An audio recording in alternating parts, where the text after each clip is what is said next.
Chapter 7. "They're safe," assured the vampire, spurring on his mule, Dracul. "All three of them, Milva, Dandelion, and, of course, Angoulême, who drove us into the Sans-Retour Valley just in time and told us everything, not stinting with her colourful expressions. I've never understood why the majority of human curses and insults refer to the erotic sphere. Sex is wonderful and associated with beauty, joy, and pleasure. How can the names of the sexual organs be used as a vulgar synonym for—" "Drop the subject, Regis," Geralt interrupted. "Of course, I apologize.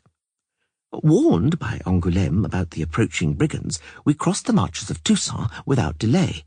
Milva admittedly wasn't overjoyed and was spoiling to turn tail and bring you both aid. I managed to dissuade her. And Dandelion, astonishingly, rather than enjoy the asylum afforded by the borders of the duchy, clearly had his heart in his mouth. You don't by any chance know what he fears so in Toussaint?" "I don't, but I can guess," Geralt replied sourly. "It wouldn't be the first place where our dear friend the bard has been up to no good. He has settled down now somewhat, for he moves in decent society, but nothing was sacred to him in his youth. Only urchins and women who'd climbed to the tops of tall trees were safe from him. Husbands regularly held grudges against the troubadour for unknown reasons.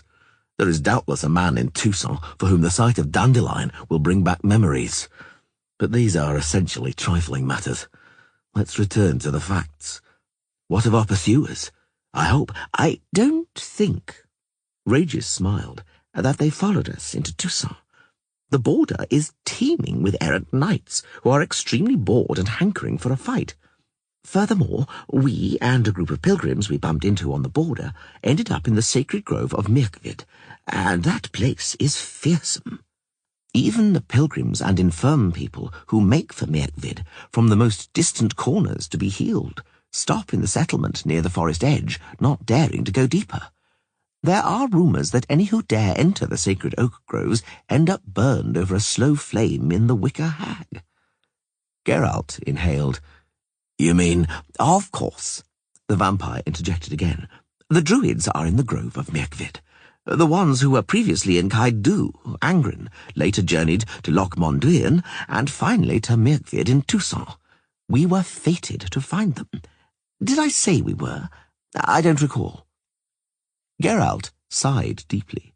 Caer, riding at his back, also sighed. "That friend of yours, is he among those druids?"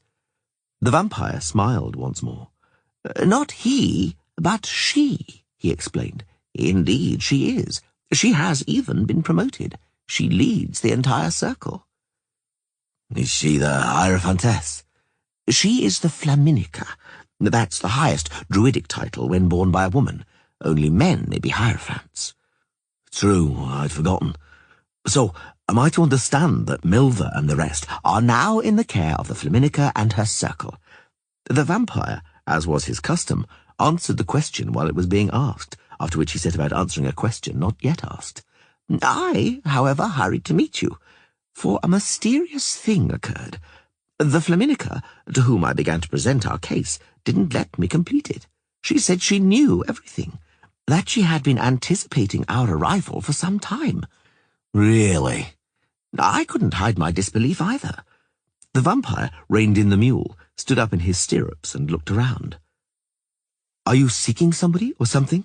asked Caer. "I'm no longer searching. I found it. Let's sit down." "I'd prefer to—" "Let's sit down. I'll explain everything." They had to raise their voices to be able to converse over the roar of a waterfall tumbling from a considerable height down the vertical wall of a rocky precipice. Down below, where the waterfall had hollowed out a largish lake, a black cave mouth gaped in the rock. The Witcher stared at it. "Yes, right there," Regis confirmed the Witcher's suspicion. "I rode here to meet you, for I was instructed to direct you there. You will have to enter that cave. I told you. The druids knew about you, knew about Ciri, knew about our mission, and they learned about it from someone who lives down there. That person, if one is to believe the druidess, wishes to talk to you." "If one is to believe the druidess," Geralt repeated sneeringly. I've been in these parts before. I know what dwells in the deep caves beneath Devil Mountain. There are various denizens there, but it's impossible to talk to the vast majority of them except with a sword. What else did your druidess say? What else am I to believe? She gave me clearly to understand. The vampire's black eyes bored into Geralt. That she isn't generally fond of individuals who destroy and kill flora and fauna, and of witchers in particular. I explained that at the present moment you are more of a titular witcher, that you absolutely don't pester flora or fauna as long as the aforementioned doesn't pester you. The Flaminica, you ought to know, is an extremely shrewd woman, and noted that you have abandoned witcherhood, not as a result of ideological changes, but because you were compelled to by circumstances. I know very well, she said, that misfortune has befallen a person close to the witcher. The witcher was thus forced to abandon witcherhood and go to her rescue. Geralt didn't comment, but his gaze was expressive enough to make the vampire hurry to explain. She declared, and I quote, "The witcher who is not a witcher will prove he is capable of humility and sacrifice. He will enter the sombre mouth of the earth, unarmed, having laid down all weapons, all sharp iron, all sharp thoughts, all aggression, fury, anger, and arrogance. He will enter in humility, and then in the abyss, the humble not-witcher will find answers to the questions which torment him. He will find answers to many questions, but should the witcher remain a witcher, he will find nothing." Geralt spat towards the waterfall and the cave. "It's a game," he declared. "A jest, a prank, soothsaying sacrifice, mysterious encounters in caverns, answers to questions. You can only encounter such hackneyed devices from ragged wandering storytellers. Somebody's mocking me, at best. And if it's not mockery, I would not call it mockery under any circumstances, Regis said firmly. None at all, Geralt of Rivia. What then is it? One of those notorious druidic peculiarities? We shan't know, Gaia chipped in, until we find out. Come on, Geralt. We'll enter together. No. The vampire shook his head. The Flaminica was categorical in this respect. The witcher must enter alone, without a weapon. Give me your sword. I shall look after it during your absence. To hell with that, Geralt began. But Regis interrupted his flow of words with a rapid gesture. Give me your sword. He held out a hand.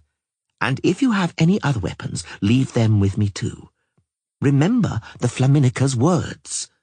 No aggression. Sacrifice. Humility. Do you know who I will encounter down there? Who, or what, is waiting for me in that cave? No, I don't. Various creatures inhabit the subterranean corridors beneath Gorgon. I may be struck down. The vampire softly cleared his throat.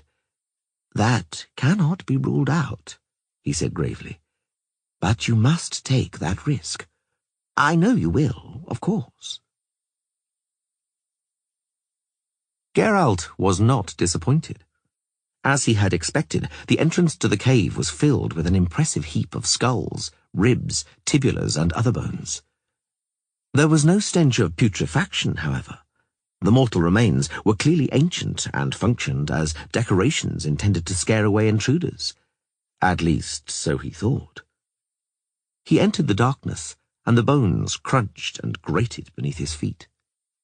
His vision quickly adjusted to the gloom. He was in a gigantic cave, a rocky cavern whose dimensions the eye was unable to take in, for its proportions broke up and vanished in the forest of stalactites suspended from the ceiling in striking festoons. Stalagmites, stocky and squat at the base, becoming slender towards the top, rose white and pink from the colourful shimmering gravel glistening with water on the cave floor. Some of their points reached well above the witch's head. Some of them were fused with stalactites, forming columns of stalagnates. No one called out. The only audible sounds were from the water, which echoed as it splashed and dripped. He walked on, slowly, straight ahead into the gloom, between the columns of stone. He knew he was being watched. He felt the lack of the sword on his back intensely, importunately and distinctly, like the lack of his recently knocked-out tooth. He slowed. What a moment earlier he had taken as rounded boulders lying at the foot of some stalagmites now goggled great glowing eyes at him. Great maws opened and conical fangs flashed in the matted mass of grey and brown, shaggy, dust-covered hair. Barbegazzis. He walked slowly and stepped cautiously. Barbegazzis of all sizes were everywhere. They lay in his way with no intention of yielding. Though they had behaved extremely peacefully until that moment, he was nonetheless uncertain as to what would happen if he trod on one of them. The stalagnates were like a forest, so there was no way of walking straight. He had to weave around them. Above, water dripped from the ceiling, bristling with needles of stalactites. The Barbegazzis, more and more of them were appearing, accompanied him as he walked, waddling and rolling over the cave floor. He could hear their monotonous babbling and puffing. He smelled their pungent, sour scent. He had to stop. In his way, between two stalagmites, in a place he couldn't pass around, lay a large echinops, bristling with masses of long spines. Geralt swallowed. He knew only too well that the echinops was capable of shooting its spines a distance of 10 feet. The spines had a peculiar property. Once stuck into the body, they broke off, and the sharp tips penetrated and worked their way in deeper and deeper until they finally reached a sensitive organ. "Stupid witcher," he heard in the gloom. "Cowardly witcher, he's frit." The voice sounded odd and weird, but Geralt had heard similar voices many times. Creatures not accustomed to communicating using articulated speech spoke like that. They accented and intoned strangely, drawing out the syllables unnaturally. "Stupid witcher, stupid witcher." He refrained from comment. He bit his lip and carefully moved past the echinops. The monster's spines swayed like a sea anemone's tentacles. But only for a moment. Then the echinops stopped moving and once again seemed nothing more than a clump of bog grass. Two immense Barbegazzis waddled across his path, jabbering and growling. From the ceiling came the flapping of webbed wings and a hissing cackle, unerringly signalling the presence of vampirods and vespertils. "He's come here, a murderer, a killer, a witcher." The same voice which had spoken previously reverberated in the gloom. "He's come down here. He dead, but he has no sword, the killer. So how means he to kill? With his gaze? Or maybe," came a second voice with even more unnatural articulation, "we kill him. Ah." The Barbegazzis babbled in a noisy chorus. One of them, as large as a mature pumpkin, rolled closer and closer and snapped its teeth right by Geralt's heels. The Witcher stifled the curse pressing itself against his lips and walked on. Water dripped from the stalactites, jingling with a silvery echo. Something seized his leg. He refrained from pushing it roughly away. The strange creature was small, not much larger than a Pekingese dog. It resembled a Pekingese a little too, at least its face did. The rest of it was like a small monkey. Geralt had no idea what it was. He'd never seen anything like it. "Witcher!" sang the almost Pekingese, in a high-pitched voice, but quite distinctly, clutching Geralt's boot. Witch! Bastard! Get off, he said through clenched teeth. Get off my boot, or I'll kick your ass. The Barbagazzis babbled louder, more urgently and menacingly. Something lowed in the darkness. Geralt didn't know what it was. It sounded like a cow, but the Witcher bet it wasn't. Which are the bastard? Let go of my boot, he repeated, fighting to control himself. I came here, unarmed, in peace. You're bothering me. He broke off and choked on a wave of repellent feta, making his eyes water and his hair curl. The strange Pekingese-like creature digging into his calf goggled and defecated right on his boot. The hideous stink was accompanied by even more hideous noises.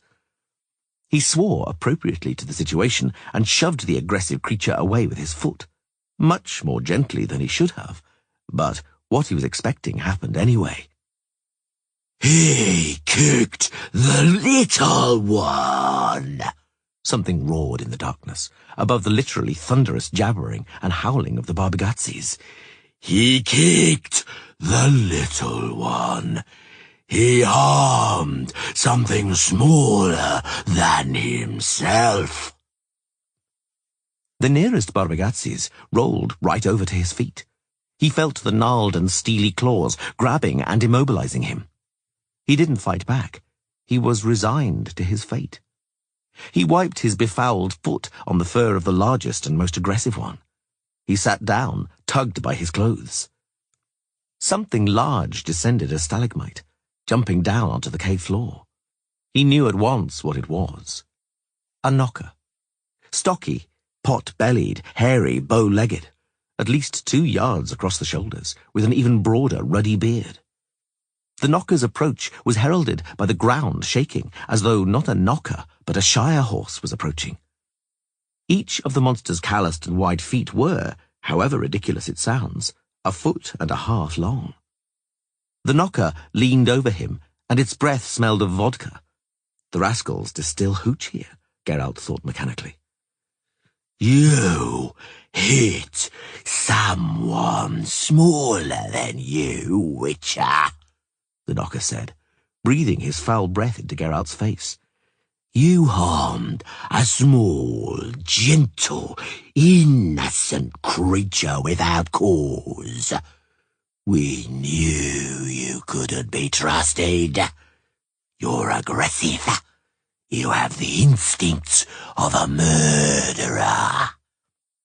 How many of our kind have you killed, you scoundrel? He didn't deign to answer. Oh. The knocker breathed alcohol fumes harder. I've dreamed of this since I was a child. Since I was a child. My dream has finally come true. Look to the left. Like an idiot, he looked, and was punched in the teeth with a right hook so hard he saw an intense brightness. Oh! The knocker bared huge crooked teeth from the mass of his reeking beard. I've dreamed of this since I was a child. Look to the right. Enough! A loud and sonorous order resounded from somewhere in the depths of the cave. Enough of this fun and games. Let him go, please. Geralt spat blood from his cut lip. He cleaned his boot in a small stream of water flowing down the rock. The almost Pekingese grinned at him sneeringly, but from a safe distance. The knocker also grinned, massaging its fist. Go, Witcher, it growled. Go to him, since he summons you. I shall wait, for you will have to return this way, after all. The cave he entered was astonishingly full of light. Through openings in the ceiling, bristling with stalactites, shone crisscrossing columns of brightness, drawing from the rocks and dripstone formations, a kaleidoscope of brilliance and colour. Furthermore, a magical ball blazing with light, amplified by reflections in the quartz on the walls, was suspended in the air. In spite of all this illumination, the end of the cave faded into the gloom, and black darkness loomed in the vista of the colonnade of stalagnates. An immense cave painting was in the process of being created on the wall, which nature had seemingly prepared for that purpose. The painter was a fair-haired elf dressed in a paint-smudged mantle. His head seemed to be ringed by a luminous halo in the magical natural brilliance. "Sit down," said the elf, without wresting his gaze away from the painting. He gestured to a boulder with a wave of his brush.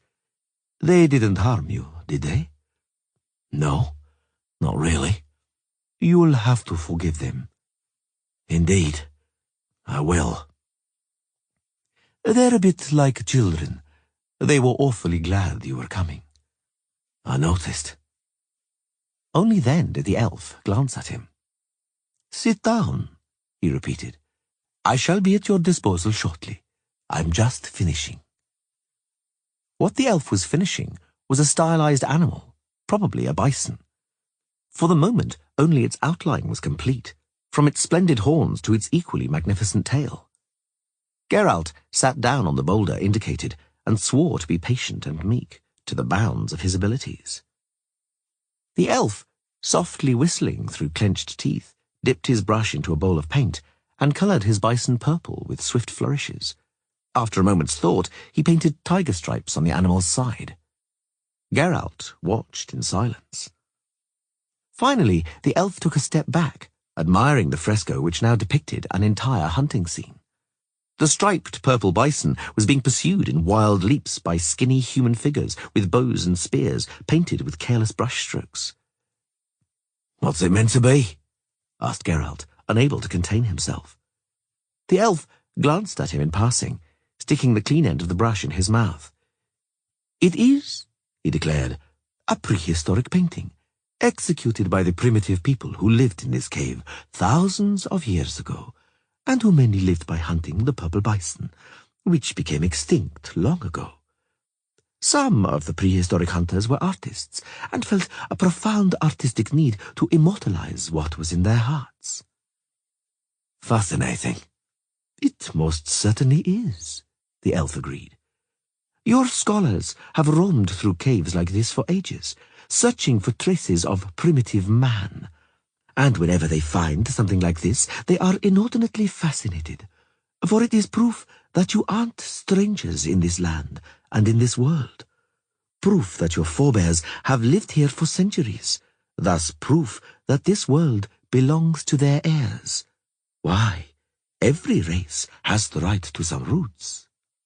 Even your human race, whose roots should be sought in the treetops, after all. An amusing quip, don't you think?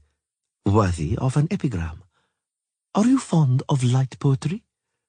What do you think I ought to add to the painting?" "Draw huge erect phalluses on the primitive hunters." "That's a thought." The elf dipped his brush in the paint. "The phallic cult was typical for primitive civilizations. It could also serve as the birth of a theory that the human race is yielding to physical degeneration. Its forebears had phalluses like clubs, but their descendants were left with ridiculous, vestigial little pricks. Thank you, Witcher." "Don't mention it. It was somehow in my heart.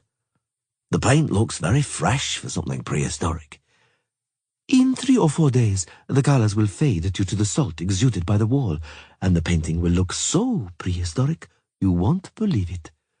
Your scholars will wet themselves with joy when they see it. Not one of them, I swear, will see through my deceit." "They will." "How is that?" "You won't be able to resist signing your masterpiece, will you?" The elf laughed dryly. "Quite right. You've seen through me. Oh, fire of vanity, how difficult it is for an artist to quell you.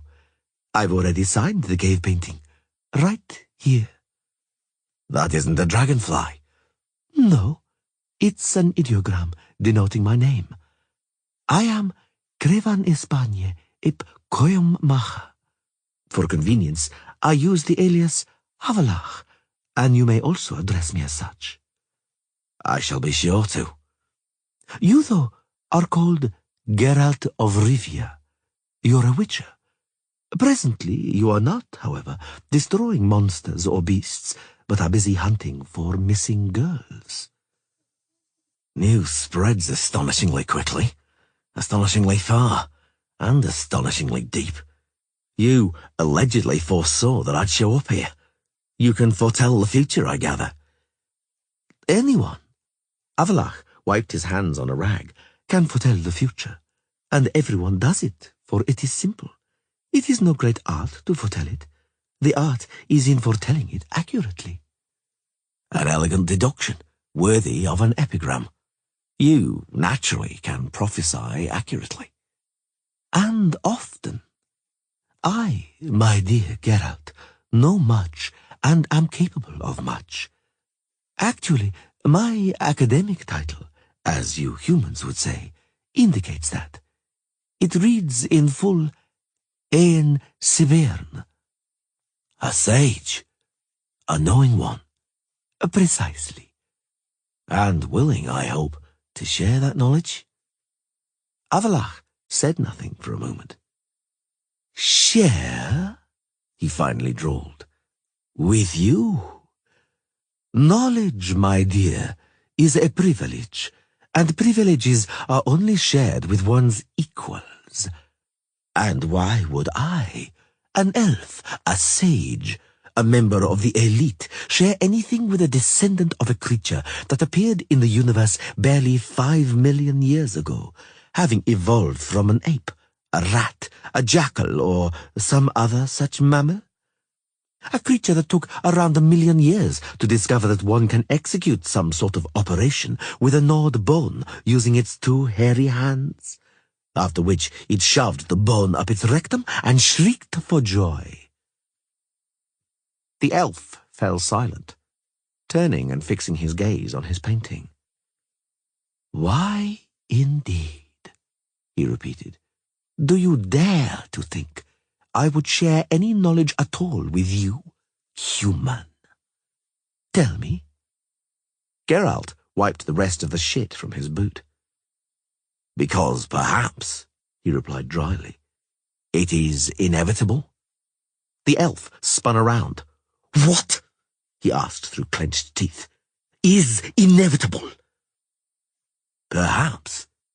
Geralt didn't feel like raising his voice, "for the reason that a few years will pass and people will simply take all knowledge for themselves, heedless of whether anyone wants to share it with them or not, including knowledge which you, elf and sage, cunningly conceal behind cave paintings, counting on the fact that people will not want to take pickaxes to that wall, painted with the false evidence of primitive human existence, eh? Oh, my fire of vanity!" The elf snorted, quite cheerfully. "Oh, yes," he said. "It would be vanity, truly carried to stupidity, to believe you wouldn't smash something. You smash everything. But what of it? What of it, man?" "I don't know. Tell me, and if you don't think it fit, I'll take myself off. Ideally through a different exit, since your mischievous chums are waiting for me by the other one, longing to crack my ribs." "By all means." The elf spread his arms wide in a sudden movement, and the rock wall opened with a grinding and a cracking, brutally splitting the purple bison in two. "Leave this way.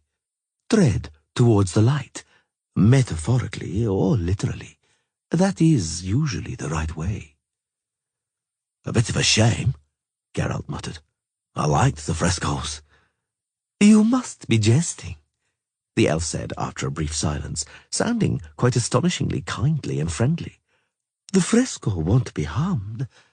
I shall close the rock with an identical charm, and not even the trace of a crack will remain. Come, I'll go out with you. I shall escort you. I've reached the conclusion that I have something to tell you and show you. It was dark inside, but the Witcher knew right away that the cave was immense. He could tell from the temperature and air currents. The gravel they walked over was wet. Avalach conjured light in the elven fashion, simply using a gesture without uttering a spell. A glowing ball rose towards the ceiling, and the formations of rock crystal in the cave walls sparkled in a myriad of reflections and gleams. Shadows danced. The Witcher gasped involuntarily. It wasn't the first time he'd seen elven sculptures and statues, but the impression was the same each time, that the figures of elves and she-elves, frozen in mid-movement, in mid-flicker, weren't the work of a sculptor's chisel, but the result of a powerful spell, able to change living tissue into the white marble of a Mel. The nearest statue depicted a she-elf, sitting with her feet tucked beneath her on a basalt slab. The she-elf was turning her head away, as though alarmed by the patter of approaching steps. She was utterly naked. The white marble, polished to a milky brilliance, meant one virtually felt the warmth emanating from the statue. Avalach stopped and leaned against one of the columns, marking the way among an avenue of statues. "You have seen through me for a second time, Geralt," he said softly. "Yes, you were right. The bison cave painting was camouflage, intended to discourage hacking and drilling through the wall, intended to defend everything in here from plunder and devastation. Every race, the elven too, has a right to its roots. What you see here are our roots. Tread carefully, please. It is essentially a graveyard." The reflections of light dancing over the rock crystals drew further details from the gloom. Beyond the avenue of statues could be seen colonnades, stairways, amphitheatrical galleries, arcades and peristyles, everything made of white marble. "I want it," Avalach continued, stopping and indicating with a hand, "to survive. Even when we depart, when this whole continent and this whole world ends up under a mile-thick layer of ice and snow, Tir Nabea Arain will endure. We shall leave this place, but one day we shall return. We elves. We are promised this by Ein Ithlina Spiat, the Ithlin Aigli ap Avienen prophecy." "Do you really believe in it? In that prophecy? Does your fatalism really run so deep?" "Everything." The elf looked not at him, but at the marble columns covered with reliefs as delicate as cobwebs. "Has been foreseen and prophesied. Your arrival on the continent, the war, the shedding of elven and human blood, the rise of your race, your decadence, the battle between the rulers of the north and the south, and the king of the south shall rise up against the kings of the north and overrun their lands like a flood. They will be crushed and their nations devastated. And so shall begin the extinction of the world. Do you recall Aethlina's text, Witcher? Who is far shall die at once. Who is near shall fall from the sword.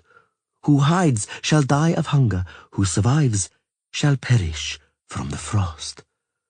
For Teth Dareath, the time of the end, the time of the sword and the battle-axe, the time of contempt, the time of the white cold and the wolfish snowstorm shall come. Poetry. Do you prefer it less poetic? As a result of a change in the angle of the sun's rays, the margin of permafrost will shift significantly. Then the mountains will be crushed and pushed back southwards by the ice sliding from the north.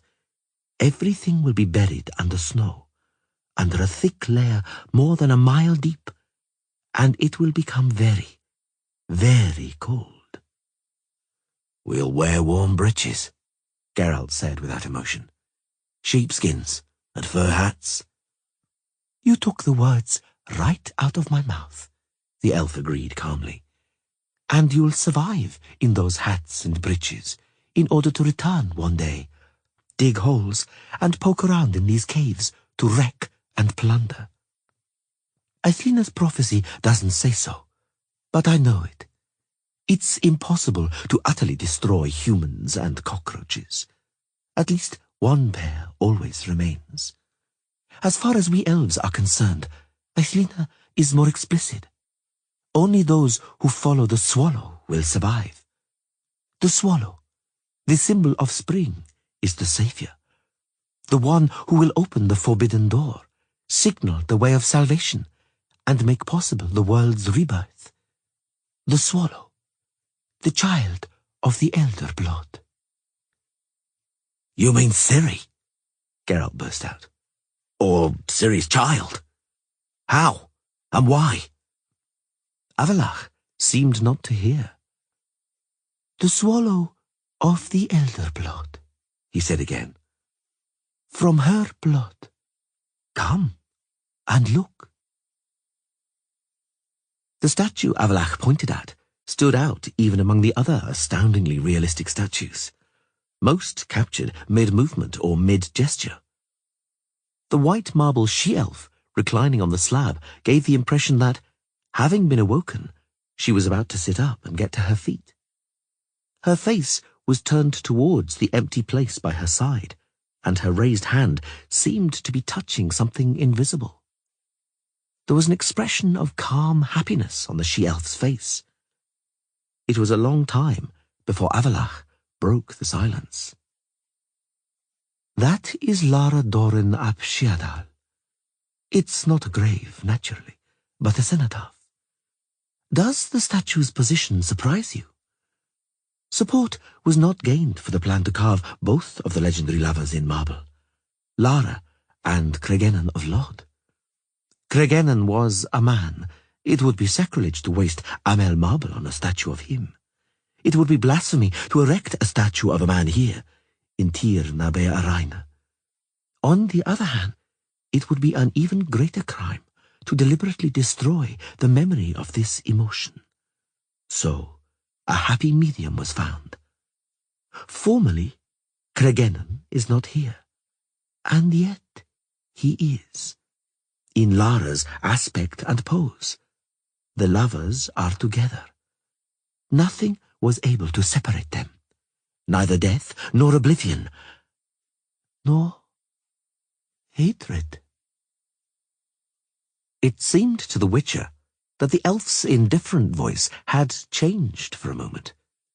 But that would have been impossible. Avalach approached the statue and stroked the marble arm with a cautious, gentle movement. Then he turned around, and the usual, slightly sneering smile reappeared on his angular face.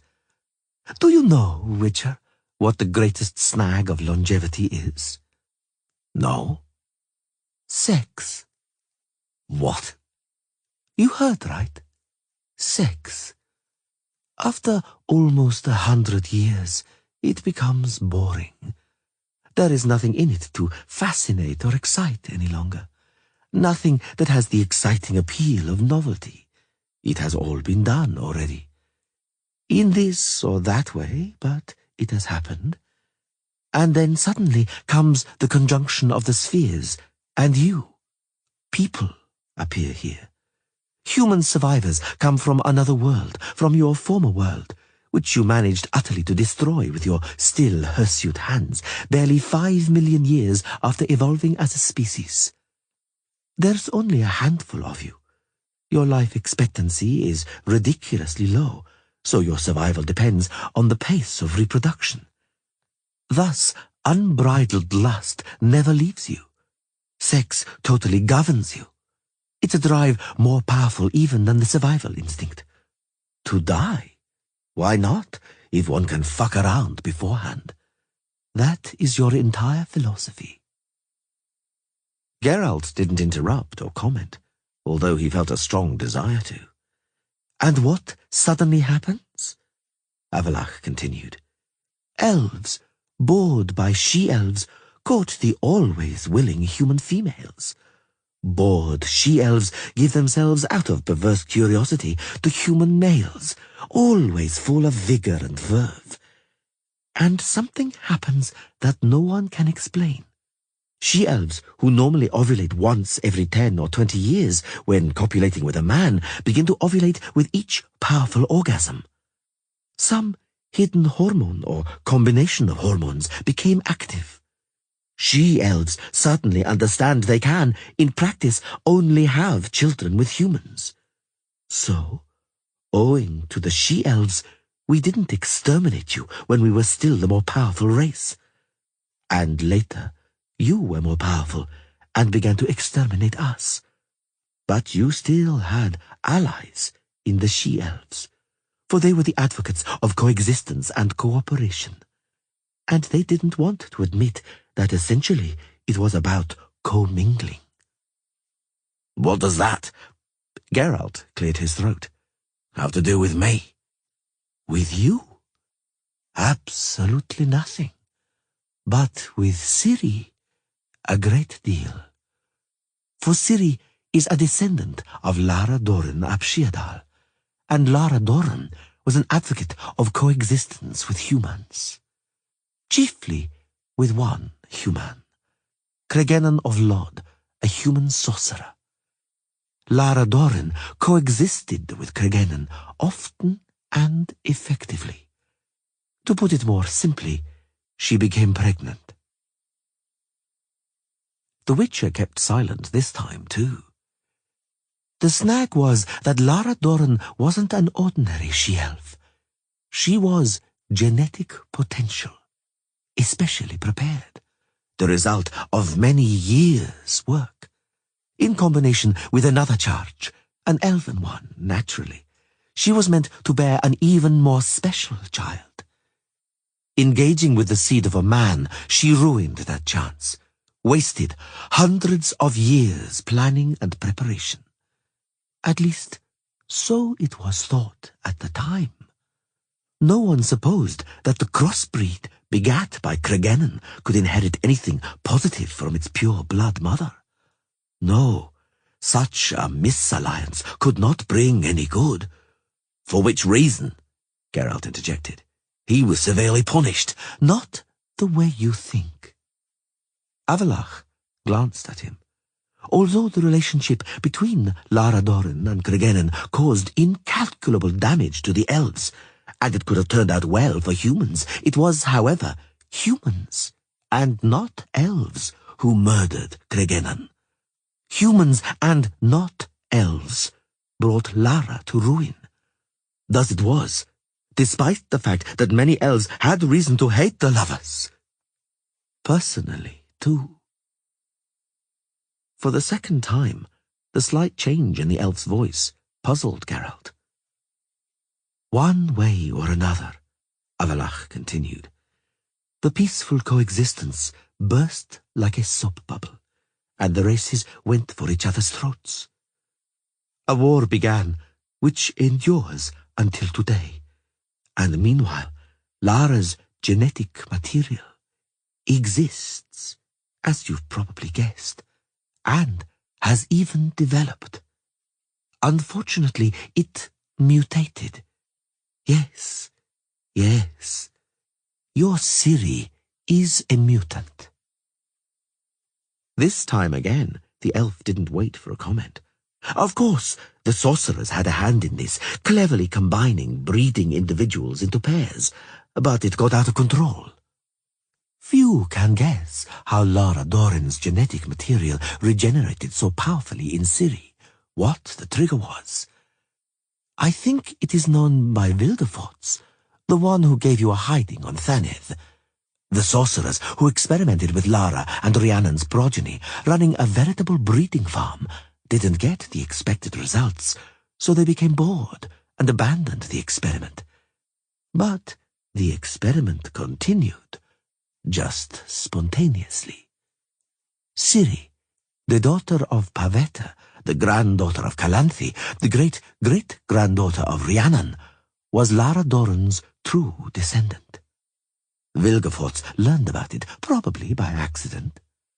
It is also known about by Emhyr va Emrys, the Emperor of Nilfgaard. And you know about it? I know more about it than the two of them, but that means nothing. The mill of destiny is turning, the querns of fate are grinding. Whatever is destined must occur. So, what must occur? Whatever is destined to. That which was determined above in the metaphorical sense, of course.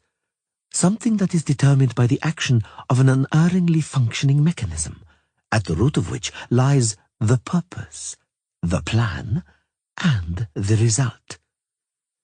That's either poetry or metaphysics, or the one and the other, for they are occasionally difficult to distinguish. Are any hard facts possible, if only a very few? I'd love to discuss this and that with you, but it so happens I'm in a hurry. Avalach gave him a long look. And where are you hurrying to? Forgive me. You, so it seems to me, haven't understood anything I've said to you. So I'll tell you straight. Your great rescue expedition is meaningless. It has lost all meaning.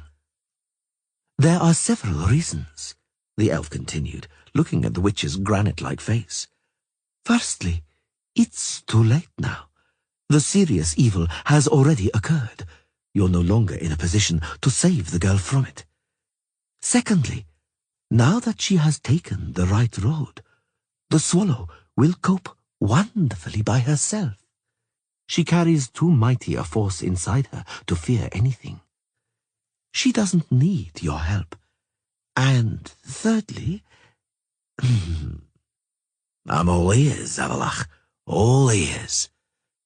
Thirdly, someone else will help her now. You can't be so arrogant as to think that the girl's destiny is exclusively bound to you. Is that all? Yes. Then farewell. Wait. I said I'm in a hurry. Let's suppose for a moment, the elf said serenely, that I know what will happen, that I can see the future. What if I tell you what is to happen, what will happen anyway, irrespective of the efforts you make, of the initiatives already undertaken? What if I told you that you could search for a peaceful place on earth and stay there, doing nothing, waiting for the inevitable consequences of the course of events? Would you choose to do something like that? No. What if I communicated to you that your activities, testifying to your lack of faith in the unwavering mechanisms of the purpose, plan, and result, may, though the likelihood is slight, indeed change something, but only for the worse? Would you reconsider? Oh, I see from your expression that you wouldn't. Then I'll simply ask you, why not? Do you really want to know? I do. Because I don't believe in your metaphysical platitudes about goals, plans, and preordained ideas of creators. Nor do I believe in the celebrated prophecy of Athlena or other prophecies. I consider them, if you can imagine it, the same bullshit and humbug as your cave painting. The purple bison, Avalach. Nothing more. I don't know if you can't or won't help me. Nonetheless, I don't feel resentment towards you. You say I can't or don't want to help you. And how might I help? Geralt pondered for a moment, absolutely aware that much depended on how the question was put. Will I get Ciri back? The answer was immediate. You will, only to lose her at once. And, to be clear, forever, irrevocably. Before it comes to that, you will lose everybody who accompanies you. You will lose one of your companions in the next few weeks, perhaps even days, perhaps even hours. Thank you. I haven't finished yet. The direct effect of your interference in the grinding querns of the purpose and the plan will be the death of tens of thousands of people, which, as a matter of fact, doesn't matter much, since soon after tens of millions of people will lose their lives. The world, as you know it, will simply vanish, cease to exist, in order, after a suitable time has passed, to revive in a totally different form. But in fact, no one has, nor will have, any influence on it. No one is capable of preventing it, nor staving off the course of events. Not you, not I, not sorcerers nor sages, not even Ciri. What do you say to that? Purple bison. All the same, I thank you, Avalach. While we are about it, the elf shrugged. I'm somewhat curious as to what a pebble falling in the gears of the querns might accomplish. May I do anything else for you? Not really, because you can't show me Ciri, I imagine. Who said so? Geralt held his breath. Avalach headed towards the cave wall with rapid steps, indicating the Witcher to follow him. The walls of Tir Nabea Arain, he pointed to the sparkling rock crystals, have special qualities, and I, though I say it as shouldn't, have special abilities. Place your hands on this. Fix your gaze on it. Think intensively about how much she needs you right now, and declare, so to speak, the mental willingness to help. Think about how you want to run and rescue her, be beside her, something like that. The image should appear by itself and be distinct. Look, but refrain from impulsive reactions. Say nothing. It will be a vision, not communication. He obeyed. The first images, in spite of the promise, weren't distinct. They were vague, but so brutal that he stepped back involuntarily. A severed hand on a table, blood splashed on a glazed surface, skeletons on skeleton horses, Yennefer in manacles. A tower? A black tower. And behind it, in the background, the northern lights? And suddenly, without warning, the image became all too clear. Dandelion, Geralt yelled. Milver, and Golem. Eh? Avalach took an interest. Ah, yes, you seem to have spoiled everything.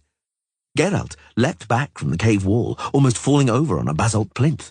It doesn't bloody matter, he cried. Listen, Avalach, I must get to that druidic forest as quickly as possible. Caed Mirkvid? Very likely. My companions are in mortal danger there. They're fighting for their lives. Other people are also in danger. What's the quickest way? Oh, damn it. I'm going back for my sword and horse. No horse, the elf calmly interrupted, is capable of carrying you to the Mirkvid before nightfall. But I haven't finished yet. Go and get your legendary sword, and meanwhile I'll find you a mount. A perfect steed for mountain tracks. It's a somewhat unusual one, I'd say, but with its help you'll be in Caed Mirkvid in less than half an hour. The knocker reeked like a horse, but that was where the similarity ended. Geralt had once seen in Mahakam a mountain goat riding contest organised by dwarves, which had seemed to be a totally reckless sport. But it was only now as he sat on the back of the knocker, as it hurtled insanely up the cliff, that he learned what true recklessness was. In order not to fall off, he dug his fingers tightly into the rough, shaggy coat and squeezed his thighs against the monster's fleecy sides. The knocker stank of sweat, urine, and vodka. It flew as though possessed, the earth thudding under the impact of its gigantic feet as though its soles were of bronze. Slowing slightly, it climbed up hillsides and pelted down them so fast the wind howled in Geralt's ears. It rushed across ridges, mountain paths, and ledges so narrow Geralt kept his eyes tightly closed so as not to look down. It cleared waterfalls, cascades, chasms, and clefts, too extreme even for a mountain goat, and each successful leap was accompanied by a savage and deafening roar. That is, more savage and deafening than the knocker's usual roar, which was something it did almost constantly. Don't race like that. The rush of air shoved the words back down his throat. Why not? You've been drinking. They raced on. The wind whistled in his ears. The knocker reeked. The clatter of immense feet on rock fell silent. Instead, rock fields and scree rattled. Then the ground became less rocky, and something that might have been a dwarf pine flashed by, then a blur of green and brown, for the knocker was loping in insane bounds through a fir forest. The scent of resin mingled with the monster's stench. The firs ceased, and fallen leaves whispered, now red, now claret, ochre and golden. Slow down! The knocker cleared a pile of fallen trees with a huge bound. Geralt almost bit his tongue off. The breakneck ride ended as unceremoniously as it had begun.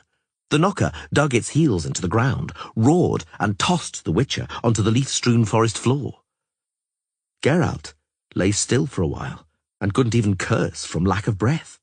Then he stood up, hissing and rubbing his knee, which had begun to throb again. You never fell off, the knocker stated, with surprise in its voice. Well. Geralt didn't comment. We've arrived. The knocker pointed with one shaggy paw. That's Caed Mirgvid. Beneath them was a basin, densely filled with mist. The tops of great trees showed through the haze. That fog. The knocker anticipated the question, sniffing. Isn't natural. What's more, I can smell smoke from over there. If I were you, I'd hurry. Yeah, I'd go with you. I'm sick with a desire to fight. And I dreamed as a child of one day charging at people with a witcher on me back. But Avalach forbade me from showing myself. It's to do with the safety of our whole tribe. I know. Don't bear a grudge that I smacked you in the mouth. I don't. You're all right for a human. Thank you. For the lift, too. The knocker bared his teeth among his red beard and breathed vodka. Pleasure's all mine. The fog lying on Mirkwood Forest was dense and had an irregular shape, calling to mind a heap of whipped cream squeezed onto a cake by a lunatic cook. The fog reminded the Witcher of Brokilon. The forest of the Dryads was often covered by a similarly dense, protective and camouflaging magical haze. Like Brokilon, it had the dignified and menacing atmosphere of an ancient forest, here at the edge consisting predominantly of alder and beech. And, just like in Brokilon, right at the edge of the forest, on the leaf-strewn road, Geralt almost tripped over a corpse. The cruelly massacred people weren't druids or Nilfgaardians, and they certainly didn't belong to Nightingale and Skirrú's Hassa. Before Geralt had even spied the outlines of wagons in the fog, he recalled that Regis had spoken of pilgrims. It appeared that for some, the pilgrimage had not ended happily. The stench of smoke and burning, unpleasant in the damp air, became more and more distinct and pointed the way. Soon after, the way was also indicated by voices, cries, and the discordant music of fiddles. Geralt made haste. A wagon stood on the rain-softened road. More bodies lay beside the wheels. One of the bandits was rummaging around the wagon, chucking objects and tackle onto the road. Another was holding the unharnessed horses, and a third was stripping a foxskin coat from a dead pilgrim. A fourth was sawing a fiddle with a bow, evidently found among the loot, and utterly failing to get even a single pure note from the instrument. The cacophony came in useful. It muffled Geralt's steps. The music broke off abruptly. The fiddle strings whined piercingly. The brigand slammed down onto the leaves and spattered them with blood. The one holding the horses didn't even manage to shout. The scythe severed his windpipe. The third brigand didn't manage to jump down from the wagon. He fell, yelling, with his femoral artery carved open. The last one even managed to draw his sword, but not to raise it. Geralt shook blood from the fuller with his thumb. "Yes, boys," he said to the forest and the scent of smoke. "This was a stupid idea. You oughtn't to have listened to Nightingale and Skirru. You should have stayed at home." He soon came across further wagons and further victims. Druids in blood-stained white robes also lay among the numerous mutilated pilgrims. The smoke from the now close fire crawled low over the ground. This time the brigands were more vigilant. He only managed to stalk one of them, who was occupied pulling cheap rings and bracelets from the bloody hands of a murdered woman. Geralt, without hesitation, slashed the bandit.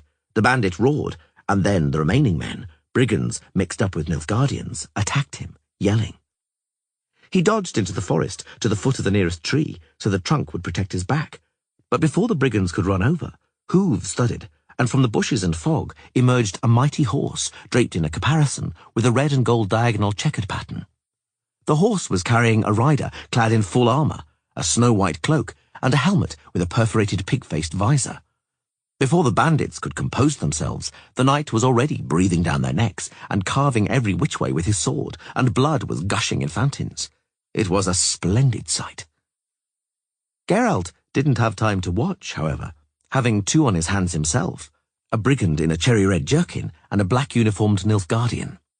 The brigand exposed himself as he lunged, so Geralt slashed him across the face, and the Nilfgaardian, seeing teeth flying, took to his heels and vanished into the fog. Geralt was almost trampled by the horse in the checkered caparison, now running and riderless. Without delaying, he leapt through the undergrowth towards cries, curses, and thudding. 3 bandits had dragged the knight in the white cloak from the saddle and were trying to kill him. One of them, standing with legs astride, was smiting with a poleaxe. The second was striking with a sword, and the third, small and red-haired, was hopping beside them like a hare, seeking a chance on an unprotected place where he could stab with his bear spear. The knight, lying on his back, was yelling incomprehensibly from inside his helmet and deflecting the blows with a shield held in both hands. The shield sank lower with each blow. It was almost resting on his breastplate. There was no doubt. 1 or 2 more blows, and the knight's innards would burst through every slit in his armour. Geralt was in the thick of it in 3 bounds, slashing the hopping redhead with the bear spear across the nape and carving open the belly of the one with the poleaxe. The knight, agile in spite of his armour, whacked the third brigand in the knee with the shield rim, and pummeled him thrice in the face as he lay on the ground until blood sprayed across his shield. He rose onto his knees, fumbled among ferns in search of his sword, buzzing like a great iron-plated drone. He suddenly saw Geralt and froze. "In whose hands am I?" he trumpeted from deep within his helmet. "In no one's. The men lying there are also my foes." "Aha!" The knight tried to raise his visor, but the metal plate was bent and the mechanism had blocked. "'Pon my word, thank you 100-fold for your succour." "I thank you, for it was you who came to my aid." "Indeed? When?" He didn't see anything, thought Geralt. He hadn't even noticed me through the holes in that iron pot. "What is your name?" the knight asked. "Geralt, of Rivia." "Coat of arms?" "It is not the time, Sir Knight, for heraldry." "Upon my word, 'tis the truth, stout-hearted Sir Geralt." Having found his sword, the knight stood up. His chipped shield, like the horse's caparison, was decorated with a gold and red diagonal checkered pattern, the letters A and H alternating in the fields. "They are not my ancestral arms," he boomed in explanation. "They are the initials of my suzerain lady, Duchess Anna Henrietta. I'm called the Checkered Knight. I'm a knight-errant, and forbidden from revealing my name or arms. I have taken knightly vows. 'Pon my word, thanks again for the help, Sir Knight." "The pleasure's all mine." One of the defeated bandits groaned and rustled in the leaves. The Checkered Knight leapt and pinned him to the ground with a mighty thrust. The brigand's arms and legs waved like a spider impaled on a pin. "Let us hurry," the knight said. "The rabble is still raging here. Upon my word, it's not time to repose yet." "True," Geralt agreed. "There's a gang marauding through the forest, killing pilgrims and druids. My friends are in a predicament. Excuse me for a moment." A second brigand was showing signs of life. He was also vigorously pinned, and his turned-up feet cut such a caper that his boots fell off. "'Pon my word!" The checkered knight wiped his sword on the moss. "These good-for-nothings are loath to depart this life. Let it not astound you, Sir Knight, that I am finishing off wounded. 'Pon my word, I have not done it for many years. But these imps recover so swiftly, an honest fellow may only envy them. Ever since I happened to cross swords with the same rascal thrice in a row, I began to finish them off more meticulously, once and for all." "I understand. You see, am errant, but not, upon my word, erratic. Oh, it's my horse. Come here, Bucephalus." The forest became more open and brighter. Great oaks with spreading but thin crowns began to predominate. They could now smell the smoke and stench of the fire nearby, and a moment later they could see it. 3 cottages with thatched roofs, an entire small settlement, were on fire. The tarpaulins of the nearby wagons were also on fire. Corpses were lying between the wagons. From a distance, it was evident that many were wearing white druidic gowns. The bandits and Nilfgaardians, drumming up courage by yelling and concealed behind wagons they were pushing in front of them, were attacking a large house on stilts leaning against the trunk of a gigantic oak. The house was built from robust beams, with a shingle roof down which the torches thrown by the bandits were harmlessly rolling. The besieged house was defending itself and striking back effectively. Before Geralt's eyes, one of the brigands leaned imprudently out from behind a wagon and fell as though struck by lightning with an arrow in his skull. "Your friends," the checkered knight displayed his acuity, "must be in that building. 'Pon my word, they're in desperate straits. Onward, let us hasten to their aid." Geralt heard screeching yells and orders, and recognized the robber nightingale with his bandaged cheek. He also glimpsed the half-elf Skiru hiding behind some Nilfgaardians in black cloaks. Suddenly, horns roared, so loudly that leaves fell from the oak trees. The hooves of war horses rumbled, and the swords and armor of charging knights flashed. The robbers fled, yelling in all directions. "'Pon my word!" the checkered knight roared, spurring on his horse. "It's my comrades. They're ahead of us. Attack, so a little glory will be left for us. Smite! Kill!" Galloping ahead on Bucephalus, the checkered knight fell on the fleeing robbers, hacked down 2 in a flash, and scattered the rest like a hawk among sparrows. 2 of them turned towards Geralt, and the Witcher dealt with them in the blink of an eye. A third shot at him with a Gabriel. A certain Gabriel, a craftsman from Verden, had invented and patented a miniature crossbow. He advertised them with the slogan, "Defend yourself." His handbill declared, "Banditry and violence are rampant among us. The law is powerless and inept. Defend yourself. Don't leave home without a handy Gabriel crossbow. A Gabriel is your guardian. A Gabriel will protect you and your dear ones from bandits." Sales were phenomenal. Soon every bandit packed a Gabriel during robberies. Geralt was a witcher and could dodge a bolt, but he'd forgotten about his painful knee. His evasive maneuver was an inch late, and the leaf-shaped point gashed his ear.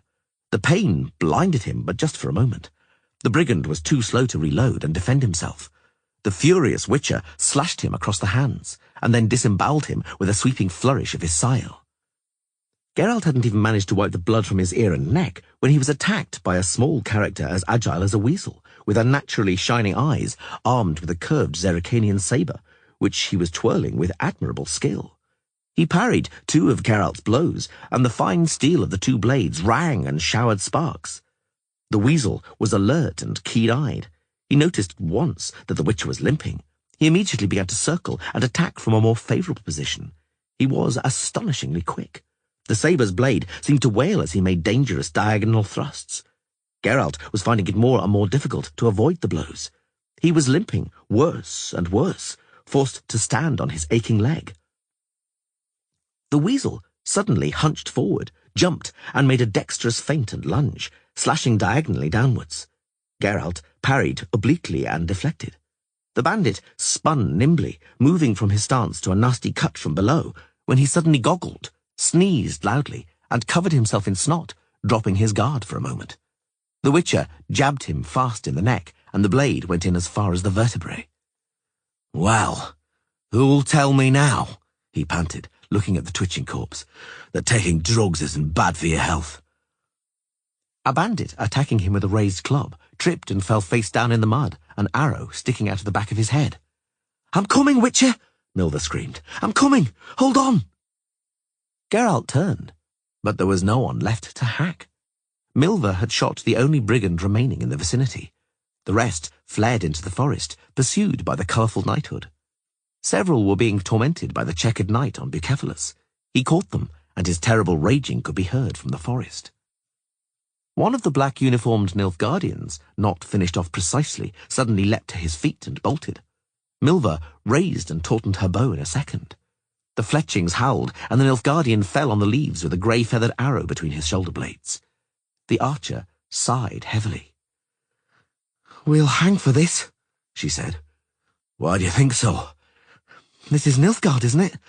And it's the second month I've been mainly shooting at Nilfgaardians." "This is Tucson, not Nilfgaard." Geralt felt the side of his head and took away a bloody hand. "Damn it. What is it? Have a look, Milver." The archer examined it carefully and critically. "Your ear's been torn off," she finally said. "Nothing to worry about." "Easy for you to say. I was fond of that ear. Help me to bind it with something. It's dripping down my collar. Where are Dandelion and Angoulême?" "In the cottage with the pilgrims." "Oh, a pox on it."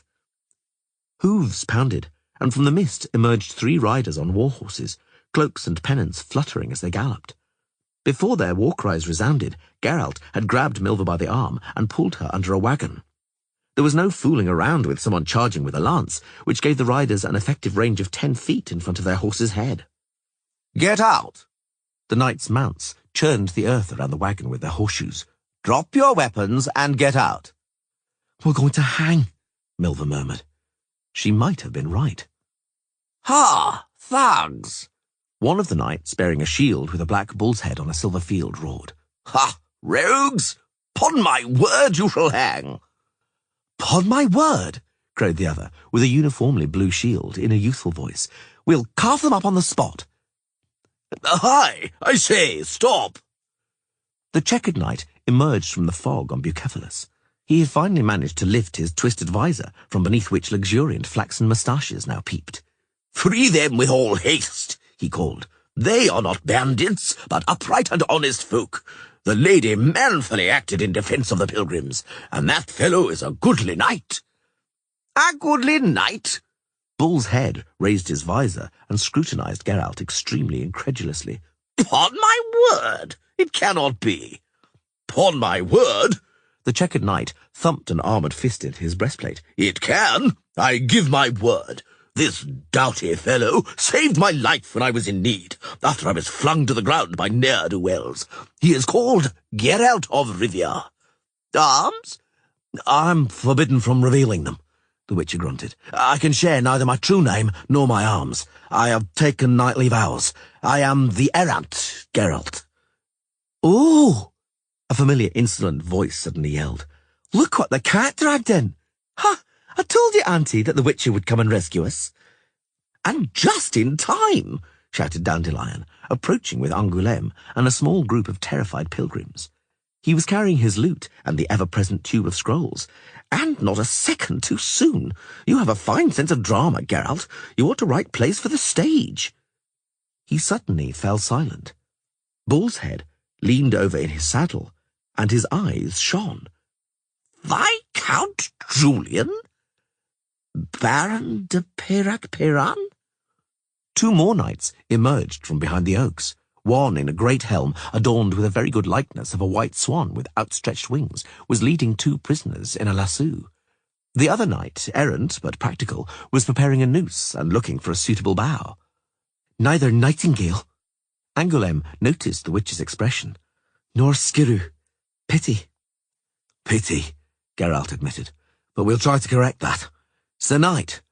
But Bull's head or rather Baron de Peyrac-Peran, wasn't paying any attention to him. He only had eyes, it seemed, for Dandelion.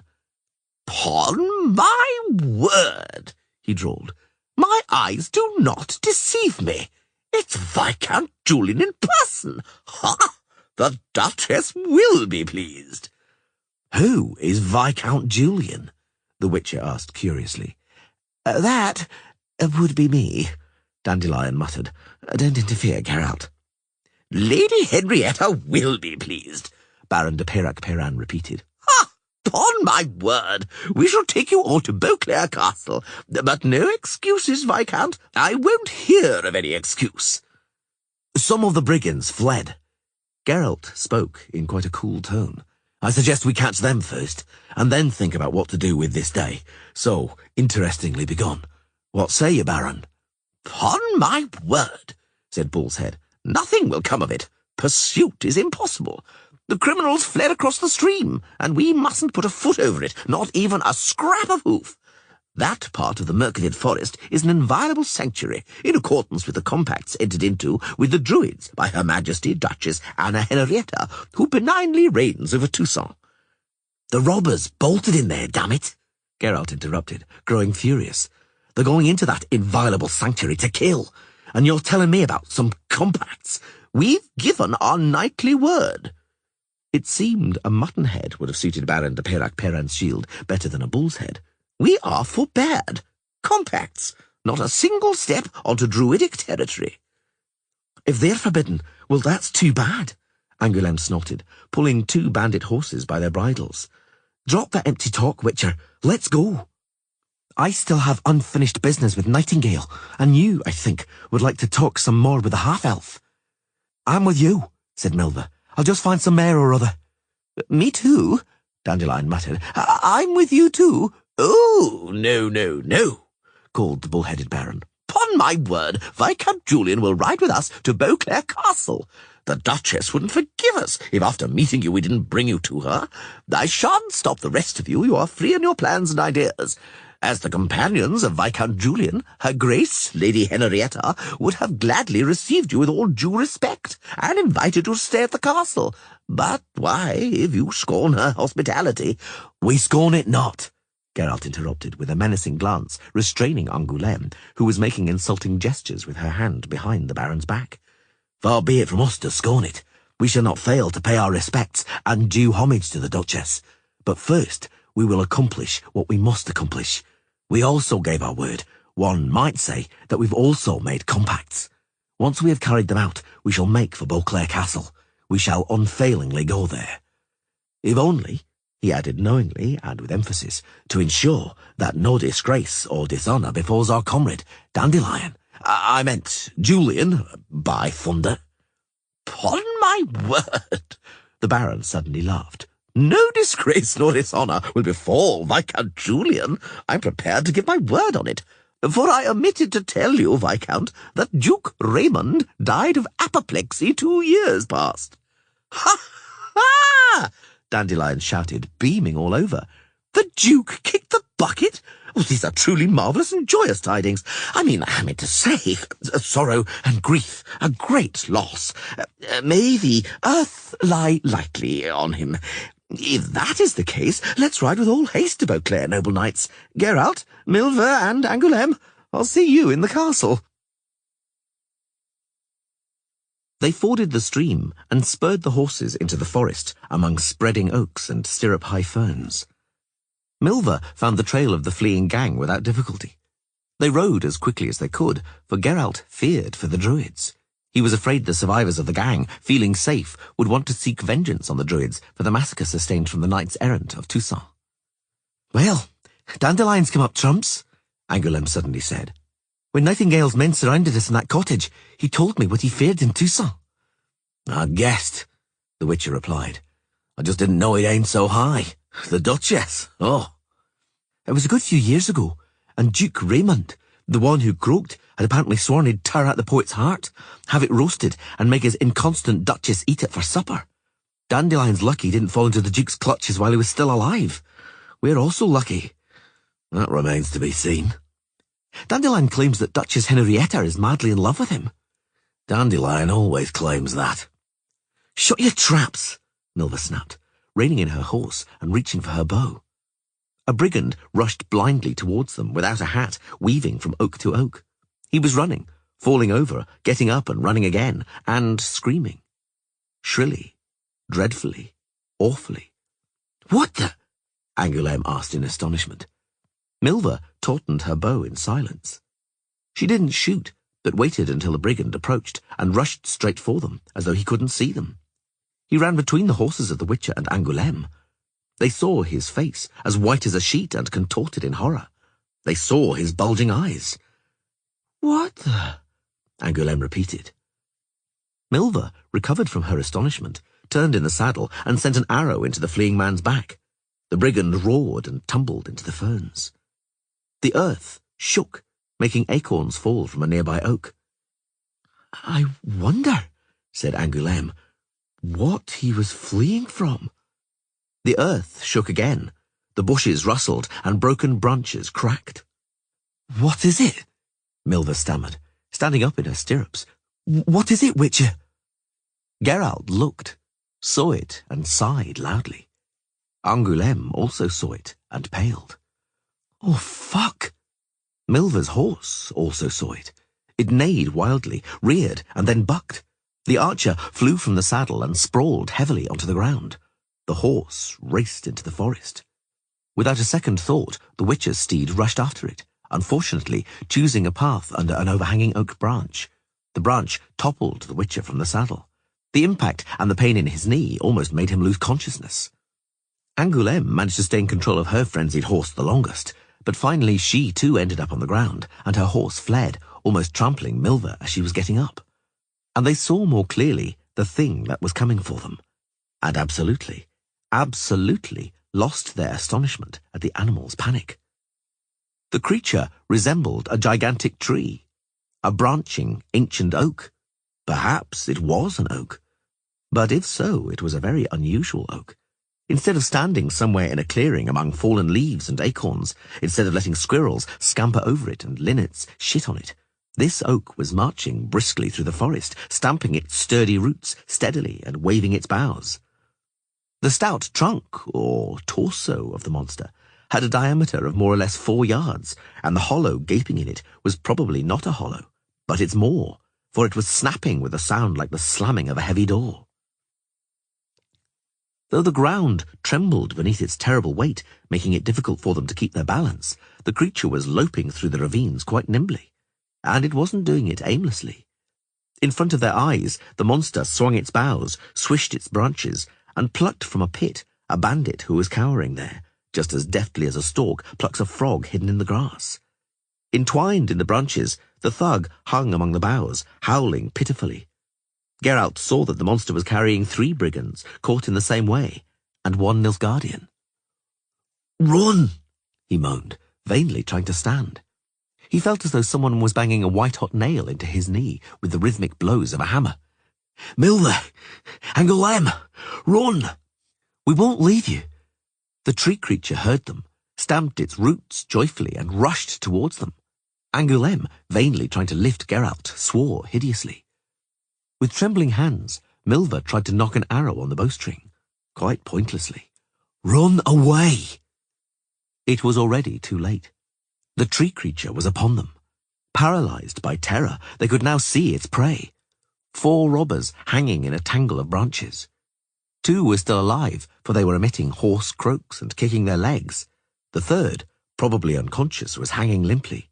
The monster was clearly trying to catch its prey alive, but it had been unsuccessful with the 4th, and it had inadvertently squeezed too hard, which was obvious from its victim's bulging eyes and distended tongue, which was flopping down over a chin soiled with blood and vomit. The next second, they were hanging in the air, tangled in the branches, all 3 of them howling to high heaven. "Graze! Graze! Graze!" they heard from below near the roots. "Graze! Graze, little tree." A young druidess in a white robe, with a flower wreath on her head, strode behind the tree creature, driving it lightly with a leafy twig. "Don't harm them, little tree. Don't squeeze. Gently, Graze, graze, graze. We aren't brigands. Geralt grunted from above, barely able to produce a sound from his chest, which was being crushed by the bow. Order it to let us go. We're innocent. They all say that. The druidess shooed away a little butterfly, fluttering around her brow. Graze, graze, graze. I've pissed myself, Angoulême whimpered. I've bloody pissed myself. Milva only wheezed. Her head was lolling on her chest. Geralt swore vilely. It was the only thing he could do. Driven by the druidess, the tree creature ran jauntily through the forest. During the run, all of the prisoners, at least those that were conscious, teeth were chattering to the rhythm of the creature's leaps, so loudly it echoed. After a short while, they were in a large clearing. Geralt saw a group of white-robed druids, and beside them another tree creature. The other had a poorer collection. Only 3 bandits hung from its boughs, and probably only one was still alive. Oh, criminals, malefactors, oh, contemptible ones, declaimed one of the druids from below. He was an old man, resting on a long crozier. Observe carefully. See what punishment befalls criminals and base individuals in Mirkwood Forest. Look on, and remember. We shall release you that you might tell others about what you will soon behold as a warning. In the very centre of the clearing stood a cage woven from wicker, a great human-shaped effigy upon a huge pile of logs and faggots. The cage was full of yelling and struggling people. The Witcher could clearly hear the frog-like croaking of the robber nightingale, hoarse with terror.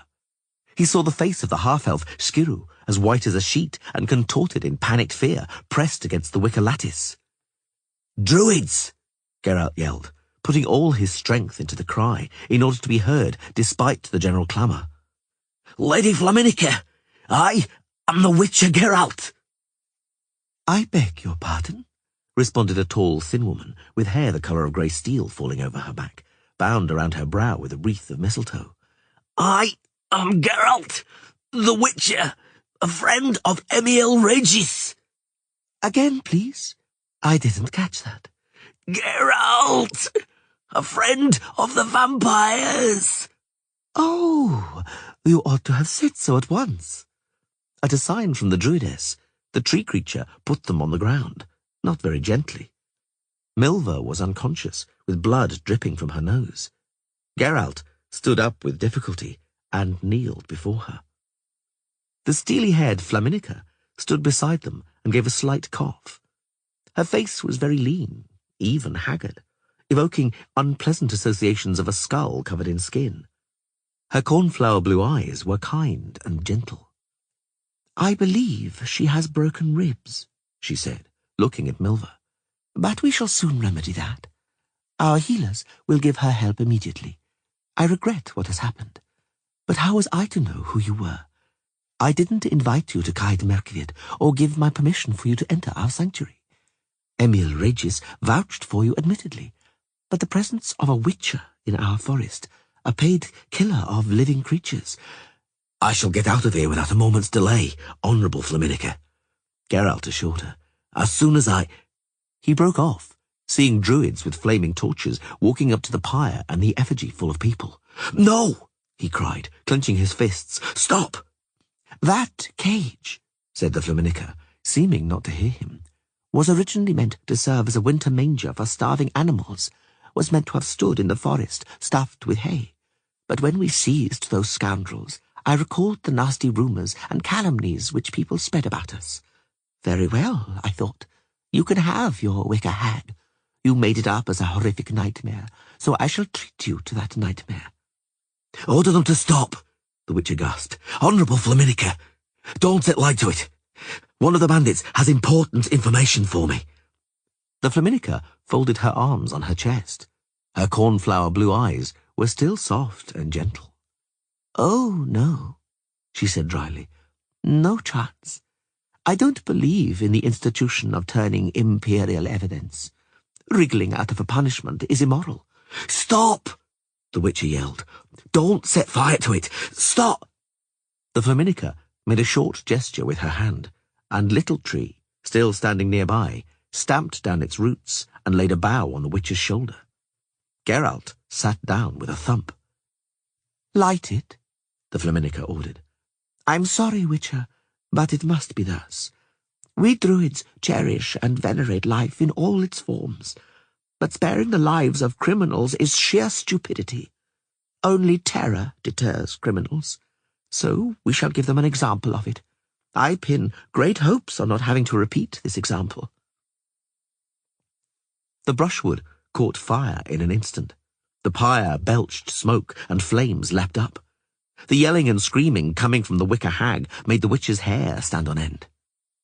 Of course, it was impossible among the cacophony, made louder by the crackle of the fire, but it seemed to Geralt that he could make out Nightingale's desperate croaking, and the high-pitched, pain-filled shrieks of the half-elf Skiru.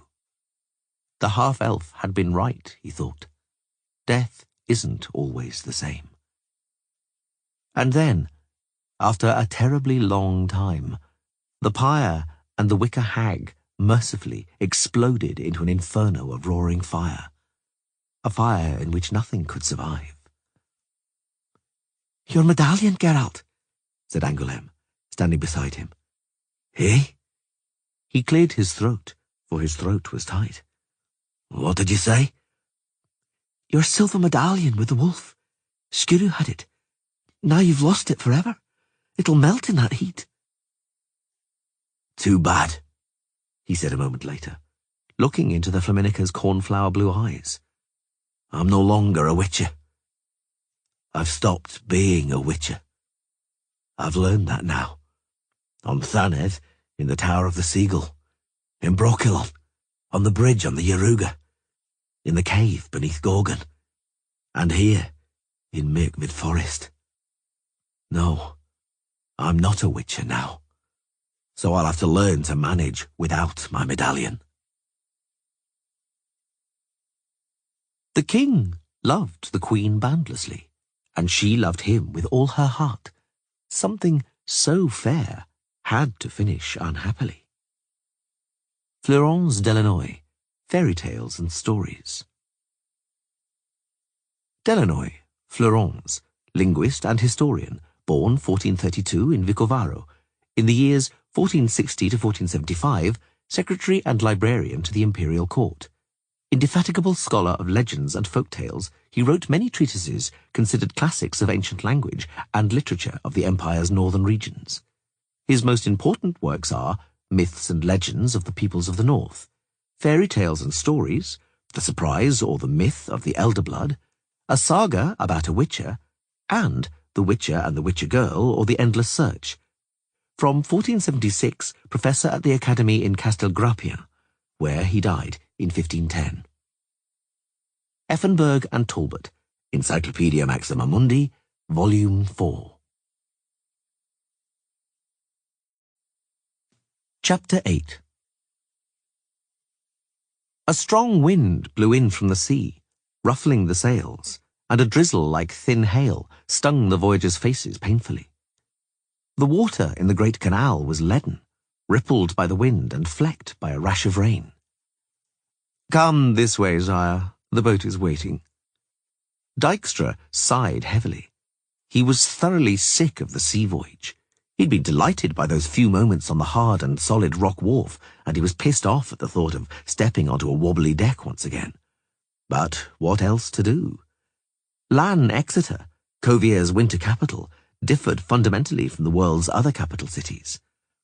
In the harbour of Lan Exeter, travellers arriving by sea disembarked onto the stone quay, only to immediately embark onto another craft, a slender many-oared boat with a highly upturned prow and slightly lower stern. Lan Exeter was built on the water, in the wide estuary of the river Targo. The city had canals instead of streets, and all municipal transportation was by boat. He got in, greeting the Redanian ambassador waiting for him by the gangway. The boat was pushed away from the quay. The oars struck the water evenly. The boat moved off and picked up speed. The Redanian ambassador said nothing.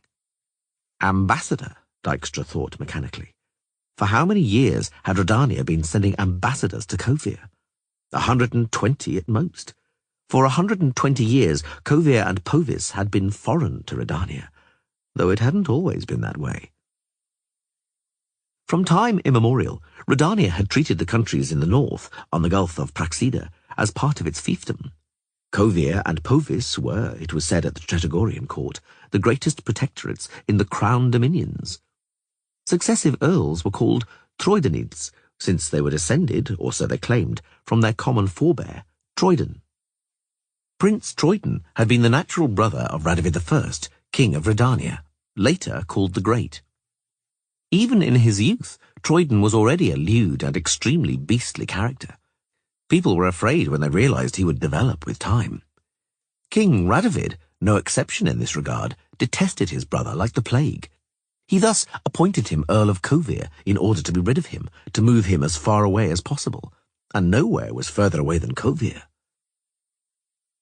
Earl Troidan was formerly a liegeman of Redania, but an atypical one. He didn't bear any feudal obligations or duties. Why? He didn't even have to take the ceremonial feudal oath. All that was demanded of him was a pledge of no interference. Some said that Radovid simply pitied his brother, knowing that the Koviran protectorate couldn't afford to pay tax or raise armies. Others, though, claimed Radovid simply wanted the earl out of his sight. The thought that his younger brother might turn up in Tretogor in person with money or military aid made him sick. No one knew what was true, but so it was, and so it remained. Many years after the death of Radovid I, the law established by the great king was still binding in Redania. Firstly, the county of Kovir was a vassal, but did not have to pay or serve. Secondly, the Koviran inheritance was in the exclusive control of the House of Troidan. Thirdly, Tretogor did not interfere in the affairs of the House of Troidan. Fourthly, members of the House of Troidan were not invited to Tretogor for ceremonies celebrating state holidays. Fifthly, nor for any other occasion. Essentially, few knew and few were interested in what went on in the north. News about conflicts between Kovir and smaller northern rulers reached Redania, mainly by a roundabout route through Caedwen. About alliances and wars with Hengfors, Maliore, Creighton, Talgar, and other lands with difficult-to-remember names. Someone conquered someone else and swallowed them up, someone allied with someone else in a dynastic union, someone routed and subjugated someone else. Essentially, no one knew who, whom, or why. However, news about wars and battles lured to the north a whole myriad of brawlers, adventurers, thrill-seekers, and other restless spirits looking for plunder and the chance to blow off steam. They were drawn there from all the corners of the world, even from countries as distant as Sintra and Rivia. But they were, above all, citizens of Redania and Caedwen. Entire cavalry squadrons came to Kovir, in particular from Caedwen. Rumour even trumpeted that the notorious Aedean, the rebellious illegitimate daughter of the Caedwenian monarch, rode at the head of one of them. In Redania, it was said that designs were forming at the court of Ard-Carich for the annexation of the northern country and severing it from the Redanian crown. Some even began clamouring for armed intervention. Tretogor, however, ostentatiously announced that the north didn't interest it. As the royal jurists deemed, the principle of mutuality applied. The Koviran state had no obligations to the crown, so the crown wouldn't come to Kovir's aid, all the more so since Kovir had never asked for any help. Meanwhile, Kovir and Povis had emerged stronger and more powerful from the wars waged in the north. Few knew about that back then. A clearer signal of the north's growing might was a more and more vigorous export market. For decades it had been said of Kovir that the land's only wealth was sand and seawater. That joke was recalled when production from the Koviran foundries and saltworks virtually monopolized the world's glass and salt markets. But although hundreds of people drank from glasses with the mark of the Koviran foundries and seasoned their soup with Povis salt, in people's awareness it was still an extremely distant, inaccessible, harsh and hostile land, and above all, foreign. In Redania and Caedwen, rather than go to hell, people said, get to Povis. If you don't like working for me, a master would say to his unruly journeyman, the path's clear to Corvair. We won't have Corvair in order here, shouted a schoolmaster at his disobedient and boisterous pupils. Go mouth off in Povis, called a farmer to his son, when he was critical of his forefathers' hard and swidden agriculture. If anyone doesn't like the old order, the road's open to Corvair. The recipients of these statements slowly, very slowly, began to ponder them, and soon noticed that indeed nothing, absolutely nothing, was barring their way to Corvair and Povis. A second wave of emigration set off for the north. Just like the previous one, this one mainly consisted of discontented mavericks who were different and wanted things done differently. But this time they weren't troublemakers and misfits at odds with life. Well, at least not all of them. Scholars who believed in their theories, although they'd been shouted down and called demented, headed north. Technicians and constructors, convinced that, contrary to popular opinion, it was possible to build the machines and devices invented by the scholars. Sorcerers, for whom the use of magic to erect breakwaters wasn't a sacrilegious offence. Merchants, for whom the prospect of a growth in turnover was capable of exploding the rigid, static, and short-sighted limits of risk. Farmers and stock breeders, convinced that one could create fertile fields from even the worst soil, that it was always possible to breed varieties of animals in a given climate. Miners and geologists, for whom the bleakness of Corvair's barren mountains and rocks was an infallible signal that if there was such paucity on the surface, there must be wealth beneath, also headed north. For nature loves equilibrium. There was wealth beneath those wastes. A quarter of a century passed, and Corvair had extracted as many minerals as Redania, Aedion, and Kaedwen taken together.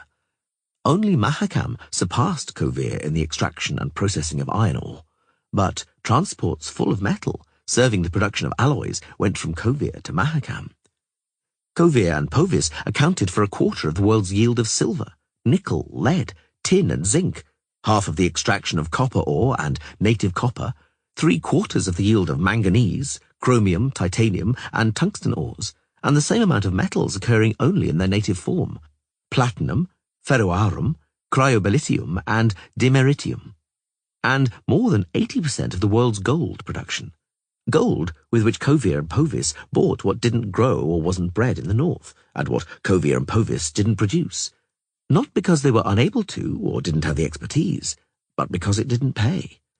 A craftsman from Corvair or Povis, the son or grandson of an immigrant who went there with a bindle on his back, now earned fourfold that of his counterpart in Redania or Temeria. Corvair traded and wanted to trade with the whole world on a greater and greater scale. But it couldn't.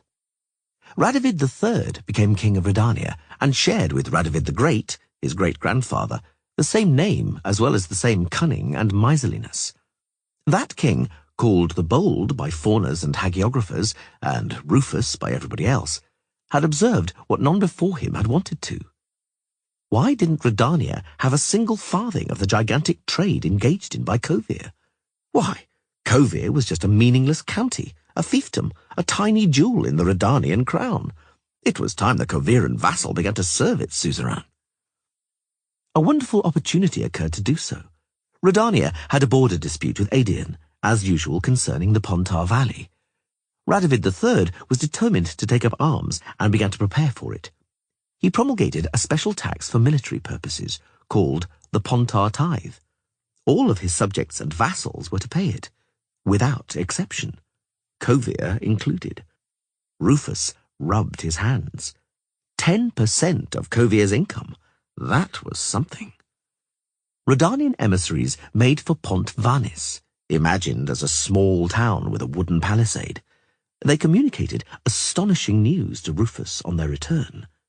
Pont Vanis wasn't a small town.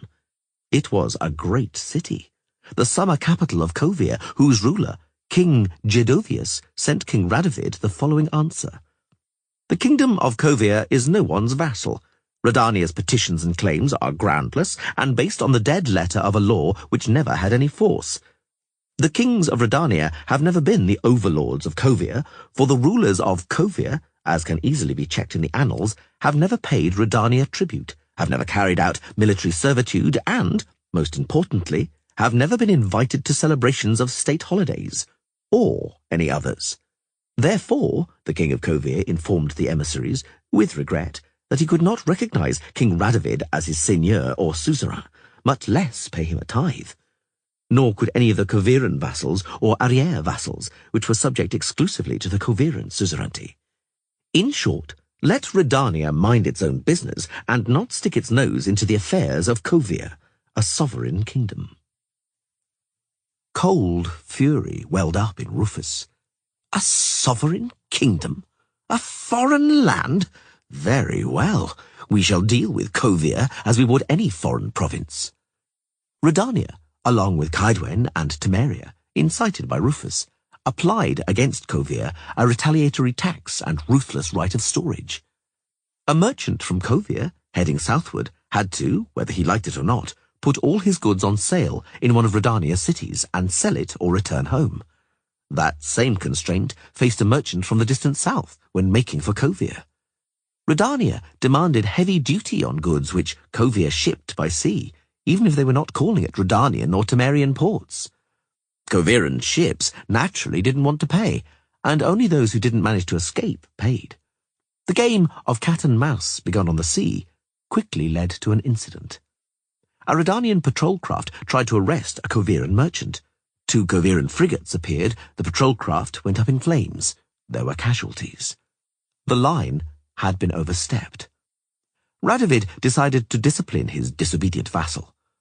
A 4,000-strong Redanian army crossed the river Brea, and an expeditionary force from Kaedwen invaded Cairngorm.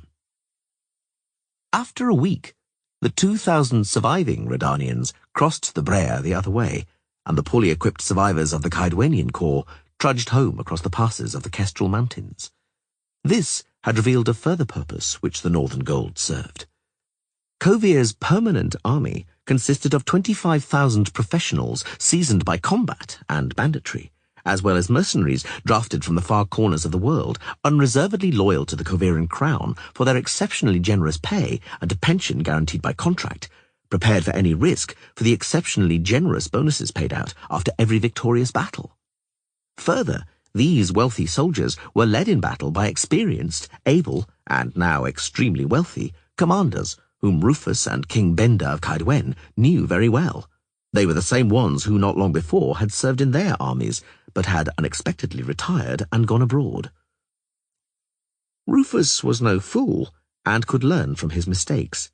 He quelled his swaggering remaining generals who were demanding a crusade, ignored the merchants calling for a starvation blockade, and mollified Benda of Kaedwen, who was greedy for blood and revenge for the extermination of his elite unit. Rufus initiated negotiations, unrestrained by the prospect of humiliation, by the bitter pill he had to swallow. Kovir agreed to talks, but on their territory, in Lan Exeter. He had to eat humble pie. They sail to Lan Exeter like petitioners, thought Dykstra, wrapping himself in his cloak, like humble supplicants, quite like me today. The Redanian squadron sailed into the Gulf of Praxida and headed towards the Koviran coast. From the deck of the flagship Alata, Radovid, Benda of Kaedwen, and the hierarch of Novigrad, accompanying them in the role of mediator, observed in astonishment the breakwaters extending into the sea, above which rose the walls and sturdy bastions of the fortress guarding access to the city of Pont Vanis. And sailing north from Pont Vanis towards the mouth of the river Targo, the kings saw port alongside port, shipyard beside shipyard, harbour by harbour. They saw a forest of masts and the blinding white of sails. Kovir, it turned out, was prepared for blockades, embargoes, and duty wars. Kovir was clearly ready to dominate the seas. Alata sailed into the broad mouth of the Targo and dropped anchor in the stony jaws of the outport. But, to the king's astonishment, one more trip by water awaited them. The city of Lan Exeter didn't have streets, but canals. The Great Canal, leading from the harbour straight to the royal residence, was the main artery and axis of the metropolis. The kings transferred to galleys decorated in scarlet and gold garlands and a coat of arms on which Rufus and Benda recognized in amazement the Redanian eagle and the Caedwenian unicorn. As they travelled along the Great Canal, the kings and their retinues looked around and kept silent. Actually, it ought to be said they were rendered speechless. They'd been wrong to think they knew what wealth and splendour were, that they couldn't be astonished by manifestations of affluence or any display of luxury. They went down the Great Canal, passing the impressive Admiralty Building and the Merchants' Guild. They floated alongside promenades packed with colourful and finely attired crowds. They travelled between avenues of magnificent aristocratic residences and merchants' townhouses, reflecting in the canal's water a spectrum of splendidly embellished but exceptionally narrow facades. In Lanexeter, tax was paid on a house's frontage. The wider the frontage, the higher the tax. On the steps leading down to the canal of Ensenada Palace, the royal winter residence, the only building with a wide frontage, was already waiting for them a welcoming committee and the royal couple, Judovius, the king of Kovir, and his wife, Gemma. The couple welcomed the new arrivals courteously, politely, and uncharacteristically. "Dear uncle," Judovius greeted Radovid. "Darling grandfather," Gemma smiled to Bender. Judovius was a Troidenid after all. Gemma, however, it turned out, was descended from the rebellious Aedin, in whose veins flowed the blood of the kings of Ardcarech, who had fled from Caedwen. The proven consanguinity improved the mood and evoked affection, but didn't help in the negotiations. By and large, what followed were not negotiations. The children briefly stated their demands. Their grandfathers heard them out, and then signed a document which posterity called the First Exeter Treaty, to distinguish it from those entered into later. The First Treaty also bears a name in keeping with the first words of its preamble: Mare liberum apertum. The sea is free and open. Trade is free. Profit is sacred. Love the trade and profit of your neighbour like your own. To hinder someone's trading and profiting is to break the laws of nature. And Kovir is no one's vassal. It's a sovereign, autonomous, and neutral kingdom. It didn't look as if Judovius and Gemma wanted, even say in the name of politeness, to make a single concession, even the slightest. Nothing that would have rescued Radovid and Bender's honour. Nonetheless, they did. They agreed for Radovid, during his lifetime, to use, in official documents, the title of King of Kovir and Povis, and Bender, during his lifetime, the title of King of Caerngon and Maliore. Of course, with the proviso, de non prejudicando. Judovius and Gemma reigned for 25 years. The royal branch of the Troidenids ended with their son, Gerard. Estoril Tyson ascended to the Koviran throne and founded the House of Tyson. The kings of Kovir were soon after bound by blood ties to all the other dynasties of the world, and they all steadfastly abided by the Exeter Treaties. They never interfered with their neighbours' affairs. They never raised the issue of foreign succession, though often historical turbulence meant that the king or prince of Kovir had all possible grounds to judge himself the rightful successor to the throne of Redania, Aedion, Caedwen, Sidaris, or even Verden or Rivia. The mighty Kovir didn't attempt territorial annexations or conquests, nor did it send gunboats armed with catapults and ballistae into foreign waters. It never seized the privilege of ruling the waves. Mare liberum apertum. A sea free and open for trade was sufficient for Kovir. Kovir believed in the sanctity of trade and profit, and in absolute, unswerving neutrality. Dijkstra put up the beaver collar of his cloak, protecting his nape from the wind and the lashing rain. He looked around, shaken from his contemplations. The water in the great canal looked black. In the drizzle and fog, even the Admiralty Building, the boast of Lanexeter, looked like a barracks. Even the merchants' townhouses had lost their usual sumptuousness, and their narrow frontages seemed narrower than normal. Perhaps they are sodding narrower, thought Dijkstra. If King Esterad has raised the tax, the sly householders may have narrowed their houses. Has the weather been so plague-stricken for long, Your Excellency? He asked, just to interrupt the annoying silence.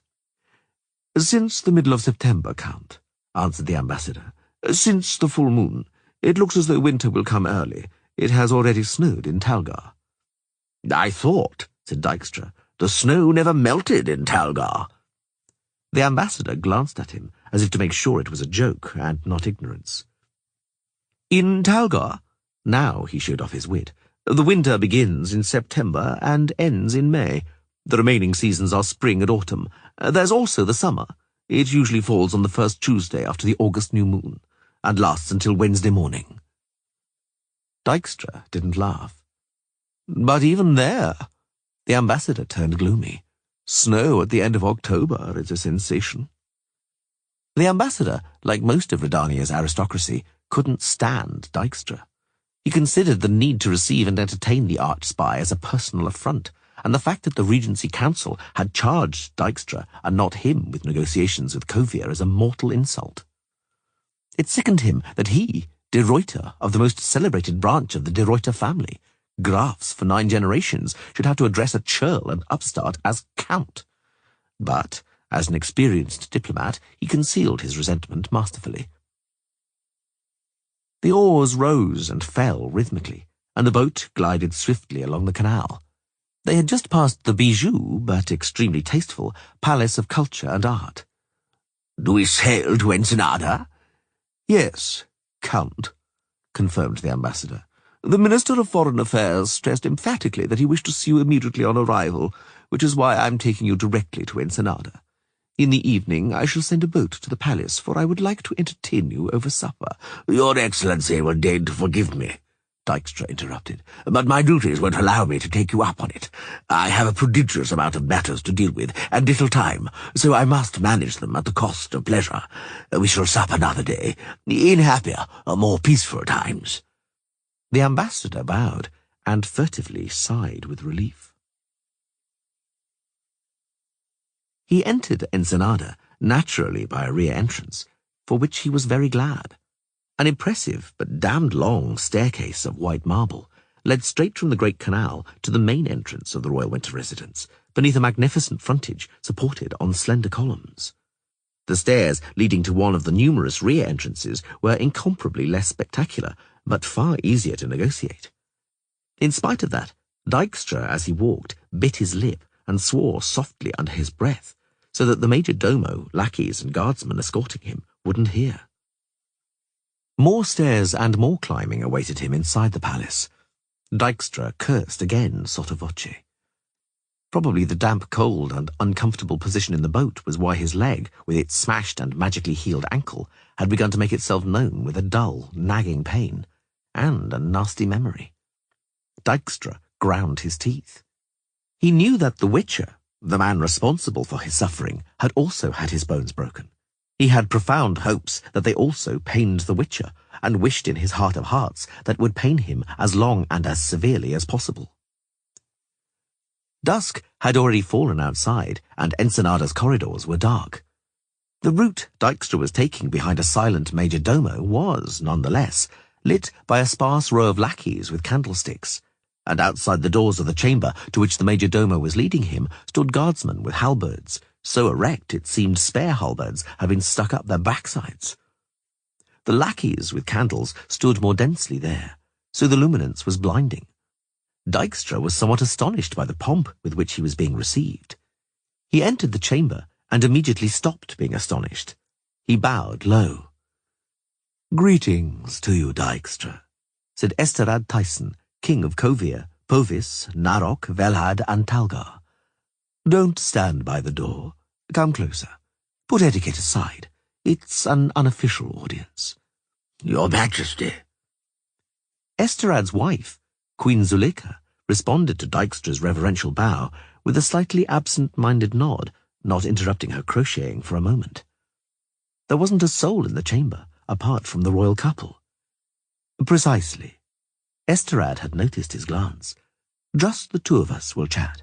I beg your pardon, just the three of us, for something tells me it'll be better this way." Dykstra sat down on the scissors chair indicated, opposite Esterad. The king was wearing a crimson ermine-trimmed cape and a matching velvet chapeau. Like all the men of the Tyson clan, he was tall, powerfully built, and devilishly handsome. He always looked robust and healthy, like a sailor just returned from the sea. One could almost smell the seawater and cold, salt wind coming from him. As with all the Tysons, it was difficult to determine his exact age. Judging by his hair, skin, and hands, the features which most clearly express one's age, Esterad might have passed for 45. Dijkstra knew the king was 56. Zuleika. The king leaned over towards his wife. Look at him. If you didn't know he was a spy, would you give credence to it? Queen Zuleika was short, quite stout, and pleasantly plain. She dressed in quite a typical way for women of her looks, which was based on selecting elements of attire so that no one would guess she wasn't her own grandmother. Zuleika achieved this effect by wearing loose-fitting gowns, dull of cut and grey-brown of tone. On her head, she wore a bonnet inherited from her ancestors. She didn't use any makeup and didn't wear any jewellery. The good book, she spoke in a quiet and sweet little voice, teaches us circumspection in judging our neighbours, for one day they will judge us too. Let's hope not on the basis of appearance. Esterad Tyson favoured his wife with a warm look. It was widely known that he loved her boundlessly, with a love which for 29 years of marriage hadn't dimmed a jot. On the contrary, as the years passed, it blazed brighter and hotter. Esterad, it was claimed, had never betrayed Zuleika. Dijkstra couldn't really believe in anything so unlikely, but himself had tried 3 times to plant on, or virtually place under, the king stunning female agents, candidates for favourites, superb sources of information. Nothing had come of it. I like to speak bluntly, said the king. Therefore, I shall reveal at once, Dijkstra, why I've decided to talk to you personally. There are several reasons. Firstly, I know you won't shrink from bribery. I'm certain, by and large, of my ministers, but why put them to the test, lead them into temptation? What kind of bribe did you intend to offer the Minister of Foreign Affairs? 1,000 Novigradian crowns, the spy responded without batting an eyelid. Were he to haggle, I'd have gone up to 1,500.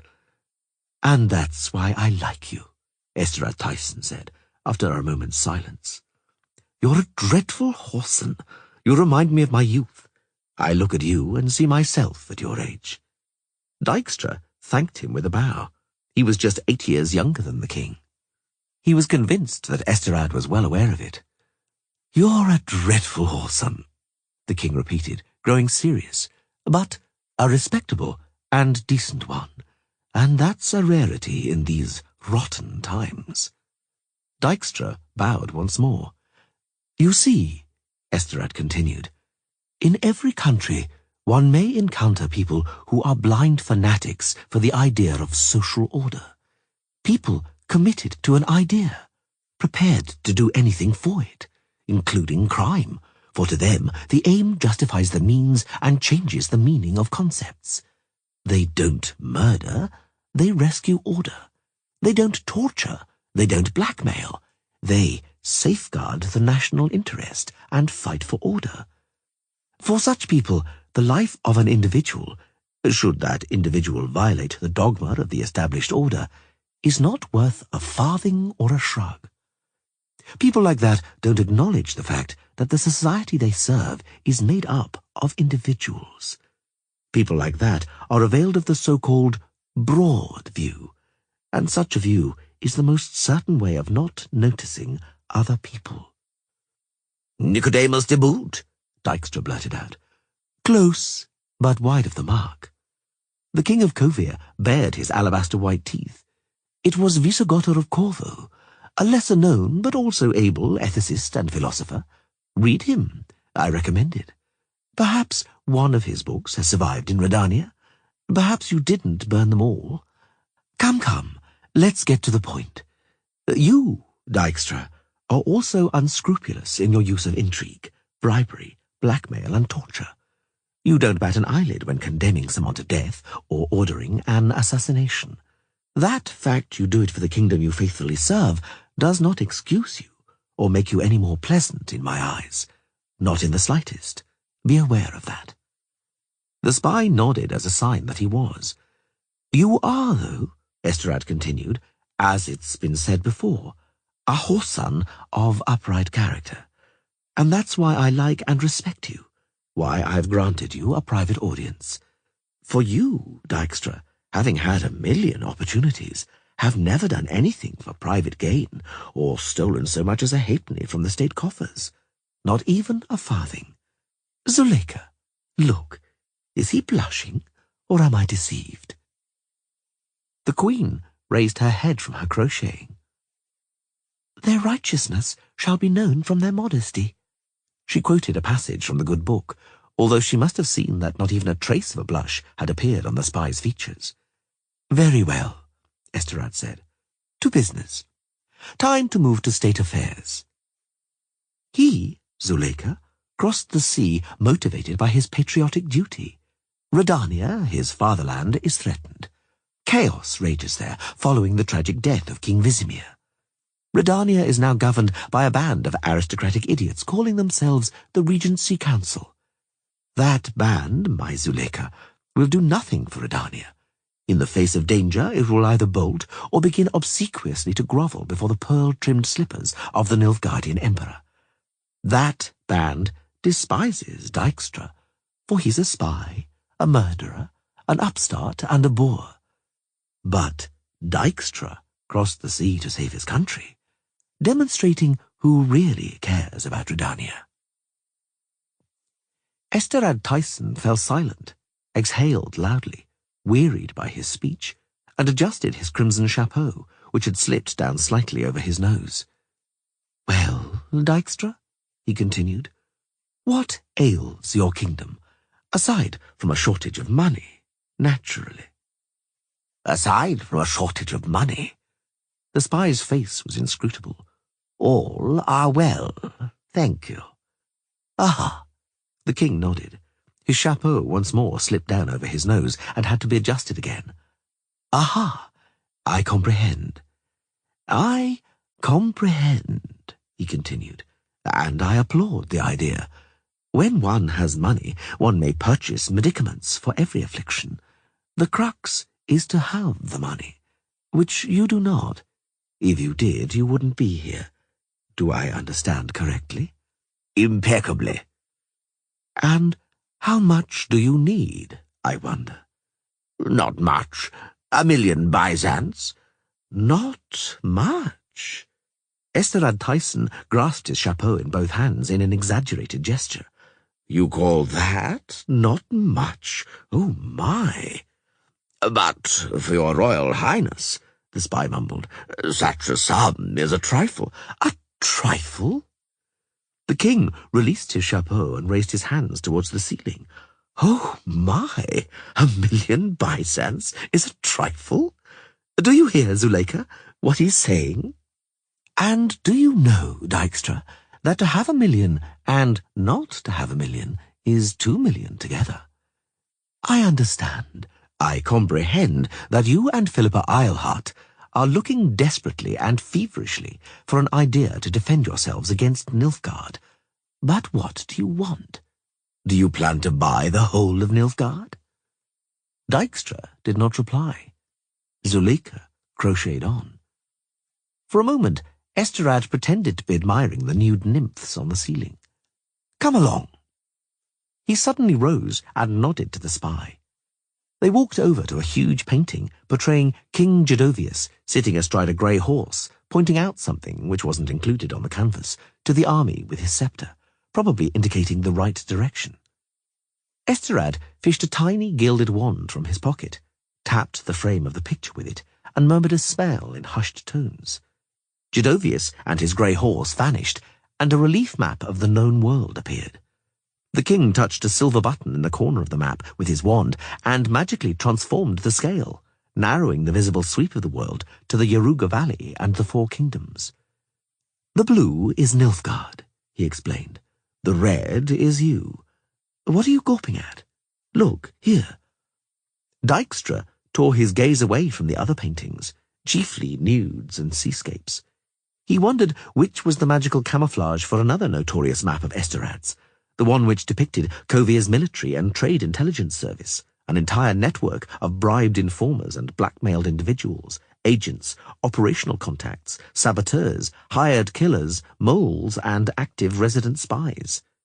He knew such a map existed. He had been trying unsuccessfully for many years to gain access to it. "The red is you," Esterrad Tyson repeated. "Looks pretty hopeless, doesn't it?"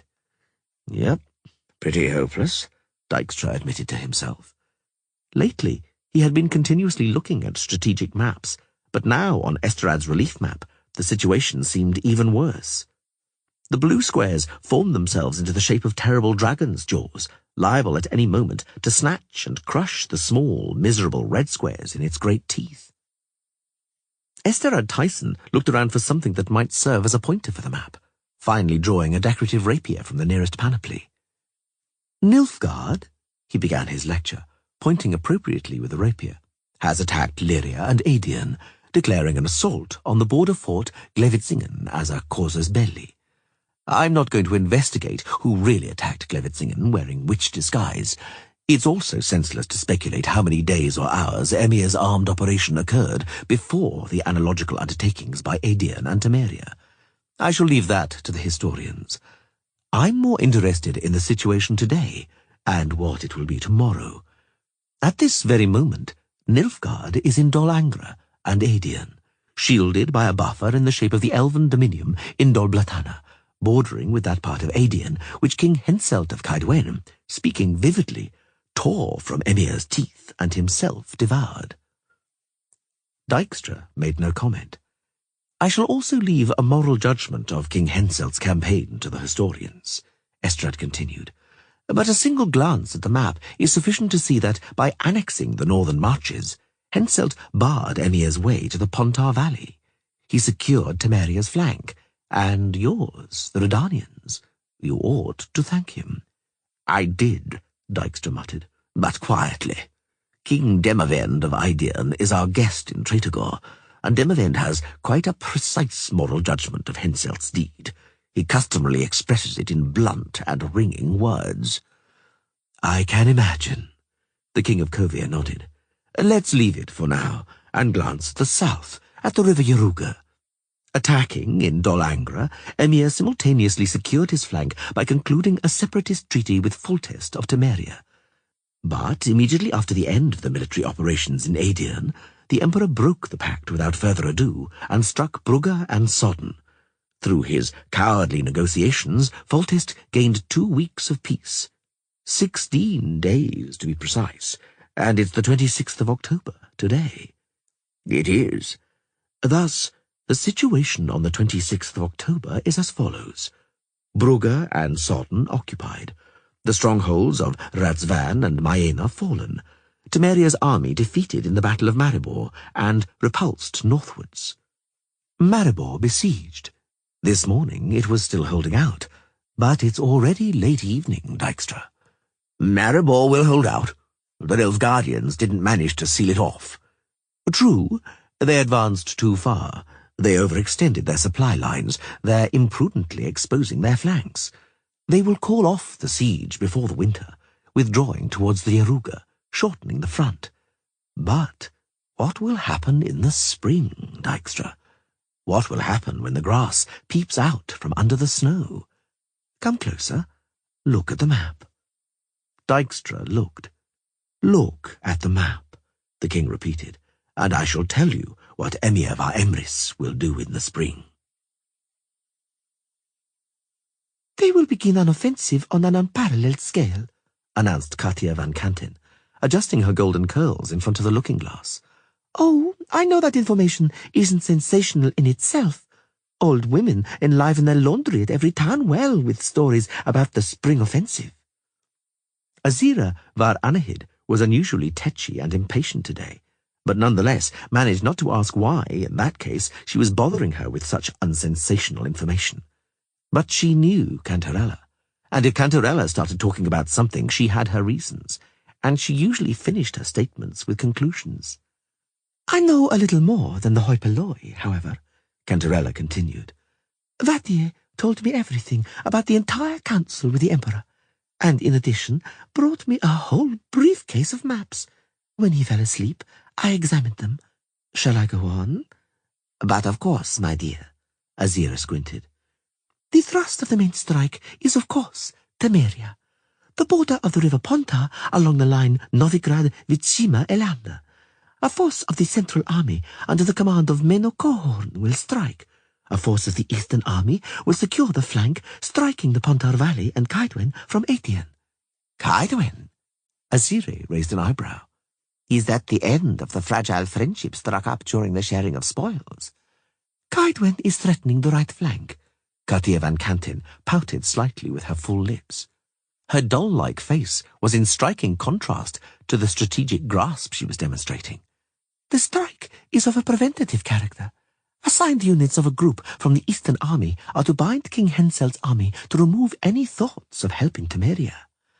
The Verden Special Operations Group will strike in the west, the blonde woman continued, with the task of capturing Sidaris and tightly sealing off the blockade of Novigrad, Gorzvelen, and Vizima, for the General Staff is taking into account the necessity of besieging those three strongholds. You didn't name the two armies' commanders. The Eastern Group, Ardal Abdai. Cantarella smiled slightly. The Verden Group, Joachim de Wet. Azire raised her eyebrows. How interesting, she said. Two princes offended by the removal of their daughters from Emir's matrimonial plans.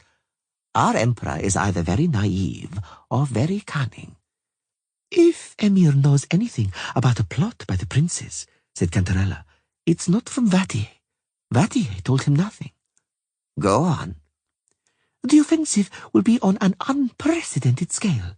Taken together, including frontline units, reserves, auxiliary and rear services, over 300,000 men will be taking part in the operation, and elves, naturally. Scheduled start date? Not yet set.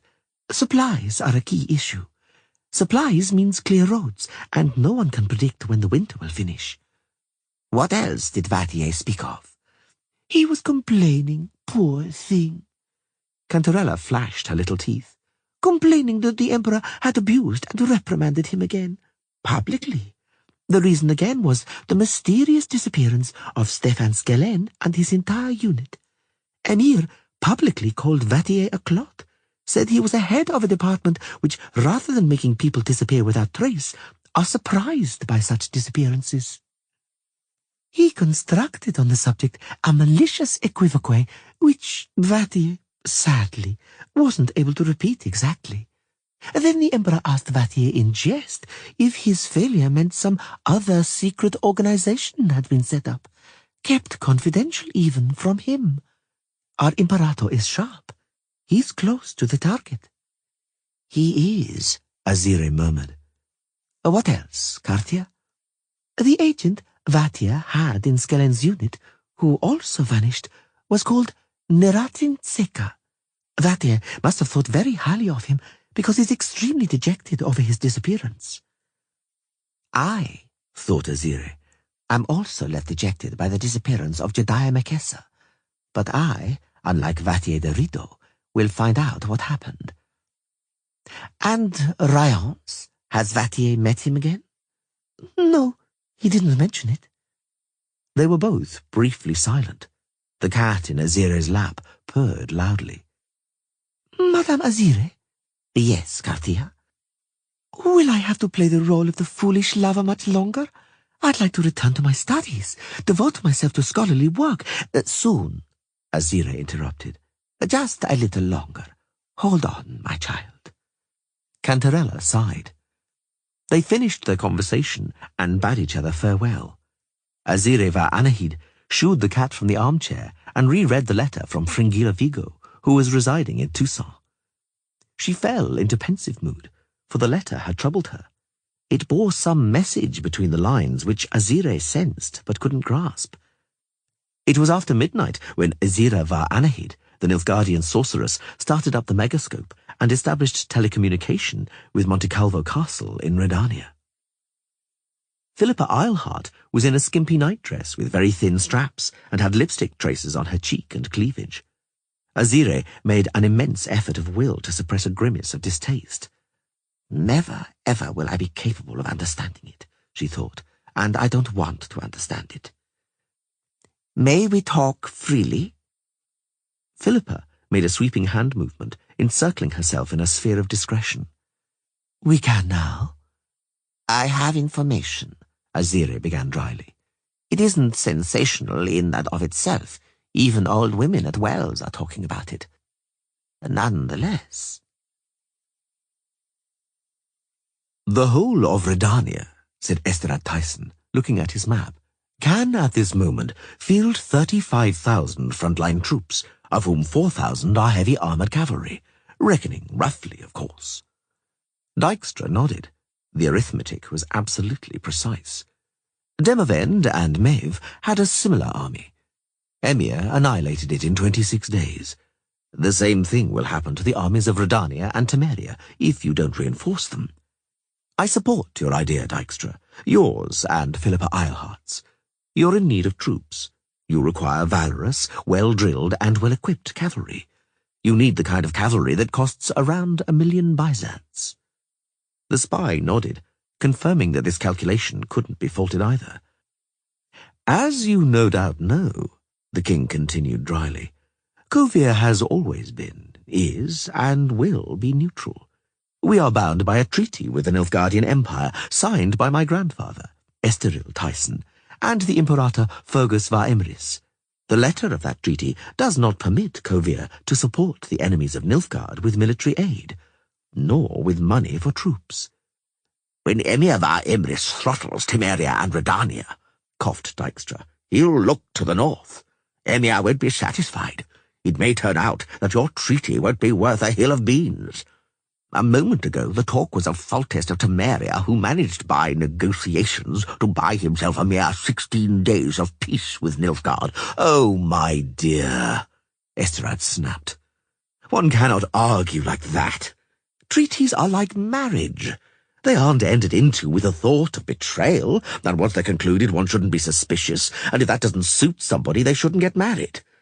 Because you can't become a cuckold without being a husband, but you'll admit that fear of wearing the horns is a pitiful and quite ridiculous justification for enforced celibacy. And cuckolds aren't a subject for discussion in a marriage. As long as one doesn't wear horns, that subject isn't mentioned, and if one's already wearing them, then there's nothing to say. And since we're talking about horns, how is the husband of the fair Marie, the Marquess de Mercé, the Redanian Minister of Finances? Your Majesty, Dijkstra bowed stiffly, has enviable informants. Indeed I do, the king conceded. You'd be astonished how many, and how enviable. But you, too, can't be ashamed of your own. Those you have at my courts, here and in Pontvanis. Oh, I'll wager each of them deserves top marks. Dijkstra didn't even blink. Emir var Emrys, Esterad continued, looking at the nymphs on the ceiling, also has a few good and well-placed agents, which is why, I repeat, Kovir's raison d'etat is neutrality and the principle of pacta sunt servanda. Kovir doesn't break treaties, not even in anticipation of the other side breaking a contract. May I observe, Dijkstra said, that Redania isn't urging Kovir to break pacts. Redania is by no means seeking an alliance or military aid against Nilfgaard. Redania wishes to borrow a small sum, which we shall return. I can just see you returning it, the king interrupted. But these are academic deliberations, for I shan't loan you a farthing. And don't ply me with duplicitous casuistry, Dijkstra. It suits you like a bib suits a wolf. Do you have any other serious, intelligent, and apposite arguments? I do not. You were lucky, Esterad Tyson said after a moment's silence, that you became a spy. You'd never have made a career in commerce. The length and breadth of the world, all royal couples had separate bedchambers. The king's, with extremely varying frequency, visited the Queen's bedchambers, and it also happened that queens paid unexpected visits to the king's bedchambers. Afterwards, the spouses returned to their own chambers and beds. The royal couple of Kovir were an exception in this respect too. Esterad Tyson and Zuleika always slept together, in one bedchamber on an immense bed with an immense canopy. Before falling asleep, Zuleika, after putting on her spectacles, in which she was ashamed to appear before her subjects, customarily read her good book. Esterad Tyson usually talked. That night was no different. Esterad put on his nightcap and picked up his sceptre. He liked to hold his sceptre and play with it. He didn't do it officially, for he feared his subjects would accuse him of being pretentious. "You know, Zuleika," he said, "lately I've been having queer dreams. I've dreamed of that witch, my mother, I don't know how many times. She stands over me and repeats, 'I have a wife for Tancred, I have a wife for Tancred,' and she shows me a pretty but very young girl. And do you know, Zuleika, who that girl is? It's Ciri, Calanthe's granddaughter. Do you remember Calanthea, Zuleika?" "I do, my husband." "Ciri," Esterad went on, playing with the sceptre, "is the one Emir var Emrith reputedly wants to marry. A bizarre marriage. Astonishing. How, damn it, ought she to be a wife for Tancred?" "Tancred," Zuleika's voice faintly altered, as it did whenever she spoke of her son, "could do with a wife. Perhaps he would settle down." "Perhaps," Esterad sighed, "though I doubt it, but perhaps. In any case, matrimony is some sort of chance." Ciri. Huh? Kovir and Sintra. The Yaruga estuary. Doesn't sound at all bad. Not at all bad. An alliance would be fine. A nice little coalition. Well, but if Emir has his eye on the filly... But why is she appearing in my dreams? And why the hell am I dreaming that sort of nonsense? At the equinox, do you recall, when I woke you? Brrr, what a nightmare that was. I'm glad I can't remember the details. Perhaps we ought to summon an astrologer. A soothsayer? A medium? Madame Shiela de Tankerville is in Lanexeter? No. The king grimaced. I don't want that witch. Too clever. A second Philippa Eilhart is springing up under my nose. Power appeals too much to these clever women. One should not encourage them with favours and familiarity. You're right, as ever, my husband. Those dreams.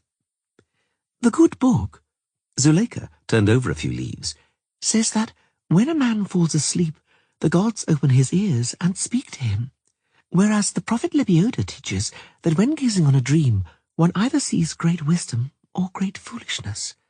The art is in recognizing it. A marriage of Tancred with Emir's betrothed is not exactly great wisdom. Esterad sighed. But while we're on the subject of wisdom, I would be immensely pleased if it came to me during my slumbers.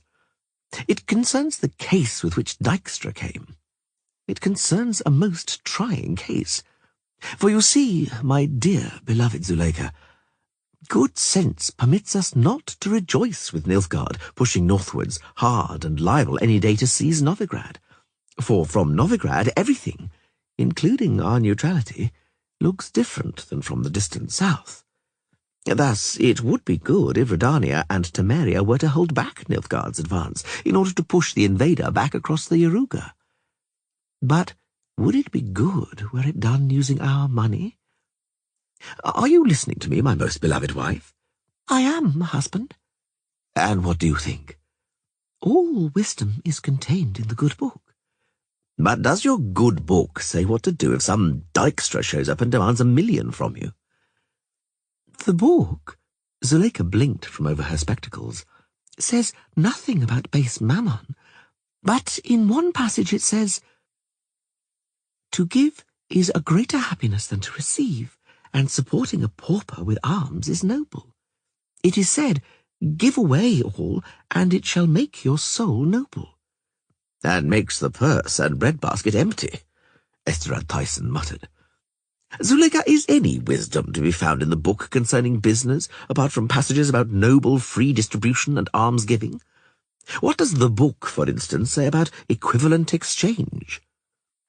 The Queen straightened her spectacles and began to quickly turn over the pages of the incunabulum. "Measure for measure," she read. Esterad was silent for a long while. "And perhaps," he finally drawled, "something more?" Zuleika returned to turning the pages of the book.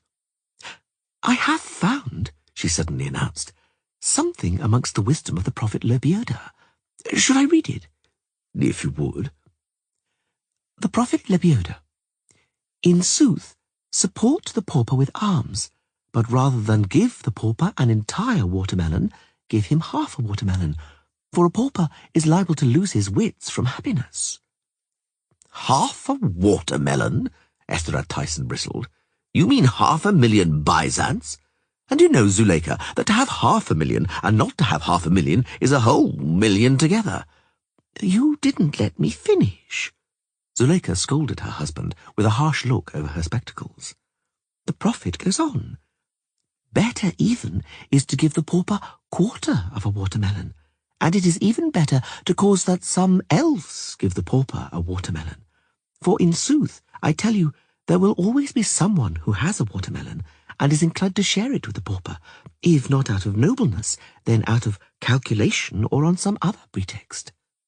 "Ha!" The King of Kovia thumped his sceptre down on the bedside table. In sooth, the prophet Lebioda was shrewd. Instead of giving, cause someone else to give. That appeals to me. Those are in sooth flowing words. Study the wisdom of that prophet, my darling Zuleika. I'm certain you will discover among it something that permits me to solve the problem of Redania and the army that Redania wishes to raise using my money. Zuleika leafed through the book for a long time before she finally began to read. A pupil of the prophet Lebioda once spake to him, "Teach me, master, how I am to act, for my neighbour is desirous of my favourite dog. If I give him my pet, my heart will break from sorrow. If, though, I do not give it, I shall be downhearted, for I shall pain my neighbour through my refusal. What to do?" "Do you have," asked the prophet, "something you love less than your pet dog?" "I have, master," the pupil replied, "an impish cat, a tiresome pest, and I love him not at all." And thus spake the prophet Lebioda, "Take that impish cat, that tiresome pest, and give it to your neighbour. Then you will know happiness. You will be rid of the cat, and will delight your neighbour. For most often it is so, that our neighbour does not desire a gift, but to be given." Esterad was silent for some time, and his brow was knitted. "Zuleika," he finally asked, "was that really the same prophet?" "Take that impish cat—" "I heard it the first time," the king yelled, but immediately restrained himself. "Forgive me, most beloved.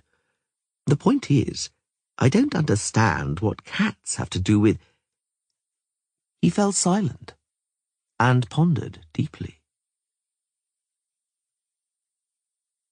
After 85 years, when the situation had changed enough to allow talk about certain issues and persons, Guiscard Vermeulen, Duke of Creighton, grandson of Esterad Tyson and son of his oldest daughter, Gaudemunda, spoke. Duke Guiscard was then a venerable old man, but he clearly remembered the events he had witnessed. It was Duke Guiscard who revealed where the 1,000,000 byzants came from, the 1,000,000 with which Redania equipped its cavalry for the war against Nilfgaard.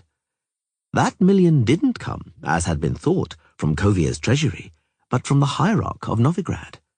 Esterad Tyson, Guiscard disclosed, obtained the Novigradian money from his shares in the maritime trade companies being set up. The paradox was that those companies were set up with the active cooperation of Nilfgaardian merchants. Thus it appeared that Nilfgaard itself, to some degree, had financed the fielding of the Redanian army. "Grandpapa," Guiscard Vermeulen recalled, said something about watermelons, smiling roguishly. He said somebody always wants to give to a pauper, even if out of calculation. He also said that since Nilfgaard itself was contributing to increasing the strength and military capabilities of the Redanian army, they couldn't blame others for doing the same. Later, though, the old man went on, Grandpapa summoned my father, who was at that time the Chief of Intelligence and the Minister of Internal Affairs. When they learned what orders they were to execute, they fell into a panic. They were concerned about releasing more than 3,000 people from prisons, internment camps, and exile. House arrest was to be withdrawn from more than 100. No, it didn't only apply to bandits, common criminals, and hired mercenaries. The pardons were mostly for dissidents. Among the pardoned were henchmen of the deposed King Rid, and people of the usurper Idi, their virulent partisans. And not only those who had supported in word. Most were in prison for sabotage, assassination attempts, and armed revolts. The Minister of Internal Affairs was horrified, and Papa extremely worried. While Grandpapa, the Duke went on, was laughing as though it were a first-rate joke. And then he continued, I remember every word. It's a great pity, gentlemen, that you don't read the good book before going to sleep. If you did, you would understand the ideas of your monarch. As it is, you'll be carrying out orders without understanding them. But don't worry, your monarch knows what he's doing. Now, go and release all my impish cats, those tiresome pests. That's just what he said, impish cats. Pests, and he meant, which no one then could have known, subsequent heroes, commanders covered in glory and fame. Those cats of Grandpapa's became the celebrated condottieri, Adam Adieu Pangrat, Lorenzo Mola, Juan Frontino Gutierrez, and Julia Abatamarco, who became famous in Redania as Pretty Kitty. You youngsters won't remember it, but when I was a boy, when we played at war, every lad wanted to be Adieu Pangrat, and every girl Julia Pretty Kitty. But to Grandpapa, they were mischievous cats. Later, though, mumbled Guise Van, Grandpapa took me by the hand and led me out onto the terrace, where Grandmamma Zuleika was feeding the seagulls. Grandpapa said to her, The old man slowly, and with great effort, tried to recall the words which 85 years ago King Esterad Tyson had said to his wife, Queen Zuleika, on the terrace of Ensenada Palace, towering over the great canal. Do you know, my most beloved wife, that I have spotted one more piece of wisdom among the words of the prophet Lebioda? One that shows me yet another benefit of giving Redania those mischievous cats. Cats, my Zuleika, come home. Cats always come home. Well, and when my cats return, when they bring their pay, their spoils, their riches, I shall tax them. When King Esterad Tyson spoke to Dijkstra for the last time, it was in private, without even Zuleika. Admittedly, a more or less 10-year-old boy was playing on the floor of the gigantic chamber, but he didn't count, and furthermore was so busy with his lead soldiers that he paid no attention to the two men talking. That is Guiscard, Esterad explained, nodding towards the boy. My grandson, the son of Gaudemunda and that ne'er-do-well Prince Vermeulen. But that little boy is Kovier's only hope, should Tancred Tyson turn out to be... should anything happen to Tancred. Dijkstra was aware of Kovier's problem, and Esterad's personal problem. He knew that something had already happened to Tancred. The lad, if he had any makings of a king, would only be a bad one. Your matter, Esterad said, is already, by and large, sorted out. You may now start to ponder on the most effective way of using the 1,000,000 byzants, which will soon end up in the Redanian coffers. He bent down and surreptitiously picked up one of Guiscard's brightly painted lead soldiers, a cavalryman with a raised broadsword. Take that and conceal it well. Whoever shows you another such identical soldier will be my emissary, even if he doesn't look like it, even though you have no faith that he is my man or is aware of the issue of our 1,000,000. Anyone else will be an agent provocateur. Redania, Dykstra bowed, will not forget this, Your Majesty. I, however, speaking for myself, would like to assure you of my personal gratitude. Do not do so. Give me that 1,000 with which you hoped to gain my minister's favour. Why, isn't the king's favour deserving of a bribe? Your Royal Highness is stooping. We are. Hand over the money, Dykstra. To have 1,000 and not to have 1,000 adds up to 2,000, I know. In a distant wing of Ensenada, in a chamber of much more modest size, the sorceress Sheala de Tankerville listened to the account of Queen Zuleika with concentration and earnestness. Excellent, she nodded. Excellent, Your Royal Highness. I did everything as instructed, Lady Sheala. Thank you for doing so, and I assure you one more time we were acting in a good cause, for the good of the country and dynasty. Queen Zuleika coughed softly, and her voice changed a little. And Tancred, Lady Sheala? I gave my word, Sheala de Tankerville said coldly. I gave my word that I would reciprocate for the help with help. Your Royal Highness may sleep serenely. I desire that greatly, Zuleika sighed. Greatly. While we're on the subject of sleep, the king begins to suspect something. Those dreams are amazing him, and when something amazes him, he grows suspicious. I shall, then, stop sending the king dreams for some time, the sorceress promised.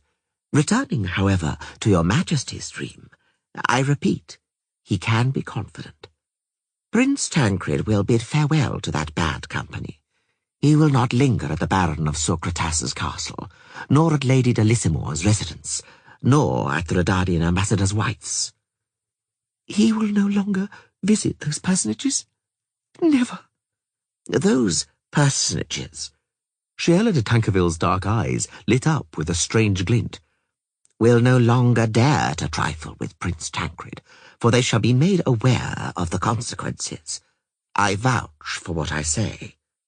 I vouch for the fact that Prince Tancred will take up his studies again and be a diligent scholar, a serious and level-headed young man. He shall also stop chasing skirts. He shall lose his ardour, until the moment we introduce him to Cirilla, Princess of Sintra. Oh, if only I could believe that. Zuleika wrung her hands and raised her eyes. If only I could believe that. It is sometimes difficult. Sheala de Tankerville smiled, unexpectedly, even for herself. To believe in the power of magic, Your Royal Highness. And actually, so it should be. Philippa Eilhart adjusted the gossamer thin strap of her sheer nightdress and wiped the rest of the lipstick smudges from her cleavage. Such a smart woman, thought Sheala de Tankerville with slight distaste, and she can't keep her hormones in check. May we talk? Philippa surrounded herself with a sphere of discretion. We can now. Everything has been sorted out in Kovia, positively.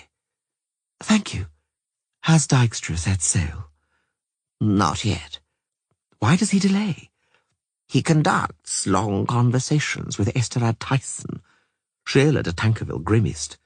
They've taken an uncommon liking for each other, the king and the spy. Do you know the jokes about our weather, Dykstra? that there are only 2 seasons in Kovia, winter and August. I do. And do you know how to tell if summer has reached Kovia? No. How? The rain becomes a little warmer. Ha ha! Joking aside, Esterad Tyson said gravely, it worries me somewhat that the winters come earlier and earlier, and last longer and longer. It was prophesied. You've read, I presume, Eithlina's prophecy. It said there that decades of unending winter will come. Some claim it's some kind of allegory, but I'm a little afraid. In Kovia, we once had 4 summers of cold, rainy weather, and poor harvests. Were it not for the tremendous import of food from Nilfgaard, people would have begun to die of starvation in droves. Can you imagine? To be honest, I can't. Well, I can. The cooling climate may starve us all to death. Famine is a foe that is bloody hard to fight. The spy nodded, lost in thought.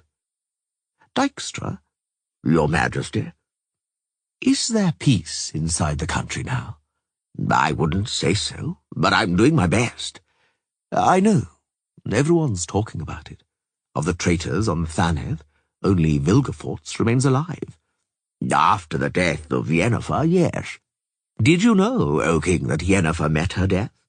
She perished on the last day of August in mysterious circumstances over the infamous Sedna Trench between the Isles of Skellige and Cape Pisa de Mar. Yennefer of Vengerberg, Esterad said slowly, was not a traitor. She was not an accomplice of Vilgefortz. If you wish, I shall supply proof. I do not, Dijkstra responded after a moment's silence. Or perhaps I will, but not right now. Now she's more convenient to me as a traitor. I understand. Don't trust sorceresses, Dijkstra. Philippa in particular. I've never trusted her, but we must cooperate. Without us, Redania would plunge into chaos and perish. That is true, but if I may advise you, loosen your grip a little. You know of what I speak. Scaffolds and torture chambers throughout the land, atrocities perpetrated against elves, and that dreadful fort, Drakenborg. I know you do it out of patriotism, but you are building yourself an evil legend. In it, you're a werewolf, lapping up innocent blood. Someone has to do it. And someone has to bear the consequences. I know you endeavor to be just, but you can't avoid mistakes, can you? For they can't be avoided. Neither can you remain clean when you're slopping around in blood. I know you've never harmed anybody for self-interest, but who will believe that? Who will want to believe that? The day that fate turns, they'll attribute the murder of innocent people to you, and worse, claim you profited from it. And lying sticks to a fellow like tar. I know. They won't give you a chance to defend yourself. People like you aren't given chances. They'll tar you. But later, after the fact. Beware, Dijkstra. I shall. They won't get me. They got your king, Visimir, with a dagger plunged up to the guard in his flank, I heard. It's easier to stab a king than a spy. They won't get me. They'll never get me. And they ought not to. Do you know why, Dijkstra? For there ought to be some sort of fucking justice in this world. The day was to come when they would recall that conversation. Both of them, the king and the spy. Dijkstra recalled Esterad's words in Traitorgore as he listened closely to the steps of the assassins approaching from all directions along all the corridors of the castle. Esterad recalled Dijkstra's words on the splendid marble staircase leading from Ensenada to the Great Canal. He could have fought back. The misty, unseeing eyes of Guiscard Vermeulen gazed into the abyss of his recollections. There were only 3 assassins, and Grandpapa was a powerful man. He could have fought, defended himself until the guards arrived. He could have simply fled. But Grandmama Zuleika was there. Grandpapa shielded and protected Zuleika. Only Zuleika. He didn't care about himself. When help finally arrived, Zuleika wasn't even grazed. Esterhad had been stabbed more than 20 times. He died 3 hours later without regaining consciousness. Have you ever read the good book, Dykstra? No, Your Majesty, but I know what is written in it. I, can you believe it, opened it at random yesterday, and I came across this sentence. On the way to eternity, everyone will tread their own stairway, shouldering their own burden. What do you think about that? Time I went, King Esterhad. Time to shoulder my burden. Farewell, O spy. Farewell, O king. We trekked perhaps 400 furlongs southwards from the ancient and far-famed city of Asengard to a land called Kentloch. When one looks on that land from the hills, one sees numerous lakes arranged artificially in manifold dispositions. Our guide, the elf Avalach, ordered us to seek among those dispositions one calling to mind a clover leaf. And in truth, we espied one such. Moreover, it came out that there were not 3 but 4 lakes, for one, somewhat elongated, stretching from south to north, is, as it were, the stem of the leaf. That lake, known as Tarn Mira, is ringed by a black forest. Meanwhile, the mysterious Tower of the Swallow, in the elven tongue Tor Zirael, was said to rise up at its northern margin. At first, nonetheless, we saw nothing save fog. I was readying myself to ask the elf Avalach about the tower, when he gestured me to be silent and spoke these words. Await and hope. Hope shall return with the light and a good omen. Gaze at the endless waters. There you shall discern the envoys of good tidings. Boivid Backhuizen. Peregrinations along magic trails and places. The book is humbug from beginning to end. The ruins by Tarn Mira Lake have been examined many and oft. They are not magical. Contrary to the enunciations of B. Backhuizen, they cannot thus be the remains of the legendary Tower of the Swallow. Ars Magica, 14th edition. Chapter 9. They're coming! They're coming! Yennefer held her wet, wind-swept hair in both hands and stopped by the railing of the steps, getting out of the way of the women running to the wharf. Pushed by a west wind, a breaker crashed against the shore, and white plumes of foam kept gushing from clefts in the rocks. They're coming! They're coming!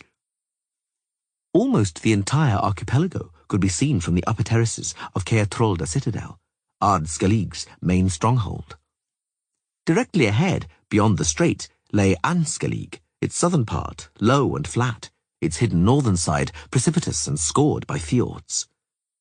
Far away to the left, tall, green, mountainous Spikarug, its peaks shrouded in cloud, broke up the waves with the sharp fangs of its reefs.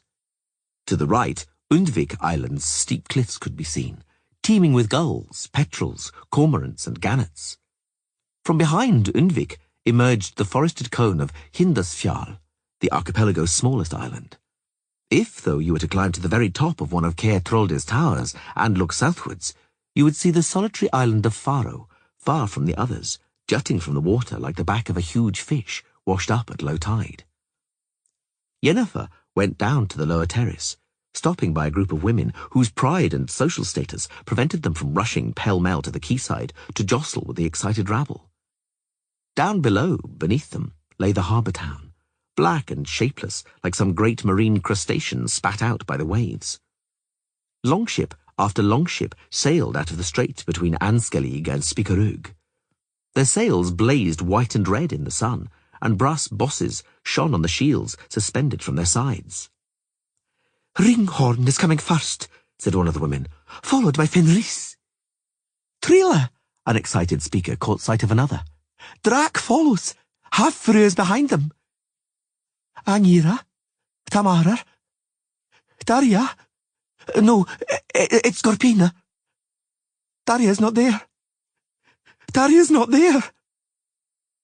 A young, heavily pregnant woman, with a thick, fair plait cradling her belly, groaned softly, paled and fainted, collapsing on the flags of the terrace like a curtain torn from its rings. Yennefer leapt forward at once, dropping to one knee, placed her fingers on the woman's abdomen, and shouted a spell to suppress the spasms and contractions, powerfully and securely binding the placenta, which was in danger of detaching to the womb. Just to be certain, she cast another soothing and protective spell on the baby, whose kicks she could feel under her palm.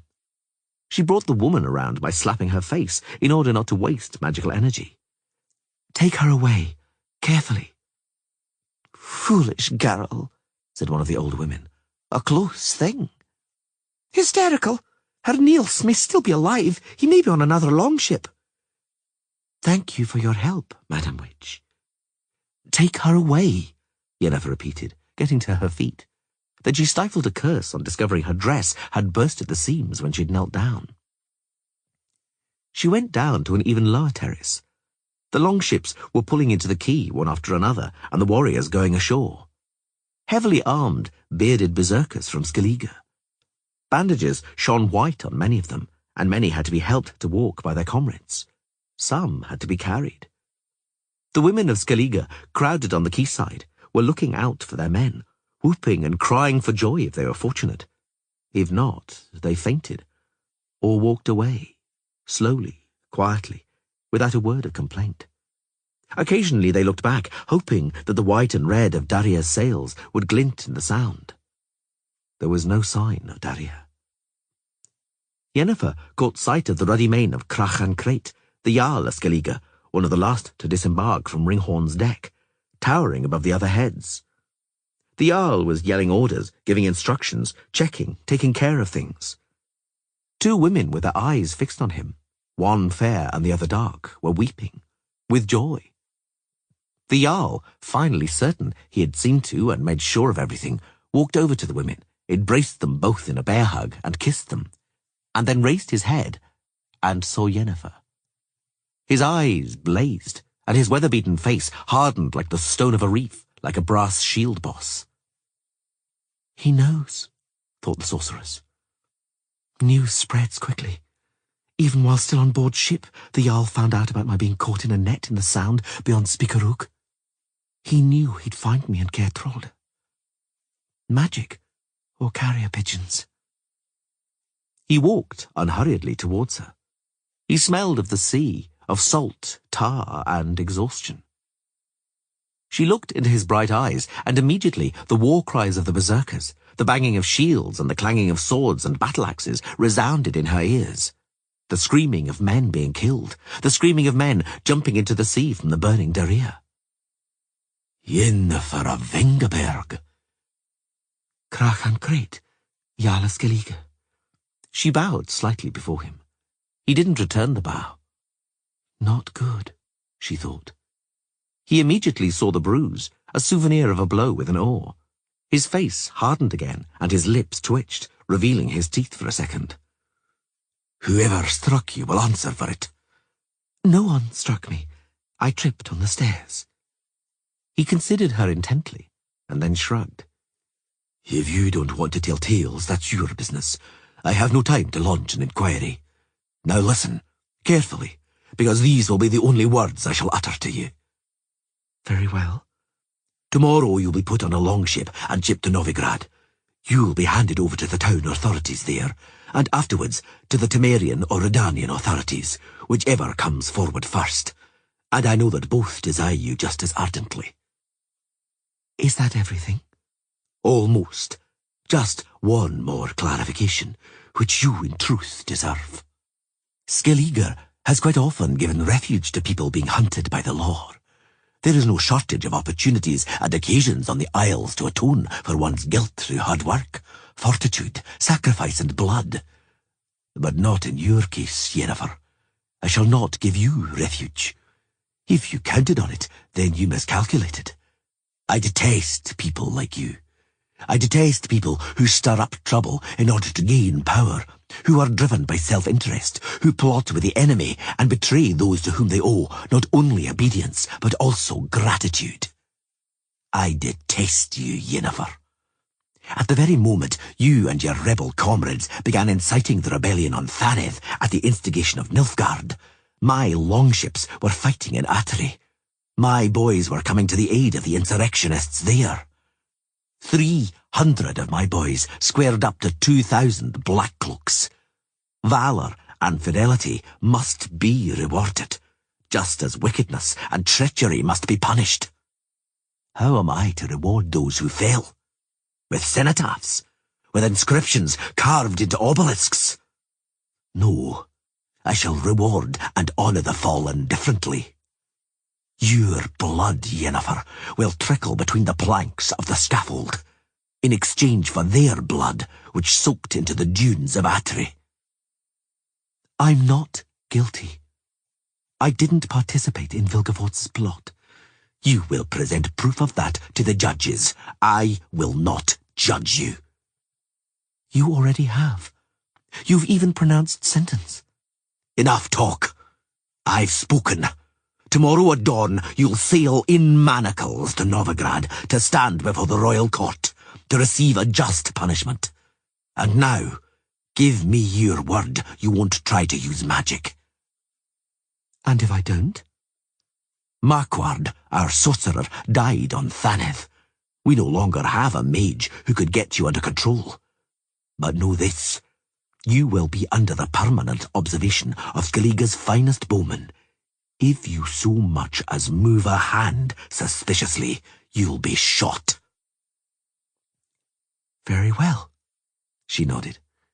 Then I give my word. Splendid. Thank you. Farewell, Yennefer. I shall not be escorting you tomorrow. Crach, he turned on his heel. Yes? I don't have the slightest intention of boarding a ship to Novigrad. I don't have the time to prove my innocence to Dijkstra. I can't risk discovering they've already fabricated proof of my guilt. I can't risk dying of a sudden cerebral hemorrhage or committing suicide in my cell in some spectacular way soon after my arrest. I can't waste time or take such a risk. Nor may I explain to you why it is so risky for me. I shan't sail to Novigrad. He gazed long at her. You won't sail, he restated. What permits you to think like that? Is it that we once shared love's delights? Don't count on that, Yennefer. Let bygones be bygones. I know, and I'm not counting on it. I shan't sail to Novigrad Jarl because I must go and help someone I vowed never to leave alone and helpless. And you, Crach and Crate, Jarl of Skellige, will help me in my undertaking, because you took a similar vow. 10 years ago, right here on the wharf where we stand, to the same person, to Ciri, the granddaughter of Calanthe, the lion cub of Sintra. I, Yennefer of Vengerberg, regard Ciri as my daughter, which is why I demand on her behalf that you keep your vow. Keep it, Crach and Crate, Jarl Skellige. Really? Crach and Crate made sure once again. You won't even try them. None of these dainties. Really? The Jarl did not insist, but took a lobster from the dish, laid it on a board, and split it lengthwise with a powerful, though extremely accurate, blow with a cleaver. After sprinkling it liberally with lemon juice and garlic sauce, he began eating the flesh straight from the shell, with his fingers. Yennefer ate in a dignified manner, using a silver knife and fork, but it was a mutton chop with spinach, specially prepared for her by the astonished and probably slightly offended cook. Because the sorceress didn't want oysters, or mussels, or salmon marinated in its own juice, or gurnard and cockle soup, or stewed monkfish tail, or roast swordfish, or fried moray eel, or octopus, or crab, or lobster, or sea urchin, or, especially, fresh seaweed. She associated everything that even faintly smelled of the sea with Fringilla Vigo and Philippa Eilhart, with the insanely dangerous teleportation, the fall into the seawater she had swallowed, and the net which had been thrown over her, to which, incidentally, had been stuck seaweed and algae identical to that on the dish. Seaweed and algae smashed against her head and shoulders, along with the excruciatingly painful blows from a pine oar. "So then," Crach resumed the conversation, sucking the flesh from the legs of the lobster after cracking open the joints. "I've decided to put my faith in you, Yennefer. I'm not doing it for you, though, be aware of that. Blood geas, the blood oath I gave Calanthe, does indeed tie my hands. So, if your intention to go to Ciri's aid is genuine and heartfelt, and I presume it is, I have no choice. I must help you with your scheme." "Thank you, but rid yourself of that pompous tone, please. I repeat, I didn't take part in the plot on Thaneth. Believe me." "Is it really so important what I believe?" He flared up. "You ought rather to begin with the kings, with Dijkstra, whose agents are tracking you the length and breadth of the world, with Philippa Eilhart and the sorcerers loyal to the kings, from whom, as you yourself admitted, you fled here to Skellige. You ought to present them with proof." "I have no proof," she interrupted, angrily stabbing her fork into a Brussels sprout the offended cook had boiled to go with the mutton chop. "But if I had, they wouldn't let me present it. I can't explain it to you. I'm forbidden from speaking. Take my word for it, Crach. Please." "I said, I know," she interrupted. "You pledged your help. Thank you. But you still don't believe in my innocence. Believe me." Crach threw aside the sucked-out lobster's shell and drew a bowl of mussels closer. He rummaged around, rattling them, taking out the bigger ones. "Very well," he finally said, wiping his hands on the tablecloth. "I believe you, because I want to believe. But I shall not give you refuge or protection. I cannot. You may, though, leave Skellige whenever you wish, and make for wherever you wish. I'd advise haste. You came here, so to speak, on the wings of magic. Others may follow you. They can also work magic."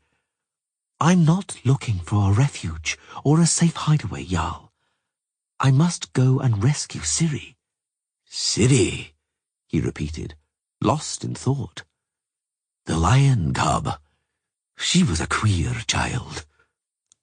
"Was?" "Oh," he flared up again, "I expressed myself badly. Was, because she is no longer a child. That's all I meant, that's all. Cirilla, the lion cub of Sintra. She spent her summers and winters on Skellige. She was often mischievous. She was a young devil, not a lion cub. Oh, damn it, I said was a second time. Yennefer, rumours find their way here from the mainland. Some say Ciri is in Nilfgaard. She's not in Nilfgaard. Others that the girl is dead." Yennefer said nothing, biting her lip. "But I reject the second rumour," the Jarl said firmly. "Ciri's alive. I'm certain. There have been no signs. She's alive." Yennefer raised her eyebrows, but didn't ask any questions. They were silent for a long time, listening intently to the roar of the waves crashing against the rocks of Ardskillig. "Yennefer," Crach said, after another moment's silence, "yet more tidings have reached us from the continent. I know that your witcher, who hid in Brokelon after the affray on Thanedd, set off from there with the aim of reaching Nilfgaard and freeing Ciri." "I repeat, Ciri is not in Nilfgaard. I know not what my witcher, as you choose to describe him, is planning, but Crach, it's no secret that I am fond of him. But I know he won't rescue Ciri. He won't achieve anything. I know him. He'll become entangled in something, get lost, start philosophizing and feeling sorrow for himself. Then he'll vent his rage, hacking whatever and whoever he can to pieces with his sword. Afterwards, to atone for it, he'll carry out some noble but senseless feat. Then finally, he'll be killed foolishly, senselessly, probably by a stab in the back. "They say," Crack quickly interjected, alarmed by the sorceress's ominously changing, strangely trembling voice. They say Ciri is bound to him by destiny. I saw it myself back in Sintra during Pavetta's betrothal. Destiny, Yennefer interrupted sharply, can be interpreted in many, many different ways. Anyway, let's not waste time on digressions. I repeat, I don't know what Geralt's plans are, or even whether he has any. I mean to get down to work myself, using my own methods, and actively, Krach, actively. I'm not accustomed to sitting and weeping, holding my head in both hands. I act. The Jarl raised his eyebrows, but said nothing. I shall take action, the sorceress repeated. I've already devised a plan, and you, Krach, will assist me with it, in accordance with your vow. I'm ready, he announced firmly, for anything. The longships are moored in the harbour. Give the order, Yennefer. She couldn't stifle a snort of laughter. Always the same. No, Krach, no demonstrations of bravery and manliness. It won't be necessary to sail to Nilfgaard and plunge a battle-axe into the lock of the city of the Golden Towers. I need less spectacular, but more tangible help. What's the state of your treasury? I beg your pardon? Jarl, Krach and Crate. The help I need is expressible in cash. It began the next day, at dawn. A frantic commotion broke out in the chambers put at Yennefer's disposal, which Seneschal Guthlaf, who had been assigned to the sorceress, was having great difficulty controlling. Yennefer was sitting at a table, almost not raising her head from various papers. She was counting, totting up columns and doing calculations, which were immediately rushed to the treasury and the island branch of Cianfianelli's bank. She was making drawings and charts, which immediately ended up in the hands of craftsmen, alchemists, goldsmiths, glaziers, and jewelers. Everything went smoothly for a while, and then the problems began. I'm sorry, my lady, Seneschal Guthlaf said slowly, but if there isn't any, there isn't any. We gave you everything we had. We can't make magic or do miracles, and I'll take the liberty of observing that what's lying before you, madam, are diamonds with a combined value of— What do I care about their combined value? She snorted. I need one, but a suitably large one. How large, Master Jeweller? The lapidary looked again at the drawing. In order to make that cut and those facets, a minimum of 30 carats. There's no such stone, Guthlaf stated categorically, on the whole of Skelliger. That's not true, the jeweller contradicted. There is. How do you imagine this playing out, Yennefer? Krach and Crate frowned. I'm to send armed men to storm and then plunder the temple, and to threaten the priestesses with my wrath if they don't give up the diamond. It's out of the question. I'm not especially religious, but a temple's a temple, and priestesses are priestesses. I can only ask politely. Hint at how much it matters to me, and how great my gratitude will be. But it will still only be a request, a humble supplication. That may be denied? Indeed, but there's no harm in trying. What are we risking? Let's sail to Hindasfjall together and present the supplication. I'll give the priestesses to understand what's needed, but then everything will be in your hands. Negotiate, present your arguments, try bribery, pique their ambition, appeal to higher reasons, despair, weep, sob, beg for mercy, call on all the sea devils. Must I teach you, Yennefer? It'll all be for nothing, Krach. A sorceress will never reach agreement with priestesses. Certain differences of our outlook are too marked. And when it comes to permitting a sorceress to use a sacred relic or artifact... No, we'd better forget it. There's no chance. What do you actually need that diamond for? To build a window. I mean a telecommunicational megascope. I have to talk to several people. Magically? At a distance? If it was enough to climb to the top of Caer Trolda and shout loudly, I wouldn't be bothering you. The gulls and petrels, circling above the water, clamoured. The red-beaked oyster-catchers, nestling on the steep rocks and reefs of Hindasfjall, squealed shrilly, and yellow-headed gannets screeched hoarsely and gaggled. The glistening green eyes of black-crested cormorants watched attentively as the launch sailed past. "That large rock suspended above the water," pointed out Crach and Crate, leaning on the rail, "is Caer Hemdall, Hemdall's watchtower. Hemdall is our mythical hero. Legend has it that with the coming of Tedd de Redd, the time of the end, the time of white frost and the wolfish blizzard, Hemdall will face the evil powers from the land of Morherhue, the phantoms, demons, and spectres of chaos. He will stand on the Rainbow Bridge and blow his horn to signal that it is time to take up arms and fall into battle array for Ragnarok, the last battle, which will decide if night is to fall or dawn to break." The launch skipped nimbly over the waves, entering the calmer waters of the bay between Hemdall's watchtower and another rock of similarly fantastic contours. "That smaller rock is Camby," the Jarl explained.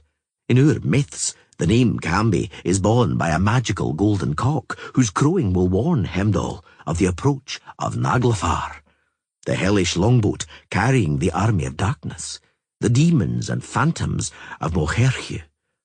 Naglfar is built from corpses' fingernails. You wouldn't believe it, Yennefer, but there are still people on Skellige who cut the nails of the dead before burial, so as not to supply the spectres of Morherhue with building materials." "I would. I know the power of legend." The fjord protected them a little from the wind, and the sail fluttered. "Sound the horn!" Crach ordered his crew. "We're reaching the shore." "We ought to inform the pious ladies that we're paying them a visit."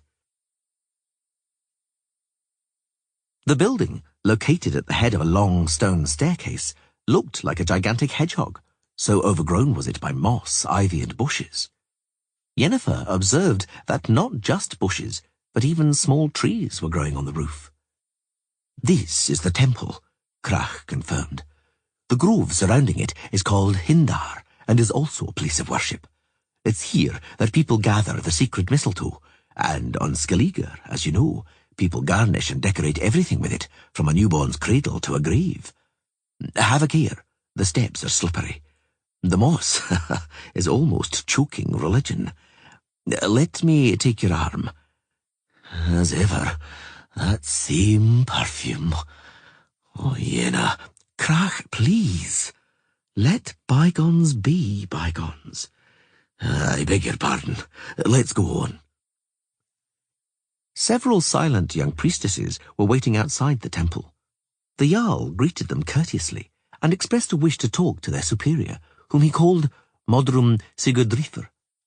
They went inside to a space lit by shafts of light shining from stained glass windows set high up. One of them was shining on the altar. "By 100 sea-devils," Crach and Crate muttered. "I'd forgotten how large Brisingamen was. I haven't been here since I was a child. You could probably buy all the shipyards in Sedaris with it, along with the labourers and the annual output." The Jarl was exaggerating, but not by much. A statue of Modron Freya, the Great Mother, in her typical maternal aspect, a woman in flowing robes revealing her advanced state of pregnancy, which the sculptor had accented inordinately, towered above the modest marble altar, above figures of cats and falcons, above a stone basin for votive offerings. She stood with bowed head and facial features hidden by a scarf. Over the goddess's arms, which were folded on her chest, was a diamond, one element of a gold necklace. The diamond was tinged slightly blue, like the clearest water. It was large, 150 carats or so. "It wouldn't even need cutting," Yennefer whispered. "It's a rosette, exactly what I need. Facets, perfect for diffracting light." "That means we're lucky." "I doubt it. The priestesses will soon appear, and I, being a heathen, will be sworn at and ejected." "Are you exaggerating?" "Not in the slightest." "Welcome, Jarl, to the Temple of the Mother, and I welcome you too, O honourable Yennefer of Fingerberg. Crach and Crate bowed. Greetings, esteemed Mother Sigurdrifer. The priestess was tall, almost as tall as Crach, which meant she was a head taller than Yennefer. She had fair hair and pale eyes, and an oval, none too pretty and none too feminine face. I've seen her somewhere before, thought Yennefer. Not so long ago. Where? On the steps of Caer Drolder, leading to the harbour, the priestess recalled with a smile. When the longboats were coming in from the Sound, I stood over you as you helped a pregnant woman who was about to miscarry. On your knees, worrying not at all about your very costly camlet dress.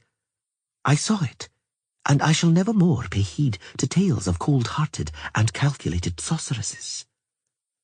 Yennefer coughed softly and lowered her head in a bow. You are standing before the altar of the Mother, Yennefer. May her grace fall on you. Esteemed Mother, I wish humbly to ask you, say nothing. Jarl, you are no doubt very busy. Leave us alone here on Hindasfjall. We will manage to come to an agreement. We are women. It is unimportant what we are engaged in or who we are. We always serve she who is the Virgin, the Mother and the Crone. Kneel beside me, Yennefer. Lower your head before the Mother.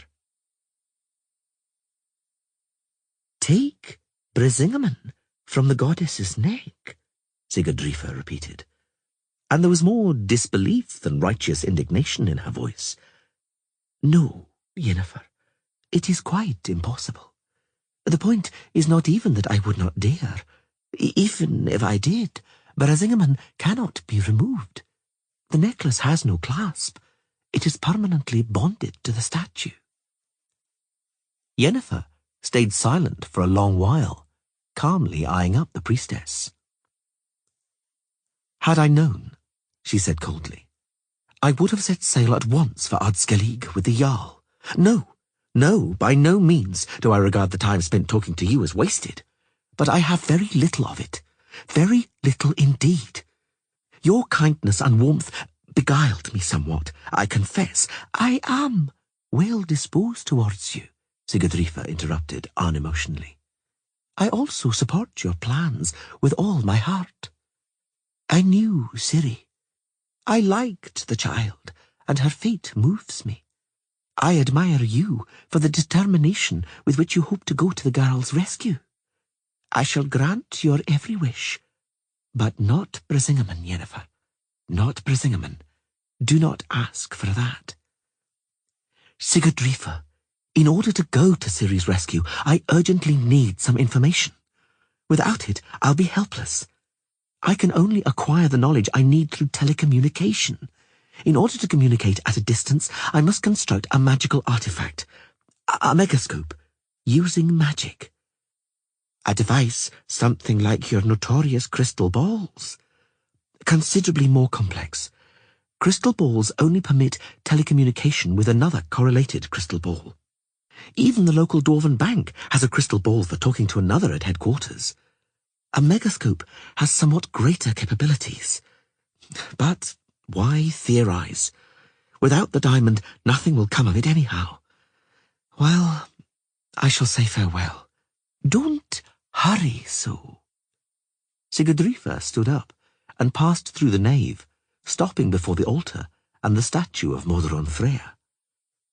The goddess, she said, is also the patron of soothsayers, clairvoyants, telepaths, as symbolized by her sacred animals, the cat, which sees and hears, itself unseen, and the falcon, which sees from above, and by the jewel of the goddess, Brisingamen, the necklace of clairvoyance. Why build some looking and listening device, Yennefer? Wouldn't it be simpler to ask the goddess for help? Yennefer stopped herself from swearing at the last moment. After all, it was a place of worship. The time for evening prayers is approaching, Sigurdrifa continued. I shall devote myself to meditation along with the other priestesses. I shall ask the goddess for help for Ciri, For Ciri, who was here many times in this temple, and looked at Brisingamen around the neck of the Great Mother many times. Sacrifice 1 more hour or 2 of your precious time, Yennefer. Stay here with us for the time of worship. Support me as I pray, with your thoughts and presence. Sigurdrifa, please, do it for me, and for Ciri. The jewel Brisingamen on the goddess's neck. She stifled a yawn. Had there only been some singing, she thought. Some incantation, some mystery, some mystic folklore. It would have been less boring. She wouldn't be feeling so drowsy. But they were simply kneeling with bowed heads, motionless, soundless. But they're capable, when they want to, of using the power, at times just as well as we sorceresses. It's still a mystery how they do it, without any preparations, any learning, any studies, just prayer and meditation. Divination? Some kind of auto-hypnosis. That's what Tissaia de Vries claims. They absorb energy unconsciously in a trance, and they acquire the ability to transform it into something like our spells.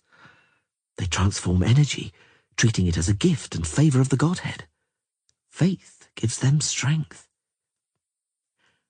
Why have we sorceresses never succeeded with anything like that? Ought I to try? Using the atmosphere and aura of this place? I could enter a trance myself, couldn't I? If only by gazing at the diamond.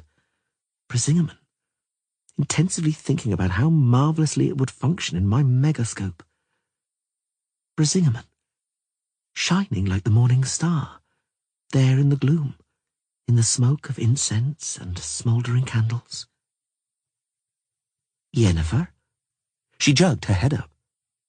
It was dark in the temple. It smelled strongly of smoke. Did I fall asleep? Forgive me. There's nothing to forgive. Come with me. Outside, the night sky burned with a twinkling luminosity that changed like the colours in a kaleidoscope. The northern lights? Yennefer rubbed her eyes in amazement. The aurora borealis in August? How much are you capable of sacrificing, Yennefer? I beg your pardon? Are you prepared to sacrifice yourself, your priceless magic? Sigurdrifa, she said with anger, don't try your sublime tricks on me. I'm 94 years old, but treat that, please, as a confessional secret. I'm only confiding in you so you'll understand I can't be treated like a child. You didn't answer my question. And I don't mean to, for it's the mysticism I don't accept. I fell asleep during your worship. It wearied and bored me, because I don't believe in your goddess. Sigurdrifa turned away, and Yennefer took a very deep breath in spite of herself. Your disbelief is not very flattering to me, said a woman with eyes filled with molten gold. But does your disbelief change anything? All Yennefer could do was to breathe out. The time will come, said the golden-eyed woman, when absolutely no one, including children, will believe in sorceresses. I tell you that with deliberate spite, by way of revenge. Let us leave. No, Yennefer finally managed. No, I won't go anywhere. Enough of this. It's an enthrallment or hypnosis, an illusion, a trance. I have developed defense mechanisms. I can dispel all this with one charm, just like that. Damn it! The golden-eyed woman came closer. The diamond in her necklace burned like the morning star. Your speech is slowly ceasing to serve as communication, she said. It is becoming art for art's sake. The more incomprehensible it is, the more profound and wise it is considered. In sooth, I preferred you when you could only say ugh and ooh. Come. This is an illusion, a trance. I won't go anywhere. I don't want to force you. It would be a disgrace, for you're an intelligent and proud girl. You have character. A plain, a sea of grass, a moor, a boulder jutting from the heather like the back of a crouching predator. You desired my jewel, Yennefer. I cannot give it to you without first making sure of a few things. I want to check what is deep inside you. Therefore, I have brought you here, to this place of power and might from time immemorial. Your priceless magic is apparently everywhere. Apparently, it's sufficient to merely hold out one's hand. Are you afraid to hold it out? Yennefer couldn't utter a sound from her tight throat. Are then chaos, art, and learning, said the woman, whose name could not be uttered, according to you, the powers capable of changing the world? A curse, a blessing, and progress? And aren't they, by any chance, faith, love, sacrifice? Do you hear? The cock Camby is crowing. The waves are breaking against the shore. Waves pushed by Naglafar's prow. The horn of Heimdall sounds as he stands facing his enemies on the rainbow-coloured arch of Bifrost. The white frost is nigh. A gale and a blizzard are nigh. The earth trembles from the writhing movements of the serpent. The wolf devours the sun. The moon turns black. There is only coldness and darkness, hatred, vengeance, and blood. Whose side will you be on, Yennefer? Will you be on the east or the west side of Bifrost? Will you be with Heimdall or against him? The cock Camby is crowing. Decide, Yennefer. Choose. Only for this reason were you restored to life, that you might make a choice at the right moment. Light or darkness?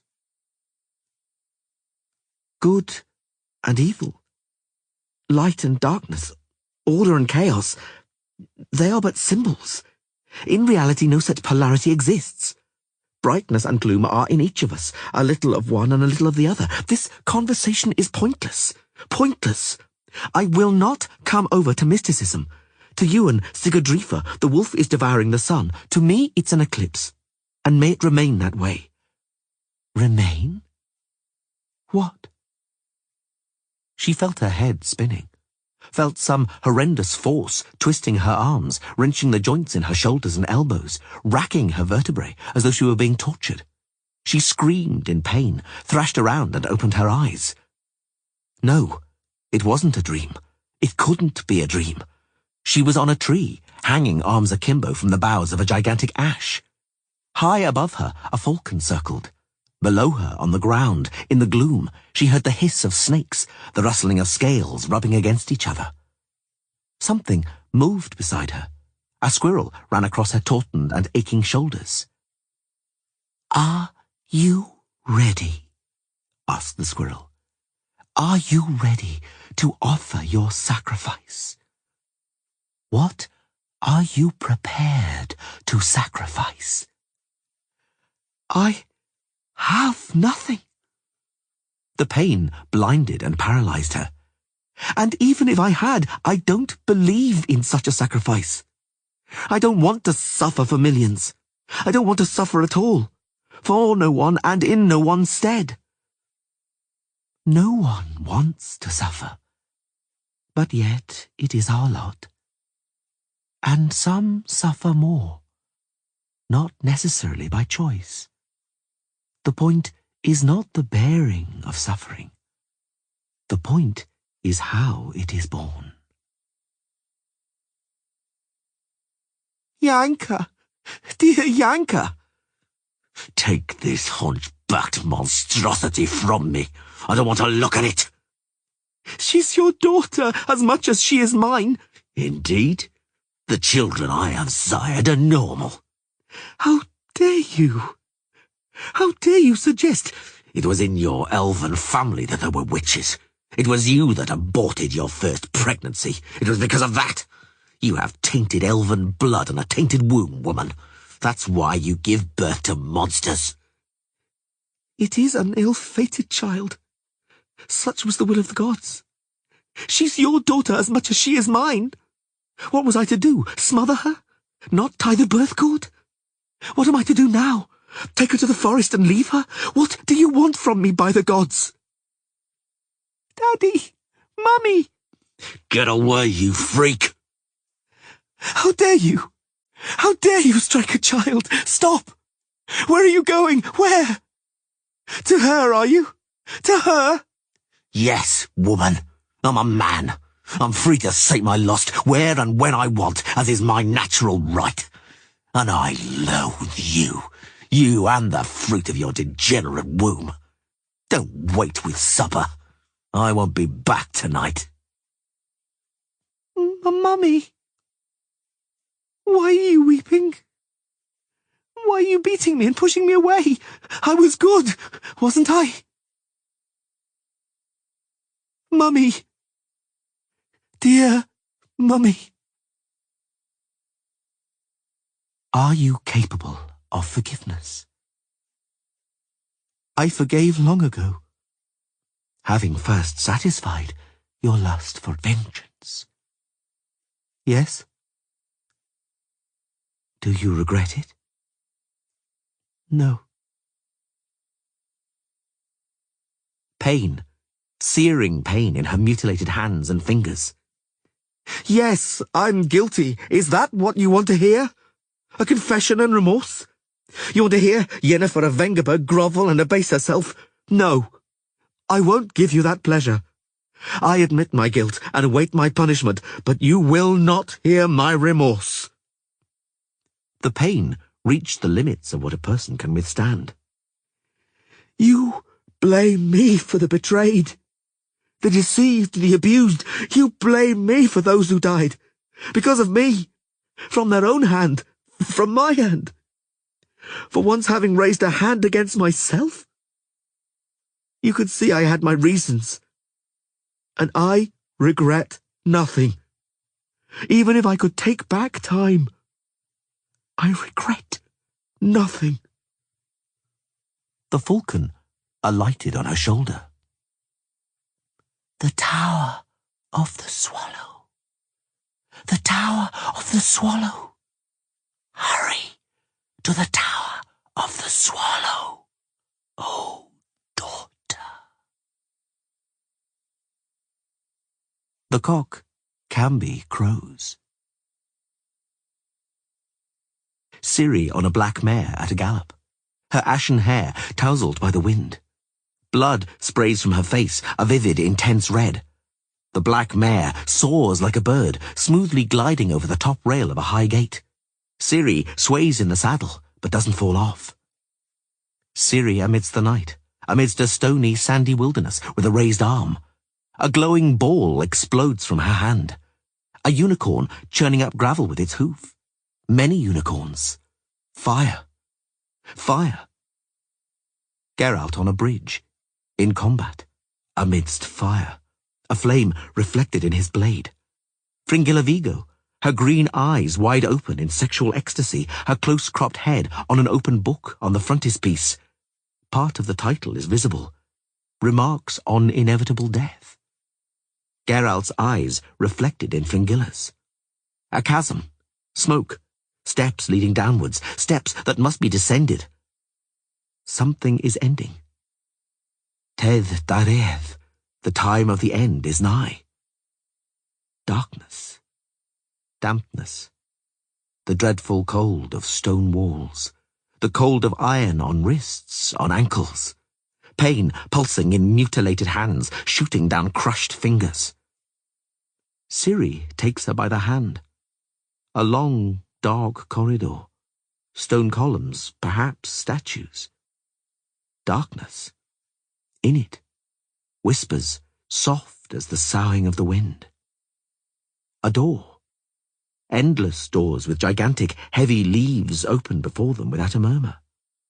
And, finally, in the impenetrable darkness, a door which does not open by itself, which it is forbidden to open. If you are afraid, turn back. It is forbidden to open this door. You know that. I do. But yet you're leading me there. If you are afraid, turn back. There is still time to turn back. It is not yet too late. And you? For me it is. The cock Canby is crowing. Tedd Dairead has come. The aurora borealis. Dawn. Yennefer, wake up. She jerked her head up. She glanced down at her hands. She had both of them, intact. Sigurdrifa, I fell asleep. Come. Where to? She whispered. Where to this time? I beg your pardon. I don't understand. Come. You must see it. Something has happened. Something strange. None of us knows how to explain it. But I can guess. Grace. The goddess has bestowed her grace on you, Yennefer. What do you mean, Sigurdrifa? Look. She looked and sighed aloud. Brisingamen, the sacred jewel of Modron Freya, was no longer hanging around the goddess's neck. It was lying at her feet. Did I hear that correctly? Crachan Crate asked. You're moving to Hindisfjall with your magical workshop. The priestesses will make the sacred diamond available to you. They'll let you use it in your infernal machine. Yes. Well, Yennefer. Have you perhaps had a conversion? What happened on the island? Never you mind. I'm returning to the temple, and that's that. And the financial resources you asked for, will they still be necessary? I'd say so. The Seneschal Guthlaf will carry out each of your relevant instructions, but Yennefer, issue them quickly. Make haste. I've received fresh tidings. Damn it. I was afraid of that. Do they know where I am? No, not yet. I was warned, though, that you may appear on Skelliger, and was ordered to imprison you immediately. I was also ordered to take prisoners on my expeditions and extract information from them, even if it was only scraps concerning you and your sojourn in Nilfgaard or in the provinces. Yennefer, hurry. If they tracked you and caught you here on Skelliger, I would find myself in a somewhat difficult situation. I'll do everything in my power, including whatever it takes to avoid compromising you. Don't worry. Crach grinned. I said somewhat. I'm not afraid of them. Not of kings, nor of sorcerers. They can't do anything to me, because they need me. And I was bound to help you by a feudal oath. Yes, you heard right. I'm still formally a vassal of the Cintran crown, and Cirilla has formal rights to that crown. By representing Cirilla, by being her sole guardian, you have the formal right to give me orders, demand obedience, and servitudes. Causistic sophistries. Well, certainly, he snorted. I will shout as much myself in a booming voice, if in spite of everything it turns out Emir var Imris really has forced the girl to marry. Also, if, by the help of some legal loopholes and flourishes, Ciri has been deprived of the right to the throne, and someone else has been named as a substitute heir, including that lummox Visigerd, then I'll announce my obedience and declare my feudal oath forthwith. But if, Yennefer squinted, in spite of everything, it turns out that Ciri is dead, She's alive, Crach said firmly. I know that for certain. How? You won't want to give it credence. Try me. The blood of the queens of Cintra, Crach began, is uncannily bound to the sea. When one of the women of that blood dies, the sea falls into sheer madness. It's said that Ardskalig bewails the daughters of Rhiannon, for the storm is so strong then that the waves striking from the west squeeze through crevices and caverns to the east side, and suddenly salt brooks gush from the rock, and the entire island shudders. Simple folk say, see how Ardskalig sobs. Someone has died again. Rhiannon's blood has died. The elder blood. Yennefer was silent. It's not a fairy tale, Crach continued. I've seen it for myself, with my own eyes. 3 times, following the death of Adalia, the soothsayer, following the death of Calanthe, and following the death of Pavetta, Ciri's mother. Pavetta, Yennefer observed, actually perished during a storm, so it's hard to speak. Pavetta, Crach interrupted, still deep in thought. Did not perish during a storm. The storm began after her death. The sea reacted as it always does to the death of one of the Cintran bloodline. I've investigated that matter long enough, and am certain of what I know. Meaning what? The ship Pavetta and Duni were sailing on vanished over the infamous Sednar Abyss. It wasn't the first ship to vanish there. You no doubt know that. Fairy tales. Ships meet with disasters. It's a natural thing. On Skelliger, he interrupted quite firmly. We know enough about ships and sailing to be able to distinguish between natural and unnatural disasters. Ships go down unnaturally over the Sedna Abyss, and not accidentally. That includes the ship Pavetta and Duni was sailing on. I'm not arguing, the sorceress sighed. Anyway, does that have any meaning to us, after almost 15 years? It does to me. The Jarl pursed his lips. I shall unravel the case. That's only a matter of time. I'll find out. I'll find an explanation. I'll find an explanation to all the enigmas, including the one from the slaughter of Cintra. What enigma would that be? When the Nilfgaardians invaded Cintra, he muttered, looking her in the eyes, Calanthe ordered Ciri spirited out of the town. But the town was already aflame. Black cloaks were everywhere. The chances of getting out of the siege were faint. The Queen was advised against such a risky business, and it was suggested that Ciri formally capitulate before the hetmans of Nilfgaard, thus saving her life and the Cintran state. In the blazing streets, she would surely and senselessly have died at the hands of the soldierly mob. But the lioness... Do you know what, according to eyewitnesses, she said? No.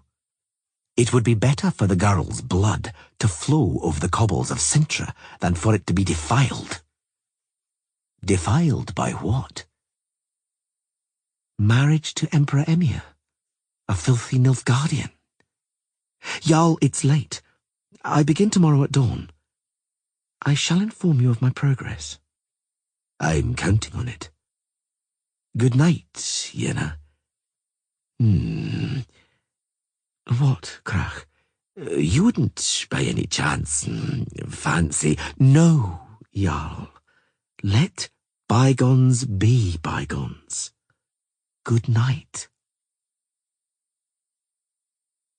Well, well. Crach and Crate received his guest with a tilt of his head. Triss Merigold in person. What a stunning dress, and the fur. Chinchilla, isn't it? I would ask what brings you to Skelliger, if I didn't know, but I do. Wonderful. Triss smiled seductively and neatened her gorgeous chestnut hair. It's wonderful that you know, Jarl. It will save us the introduction and the preliminary explanations, and allow us to get to business right away. What business? Crach crossed his arms on his chest and glared at the sorceress. What ought to precede introductions? What explanations are you counting on? Who do you represent, Triss? In whose name have you come here? King Foltest, whom you served, released you from service with banishment. Although you weren't at fault, he banished you from Temeria. Philippa Eilhart, I've heard, who, along with Dijkstra, is presently ruling de facto in Redania, has taken you under her wing. I see that you're repaying for the asylum as well as you can.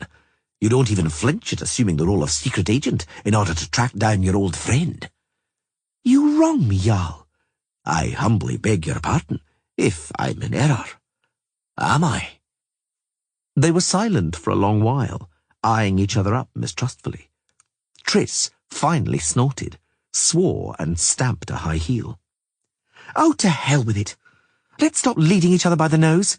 What difference does it make now? Who's serving whom? Who's siding with whom? Who's keeping faith with whom, and with what motives? Yennefer's dead. It's still not known where or in whose grasp Ciri is. What's the point of playing at secrets? I didn't sail here as a spy, Crach. I came on my own initiative, as a private individual, driven by concern for Ciri. Everyone is concerned about Ciri. Lucky girl. Triss's eyes flashed. I wouldn't sneer at that, particularly in your place. I beg your pardon? They said nothing, looking out of the window at the red sun setting beyond the wooded peaks of Spikarug. Triss Merigold. Yes, O Jarl? I invite you to supper. The cook told me to ask if all sorceresses disdain finely cooked seafood. Triss did not disdain seafood. On the contrary, she ate twice as much as she had intended, and now began to worry about her waistline, about the 22 inches she was so proud of. She decided to ease her digestion with some white wine, the celebrated Est of Toussaint. Like Crach, she drank from a horn. And so, she took up the conversation, Yennefer showed up here on the 19th of August, falling spectacularly from the sky into some fishing nets. You, as a faithful vassal of Sintra, granted her asylum, helped her to build a megascope, with whom and about what she talked, you, of course, don't know. Crach and Crate drank deeply from the horn and suppressed a burp. I don't know, he smiled craftily. Of course I don't know. How could I, a poor and simple sailor, know anything about the doings of mighty sorceresses? Sigurdrifa, the priestess of Modron Freya, let her head drop low, as though Crach and Crate's question had burdened her with 1,000-pound weight. She trusted me, Jarl, she muttered barely audibly. She didn't demand of me the swearing of an oath of silence, but she naturally cared about discretion. I really don't know whether— Modron Sigurdrifa, Crach and Crate interrupted gravely. I'm not asking you to act as an informer. Like you, I support Yennefer. Like you, I desire to find and rescue Ciri. Why? I took blood guise, a blood oath. Whereas, regarding Yennefer, concern for her motivates me. She's an extremely proud woman. Even when taking a very great risk, she doesn't stoop to making requests. Therefore, it will be necessary, I can't rule it out, to come to her aid unasked. In order to do that, I need information.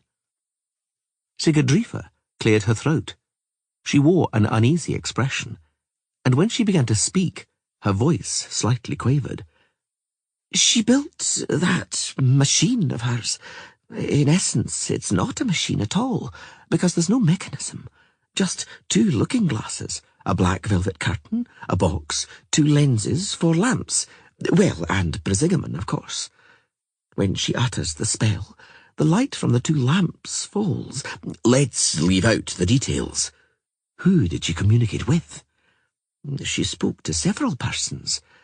With sorcerers. Jarl, I didn't hear everything, but what I heard. Among them are truly wicked people. None wanted to help disinterestedly. They demanded money. They all demanded money. I know, Crach muttered. The bank informed me of the money orders she issued. A pretty penny my oath is costing me. But money comes and goes. What I spent on Yennefer and Ciri, I shall make good in the Nilfgaardian provinces. But go on, O Mother Sigurdrifa. Yennefer, the priestess lowered her head. blackmailed some of them. She gave them to understand she was in possession of compromising information, and in the event of cooperation being declined, she would reveal it to the whole world. Jarl, she's a clever and essentially good woman, but she doesn't have any scruples. She is ruthless and merciless. Indeed, as I know. But I don't want to know the details of the blackmail, and I advise you to forget about them as quickly as you can. It's dangerous knowledge. Outsiders shouldn't meddle with fire like that. I know, Jarl. I owe you obedience, and I believe that your ends justify your means.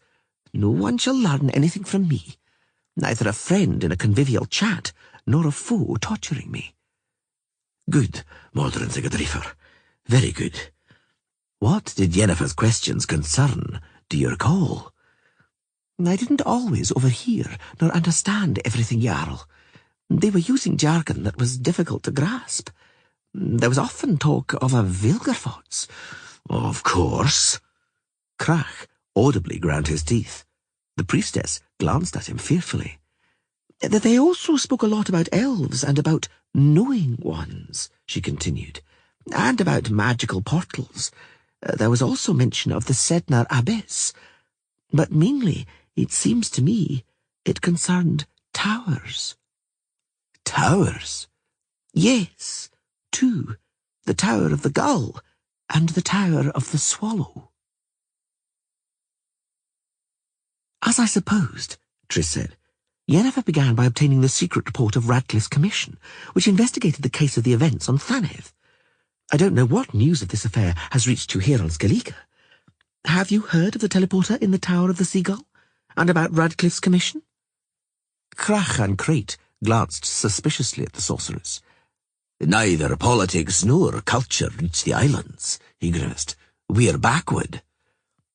The Radcliffe commission. Triss did not deign to pay attention either to his tone nor his expression. Examined in detail teleportational trails leading from Thaneth. The portal on the island Tor Lara, while it existed, negated all teleportational magic within a considerable radius. But as you certainly know, the Tower of the Gull exploded and disintegrated, making teleportation possible. Most of the participants in the events on Thaneth got off the island using portals they opened. As a matter of fact, the Jarl smiled. You, for example, flew straight to Brooklyn with the Witcher on your back. Well, I never. Triss looked him in the eye. Politics don't reach here. Culture doesn't reach here, but rumours do. But let's leave that for now. We'll return to the work of the Radcliffe Commission. The Commission's task was to determine precisely who teleported from Thaneth and whence. They used so-called synopses, spells capable of reconstructing an image of past events, and then collated the uncovered teleportational tracks with the directions they led to, as a result ascribing them to the specific individuals who had opened the portals. They were successful in practically all cases, save one. One teleportational trail led nowhere. To be precise, into the sea, to the Sednar Abyss. Someone, the Jarl guessed at once, teleported onto a ship waiting in a previously agreed location. I just wonder why they went so far, and to such a notorious place. Well, but if a battle axe is hovering over your neck... Exactly. The Commission also thought of that, and voiced the following conclusion. It was Vilgerforts who, having captured Ciri and having his other escape route cut off, took advantage of a reserve exit. He teleported with the girl to the Sednar Abyss onto a Nilfgaardian ship waiting there. That, according to the Commission, explains the fact that Ciri was presented at the Imperial Court in Loch Grim on the 10th of July, barely 10 days after the events on Thaneth. Well, yes, the Jarl squinted. That would explain a lot. On condition, naturally, that the Commission wasn't mistaken. Indeed. The sorceress withstood his gaze, and even afforded herself a mocking smirk. Naturally, a double, and not the real Ciri, could just as easily have been presented in Loch Grim. That may also explain a lot. It doesn't, though, explain one occurrence that the Radcliffe Commission established. so bizarre that, in the report's first version, it was passed over as too improbable. In the report's second, and strictly confidential version, that occurrence was nonetheless presented as a hypothesis. I've been all ears for some time, Triss. The Commission's hypothesis reads, the teleporter in the Tower of the Gull was active, was functioning. Someone passed through it, and the energy of the passage was so powerful, the teleporter exploded and was destroyed. Yennefer, Triss continued a moment later, must have found out about it. What the Radcliffe Commission uncovered. What was included in the confidential report. That is, there's a chance, the slightest chance, that Ciri managed to pass safely through the Tor Lara portal, that she eluded Nilfgaard and Vilgefortz. Where is she then? I'd like to know that too. It was dreadfully dark. The moon, hidden behind banks of cloud, gave no light at all. But in comparison to the previous nights, there was almost no wind, and for that reason it was not so cold. The dugout only rocked gently on the slightly rippling water. It smelled like a swamp, of decaying weed and eel slime. Somewhere by the bank, a beaver slapped its tail on the water, startling both of them. Ciri was certain that Visogota had been dozing and the beaver had woken him. "Go on with the story," she said, wiping her nose with a clean part of her sleeve, not yet covered in slime.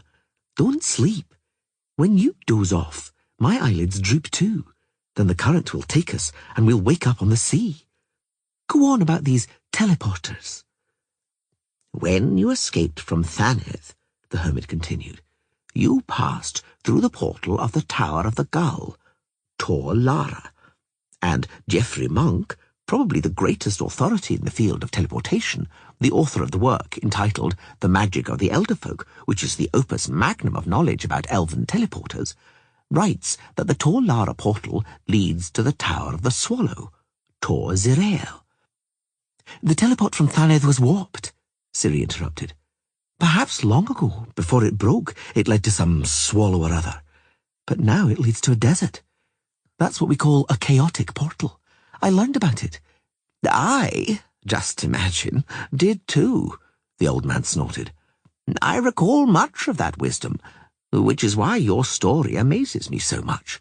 Some parts of it, particularly the ones that concern teleportation." "Could you speak more plainly?" "I could, Ciri, I could. But now it's high time we hauled in the net. It's sure to be full of eels. Ready?" "Ready." Ciri spat on her hands and took hold of the gaff. Visogota grasped the cord, speeding past in the water. "Let's haul it in. 1, 2, 3, and into the boat. Grab them, Ciri, grab them. Into the basket before they escape." It was the second night they had rowed the dugout to the river's boggy tributary, set nets and traps for the eels heading in great numbers towards the sea. They returned to the cottage well after midnight, smeared in slime from head to toe, wet and tired as hell. But they didn't go to bed at once. The haul earmarked for barter had to be put in crates and sealed securely. Should the eels find the smallest crack, there wouldn't be a single one left the next morning. After the work was done, Visogota skinned 2 or 3 fat eels, chopped them into steaks, coated them in flour, and fried them in a huge frying pan. Then they ate and talked. "You see, Ciri, one thing still nags at me. I can't forget that right after your recovery, we couldn't agree about the dates, even though the wound on your cheek constituted the most precise of possible calendars. The cut couldn't have been more than 10 hours old, while you insisted that they'd wounded you 4 days earlier. Though I was certain it came down to a simple mistake, I couldn't stop thinking about it. I kept asking myself the question, what happened to those 4 lost days?" "So? What do you think happened to them?"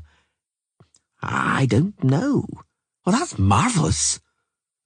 The cat made a long leap, and the mouse it pinned with its claws squeaked shrilly. The tomcat unhurriedly bit through its neck, disemboweled it, and began to eat it with relish. Ciri watched it impassively. The Tower of the Gull teleporter, Visigotta began again, leads to the Tower of the Swallow, and the Tower of the Swallow... The cat ate the entire mouse, leaving the tail for dessert. The tall Lara teleporter, said Ciri, yawning widely, is warped and leads to a desert. I've probably told you that 100 times. That's not the point. I'm talking about something else. That there's a connection between the two teleporters. The tall Lara portal was warped, I agree. But there is also the Tor Zirael teleporter. If you could reach the Tower of the Swallow, you could teleport back to the Isle of Thanedd. You would be far from the danger threatening you, out of reach of your enemies. Ah, that would suit me. There's just one little snag. I have no idea where the Tower of the Swallow is. Perhaps I'll find a remedy for that.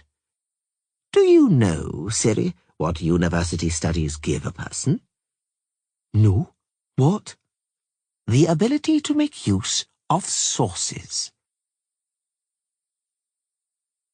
I knew I'd find it, Visigotta said proudly. I searched and searched and... oh, bugger! The armful of heavy tomes slipped through his fingers. Grimoires tumbled onto the threshing floor. Leaves fell from their decayed bindings and were strewn around haphazardly. What have you found? Ciri kneeled beside him and helped him gather up the scattered pages. The Tower of the Swallow. The hermit drove away the tomcat, which had impudently settled on one of the leaves. Tor Zirael, help me. How dusty it is, and sticky. Visigotta, what's this? Here in this picture. That man hanging from a tree. This? Visigotta examined the loose leaf. A scene from the legend of Heimdall. The hero, Heimdall, hung from the ash of the worlds for 9 days and nights to gain knowledge and power through sacrifice and pain. I've dreamed of something like that several times. Ciri wiped her forehead. A man hanging from a tree. The engraving fell out of this book here. If you like, you can read more later. But now, the more important thing is... I have it at last. Peregrinations Along Trails and Magical Places by Boyvid Backhuisen, a book regarded by some as an apocryphal work. You mean it's poppycock? Something like that. But there were also those who valued the book. Here, listen. Pox on it. How dark it is. There's enough light. You're going blind from old age, said Ciri, with a detached cruelty befitting her age. Hand it over. I'll read it. Where from? From here. He pointed with a bony finger. Read it aloud. That old Boyvid wrote in weird language. I think Asengard was some castle or other, if I'm not mistaken. But what's this land? Kentlock? I've never heard of any such place. And what's trefoil? Clover. And I'll tell you about Asengard and the 100 Lakes when you finish reading. For the life of me, barely had the elf Avalach uttered those words than did hurry out from beneath the lake's waters those meagre black birds that had sheltered from the frost the whole winter at the bottom of the depths. For the swallow, as learned men know, does not fly south for the winter in the manner of other birds and return in the spring, but binds itself with its claws in great swarms and sinks to the bottom of the waters, there to spend the whole winter season, and only in the spring does it fly out de profundis from beneath the waters. Howbeit, that bird is not only the symbol of spring and hope, but also the model of unblemished purity, since it never alights on the ground, nor with earthly dirt and filth have any commerce. Let us, though, return to our lake. You would have said that the circling avians dispersed the fog with their wings, for tandem, a marvellous occult tower unexpectedly emerged from the vapour. And we sighed in awe with one voice, because it seemed to be a tower woven from mist, having fog as its fundamentum, and its top was crowned with the gleam of the aurora, an enchanted aurora borealis. Indeed, That tower must have been erected using powerful occult arts beyond human ken. The elf Avalach marked our oar and speak. This is Tor Zirael, the Tower of the Swallow. This is the Gate of Worlds and the Threshold of Time. Feast your eyes on this sight, man, for not to everyone nor always is it given. But when asked if we might approach and from proximity gaze on the tower, or propria manu touch it, Avalach laughed. Tor Zirael, he spake, is for you a reverie, and reveries may not be touched. And a good thing it is, he added, for the tower serves only the few chosen, for whom the threshold of time is a gate of hope and rebirth. But for the profane, it is the portal of nightmare. Barely had he uttered those words than the fog fell once more and denied our eyes that enchanted prospect. The land of 100 lakes, once called Kentloch, Visigotter explained, is called Miltracta today. It's a very vast lakeland, bisected by the river Jelena in the northern part of Metina, close to the border with Nazaire and Magturga. Boivid Backhuisen writes that they walked towards the lake from the north, from Asengard. But today, Asengard is no more. Only ruins remain, and the nearest town is Neunruith. Boivid counted 400 furlongs from Asengard. Various furlongs have been used, but we'll accept the most popular reckoning, according to which 420 furlongs gives around 50 miles. South of Asengard, which is about 350 miles from us here in Periplut. In other words, there are more or less 300 miles between you and the Tower of the Swallow. Ciri, that's some 2 weeks' riding on your Kelpie. In the spring, of course. Not now, when the frosts may be upon us in a day or two. Asengard, which I was reading about, is a ruin today. Ciri murmured, wrinkling her nose pensively. But I've seen the elven town of Sheeroweth in Kaidwen with my own eyes. I've been there. People prized out and pillaged everything. They only left bare stone. I bet only stones remain of your Tower of the Swallow. The larger ones, because the smaller ones have probably been stolen, if there was a portal there as well. Tor Zirael was magical, not visible to everybody, and teleporters are never visible. True, she admitted, and pondered. The one on Thaneth wasn't. It suddenly appeared on a bare wall. Actually, it appeared just in time because that mage who was chasing me was close by. I could hear him, and then the portal materialized as though I'd summoned it.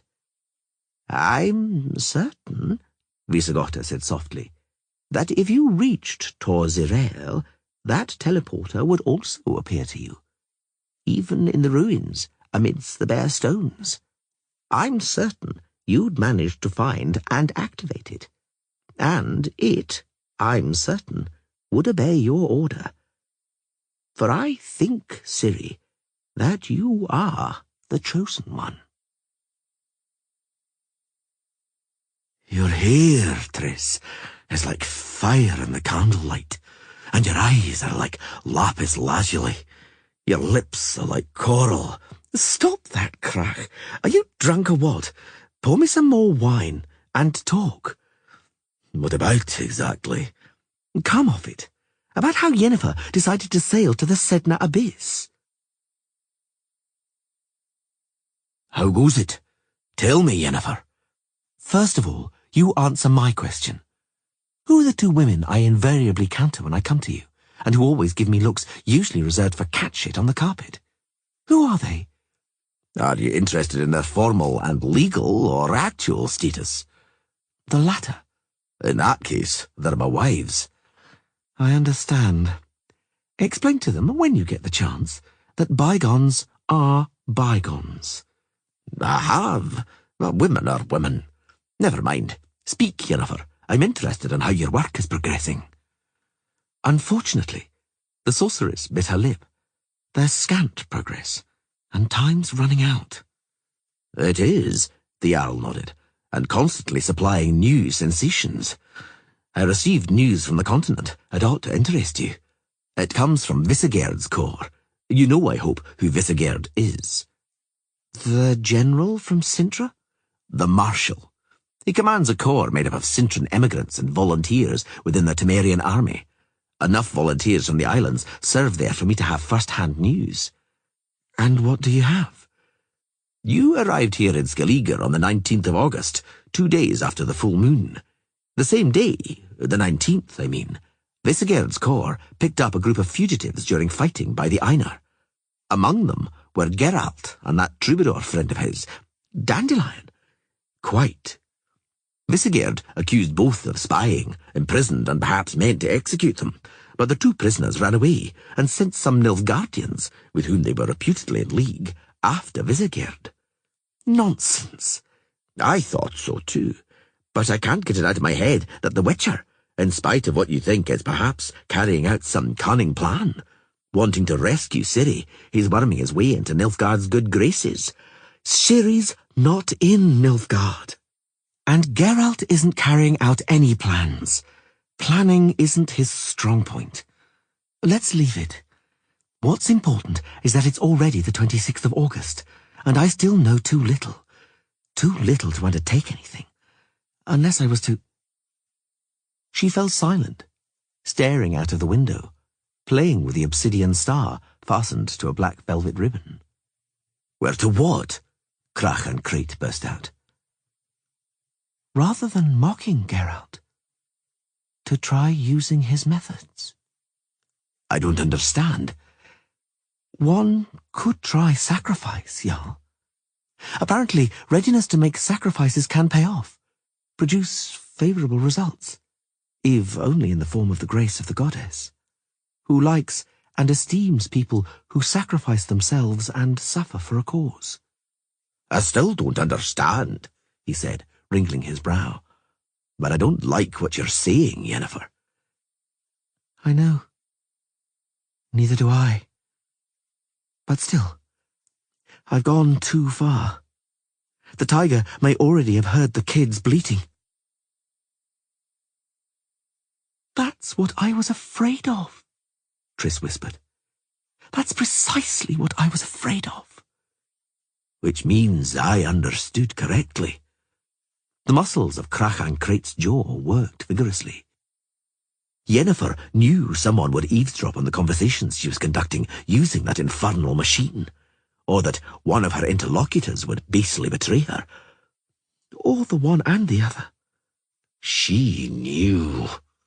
Crach ground his teeth, but carried on regardless, because it was meant to be bait.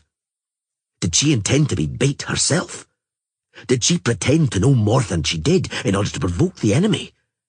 And she sailed to the Sedna abyss. Throwing down the challenge. Provoking. She was taking an awful risk, Crach. I know. She didn't want to expose any of us to danger, apart from volunteers. So she asked for 2 longships. I have the 2 longships you asked for, Alcyone and Tamara, and their crews, naturally. Alcyone will be commanded by Guthlaf, son of Svein. He asked for the honour, as he's taking a liking to you, Yennefer. Tamara will be commanded by Asa Thiazi, a captain in whom I have absolute faith. I almost forgot. My son, Hjalmar Rymouth, will also be in Tamara's crew. Your son? How old is he? 19. You started early. That's the pot calling the kettle black. Hjalmar asked to be added to the crew for personal reasons. I couldn't turn him down. For personal reasons? You really don't know that story? No. Tell me. Crach and Crate drank from the horn and laughed at his recollections. Youngsters from Skellige, he began, love playing on skates during the winter. They can't wait for the icy weather. The first of them go out in the ice when the lake is barely icebound, so thin it wouldn't support adults. Races are the favourite spot, naturally, to gather speed and hurtle as fast as they can from one side of the lake to the other. Other boys compete at the so-called salmon leap, They have to jump in their skates over lakeside rocks sticking up from the ice like shark's teeth, like salmon leaping up waterfalls. You choose a suitably long row of rocks like that, take a run up. Ha! I'd jump like that when I was a scrawny kid. Crach and Crate fell into a reverie and smiled slightly. Of course, he continued, whoever jumps the longest row of rocks wins the competition and then struts around like a peacock. In my day, Yennefer, that honour often fell to your humble servant and present interlocutor. Ha! During the time that interests us most, my son, Hjalmar, was the champion. He jumped over stones that none of the other boys dared to, and paraded around with his nose in the air, challenging anyone to try and defeat him. And the challenge was taken up by Ciri, daughter of Pavetta of Cintra. Not even an islander, though she thought of herself as one, since she'd spent more time here than there. Even after Pavetta's accident? I thought Calanthe had forbidden her from coming here. You know about that? He glanced at her keenly. Indeed, yes. You know a great deal, Yennefer. A great deal. Calanthe's rage and ban didn't last more than 6 months, and then Ciri began to spend her summers and winters here again. She skated like a demon, but to compete at the salmon leap with the lads, and challenge Hjalmar, it was unbelievable. She leapt, the sorceress guessed. Yes, she did. The little Cintran half-devil leaped. A real lion cub from the lioness's blood. And Hjalmar, so as not to expose himself to ridicule, had to risk a jump over an even longer row of stones, which he did. He broke a leg, broke an arm, broke 4 ribs, and smashed his face up. He'll have a scar for the rest of his life. Hjalmar Wrymouth, and his famous betrothed. Ha! Betrothed? Didn't you know about that? You know so much, but not that. She visited him when he was lying in bed recovering after his famous leap. She read to him, told him stories, held his little hand. And when someone entered the chamber, they both blushed like poppies. Well, finally, Hjalmar informed me they were betrothed. I almost had an attack of apoplexy. I'll teach you, you rascal. I'll give you a betrothal, but with a rawhide whip. And I was a bit anxious, for I'd seen that the lion cub was hot-headed, that everything about her was reckless, for she was a daredevil, not to say a little maniac. Fortunately, Hjalmar was covered in splints and bandages, so they couldn't do anything stupid. How old were they then? He was 15, she almost 15. I think your fears were a little exaggerated. Perhaps a little, but Calanthe, whom I had to inform about everything, by no means made light of the matter. I knew she had marriage plans regarding Ciri. I think it concerned the young Tancred Tyson of Kovir, and perhaps the Redanian, Radovid. I can't be certain. But rumours might have harmed the marriage plans, even rumours about innocent kisses or half-innocent caresses.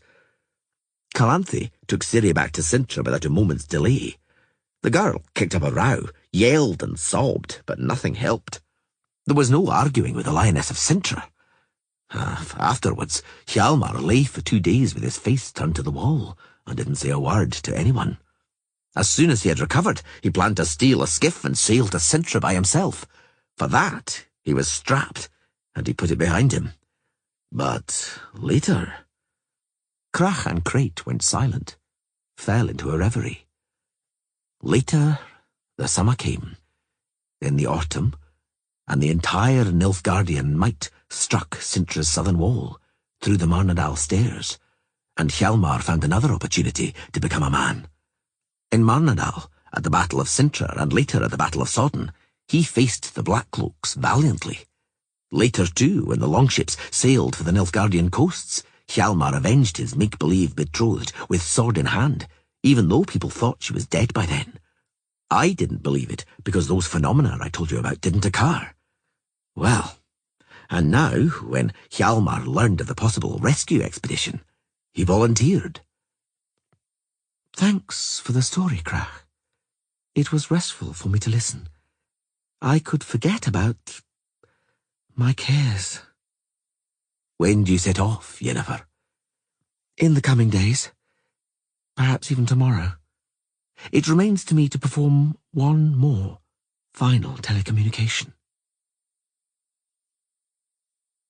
Crach and Crate's eyes were like a hawk's. They bored deeply to the very core. You don't by any chance know Tris Merigold, who Yennefer spoke to that last time before disassembling the infernal machine on the night of the 27th of August? With whom? Or about what? Tris hid her eyes behind her eyelashes. The beam of light, diffracted by the diamond, animated the surface of the looking-glass with a flash. Yennefer extended both hands and intoned a spell. The blinding reflection transformed into a swirl of fog, and an image quickly began to emerge from it. The image of a chamber whose walls were draped with a colourful tapestry. A movement in the window, and an anxious voice. "Who is it? Who's there?" "It's me, Tris." "Yennefer, is that you? Oh, gods! How... Where are you?" "It isn't important where I am. Don't block, for the image is flickering, and take away the candlestick, it's blinding me. I've done it, of course." Though the hour was late, Tris Merigold was not in a negligee or in working clothes. She was wearing an evening gown, as usual, buttoned all the way up to the neck. "May we talk freely?" "Of course." "Are you alone?" "Yes." "You're lying." "Yennefer, don't trick me, girl. I know that expression. I've seen more than enough of it. You had one like that when you started sleeping with Geralt behind my back. You put on the identical innocent, whorish little mask then that I see on your face now, and it means the same now as it did then." Tris blushed, and beside her in the window appeared Philippa Eilhart, dressed in a dark blue men's doublet with silver embroidery. "Bravo," she said.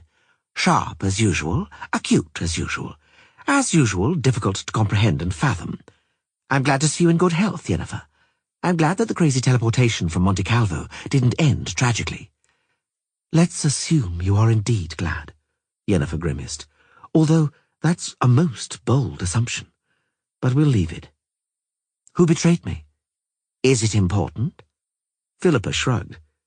"You've now been communicating for 4 days with traitors to whom venality and treachery are second nature, and traitors whom you have forced to betray others in turn. One of them has betrayed you. That's the usual course of events. Don't tell me you didn't expect it." "Of course I did," Yennefer snorted. "I proved that by contacting you. I didn't have to, did I?" "You didn't, which means you stand to gain from it." "Bravo. Sharp as usual, acute as usual. I'm contacting you to assure you that the secret of your lodge is safe with me. I won't betray you." Philippa looked at her from beneath lowered eyelashes. "If you expected," she said finally, "to buy yourself time, peace, and safety with that declaration, you miscalculated. Let's not kid ourselves, Yennefer. By fleeing Monte Calvo, you made a choice. You threw in your lot with one side of the barricade. Whoever's not with the lodge is against it. Now you're trying to beat us to Ciri, and the motives driving you are counter to ours. You're acting against us. You don't want to allow us to use Ciri to serve our political ends. Know, then, that we shall do everything to prevent you using the girl to serve your own sentimental ones." "So it's war, then?" "Competition?" Philippa smiled venomously. "Only competition, Yennefer." "Fair and honourable?" "You must be joking." "Naturally. Nonetheless, I'd like to present one matter honestly and unambiguously. Banking, of course, on gaining something from it." "By all means." "In the course of the next few days, perhaps even tomorrow, events will occur whose outcome I'm unable to predict. It may turn out that our competition and rivalry will suddenly cease to have any meaning. For a simple reason. There won't be a rival any longer." Philippa Eilhart narrowed her eyes, which were accented with light blue eyeshadow. "I understand." "Ensure, then, that I posthumously regain my reputation and good name, that I won't be thought of as a traitor and an accomplice of Vilgefortz. I ask that of the lodge. I ask you personally." Philippa was briefly silent. I decline your request, she said finally. I'm sorry, but your rehabilitation is not in the interests of the lodge. Should you die a traitor. To Ciri you shall be a traitor and a criminal, for then it will be easier to manipulate the maid. Before you undertake anything that may prove fatal, Triss suddenly said, leave us something. A will? Something that will allow us to continue, to follow in your footsteps, and find Ciri. Surely it's in Ciri's interests, after all. It's about her life. Yennefer, Dijkstra has found some tracks. If it's Vilgefortz who has Ciri, a terrible death awaits the girl. Be quiet, Triss, Philippa Eilhart barked sharply. There won't be any bargaining or horse trading here. I'll leave you directions, Yennefer said slowly. I'll leave you information about what I found out and what I've undertaken. I'll leave a trail you'll be able to follow, but not for nothing. If you don't want to rehabilitate me in the world's eyes, then to hell with you and the world. But at least rehabilitate me in the eyes of one Witcher. No, Philippa retorted almost immediately. That isn't in the interests of the lodge either. You shall remain a traitor and a dishonourable sorceress to your Witcher too. It isn't in the lodge's interests to stir up trouble, looking for revenge, and if they have contempt for you, they won't want revenge. Besides, he's probably dead, or will die any day. Information, Yennefer said hollowly, in exchange for his life. Save him, Philippa. No, Yennefer. For it isn't in the interests of the lodge. Purple fire flashed in the sorceress's eyes. Did you hear, Triss? This is your lodge. This is its true countenance. These its true concerns. What do you say to that?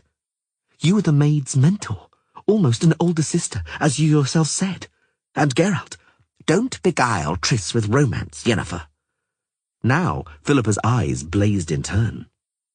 We'll find the maid and rescue her without your help. And if you succeed, thanks a million. You'll help us. You'll save us the bother. You'll snatch her from Vilgefortz's hands. We'll snatch her from yours. And Geralt? Who is Geralt? Did you hear, Triss? Forgive me, Triss Merigold said hollowly. Forgive me, Yennefer. Oh no, Triss. Never. Triss looked at the floor. Crach and Crate's eyes were like a hawk's. The day after the last secret communication, the Jarl of the Isles of Skellige said, one you, Triss Merigold, know nothing about. Yennefer left Skellige, setting a course for the Sedna Abyss. When asked why exactly she was heading there, she looked me in the eye and replied that she intended to find out how natural disasters differ from unnatural ones. She set off with 2 longships, Tamara and Alcyone, with crews made up entirely of volunteers. That was the 28th of August, 2 weeks ago. I haven't seen her since. When did you find out? 5 days later, he interrupted quite bluntly. 3 days after the September new moon. Captain Asa Thiazi, who was sitting behind the Jarl, was anxious. He licked his lips, shifted around on the bench, and wrung his hands so hard the knuckles cracked. The red sun, finally emerging from the clouds covering the sky, sank slowly over Spikeroog. Speak, Asa, Crach and Crate ordered. Asa Thiazi cleared his throat noisily. We were making good way, he began. The wind behind us. We were doing a good 12 knots. Then, on the night of the 29th, we espied the lighthouse at Pesha de Mar.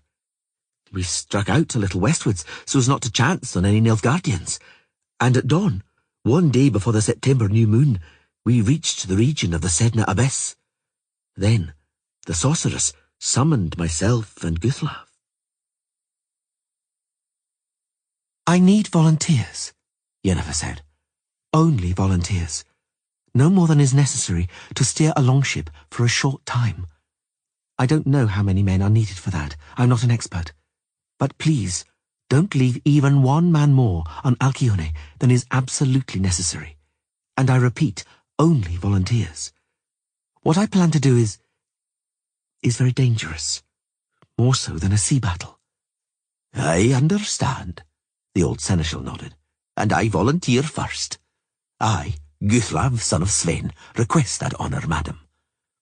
Yennefer looked him long in the eyes. "Very well," she said, "and I too am honoured."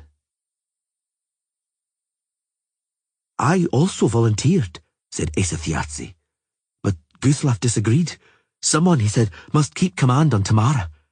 Consequently, 15 men volunteered, including Hjalmar Jarl." Krach and Crate raised his eyebrows. "How many are needed, Guthlav?" the sorceress repeated. "How many are essential? Please reckon it exactly." The seneschal was silent for some time as he added up.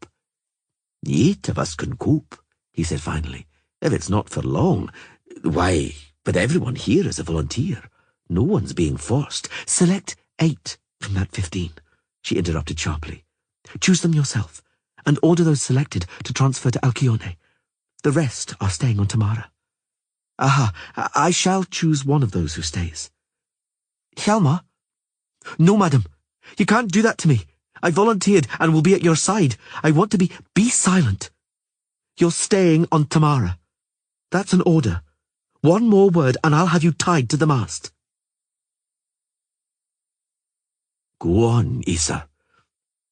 The witch, Guthlav, and those 8 volunteers boarded Alcyone and sailed for the abyss. We on Tamara hung back according to our orders, but not too far away. But some devilry began with the weather, which had been wonderfully favourable till then. Aye, I speak truly that it was devilry, for the power was sinister, Jarl. May I be keelhauled if I lie. Go on."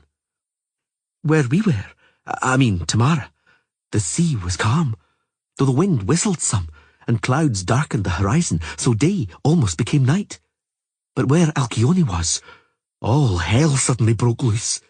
Hell indeed."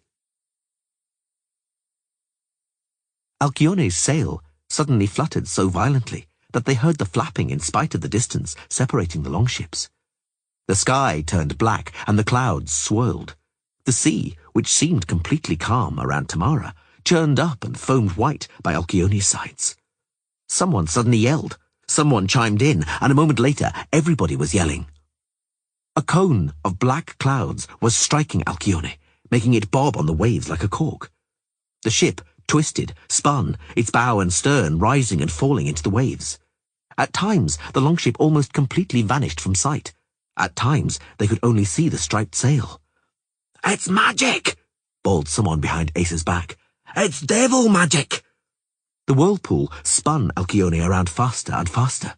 Shields, torn from the sides by centrifugal force, whirred in the air like discs, and splintered oars flew in all directions. "Reef the sail!" yelled Asa Thiazi. "To the oars! Row, boys! To the rescue!" But it was already too late.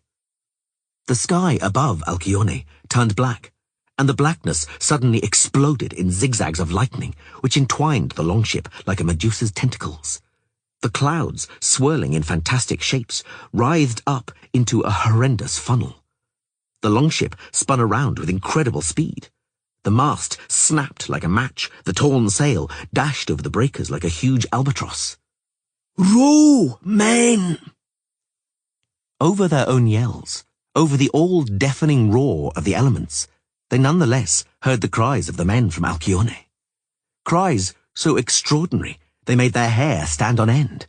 And these were old sea dogs, bloodied berserkers, mariners who had seen and heard many things. They dropped the oars, aware of their impotence. They were dumbfounded. They even stopped yelling. Alcyone, still whirling, slowly rose above the waves, and rose higher and higher. They saw the keel, dripping water, covered in shellfish and algae. They saw a black shape, a figure falling into the sea, then a second, and a third. "They're jumping!" Asa Thiazi roared. "Row, men! Don't stop! With all your might! We must row to their aid!" Alcyone was now a good 100 cubits above the boiling surface of the water. It continued to whirl, an immense spindle dripping with water, entwined in a cobweb of lightning, being dragged into the swirling clouds by an unseen force. Suddenly, an ear-splitting explosion rent the air. Although 15 pairs of oars were pushing Tamara forwards, she suddenly leapt up and flew backwards as if rammed. The deck flew from under Thiazi's feet. He fell over, banging his forehead on the side. He couldn't stand up by himself. He had to be lifted to his feet. He was dazed. He twisted and shook his head, staggering and mumbling incoherently. The screams of the crew seemed muffled.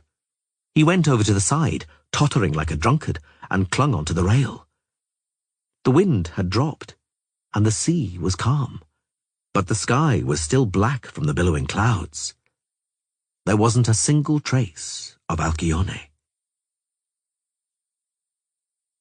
Not even a trace was left, Jarl. Well, tiny pieces of rigging, some rags, nothing more. Asa Thiazi interrupted his tale, watching the sun vanishing beyond Spikarug's wooded peaks. Crach and Crate, lost in thought, didn't hurry him. We know not, Asa Thiazi finally continued, how many managed to jump before Alcyone was sucked into that devilish cloud.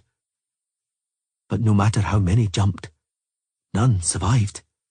And we, though we spared neither time nor strength, fished out but 2 bodies. 2 bodies born on the water.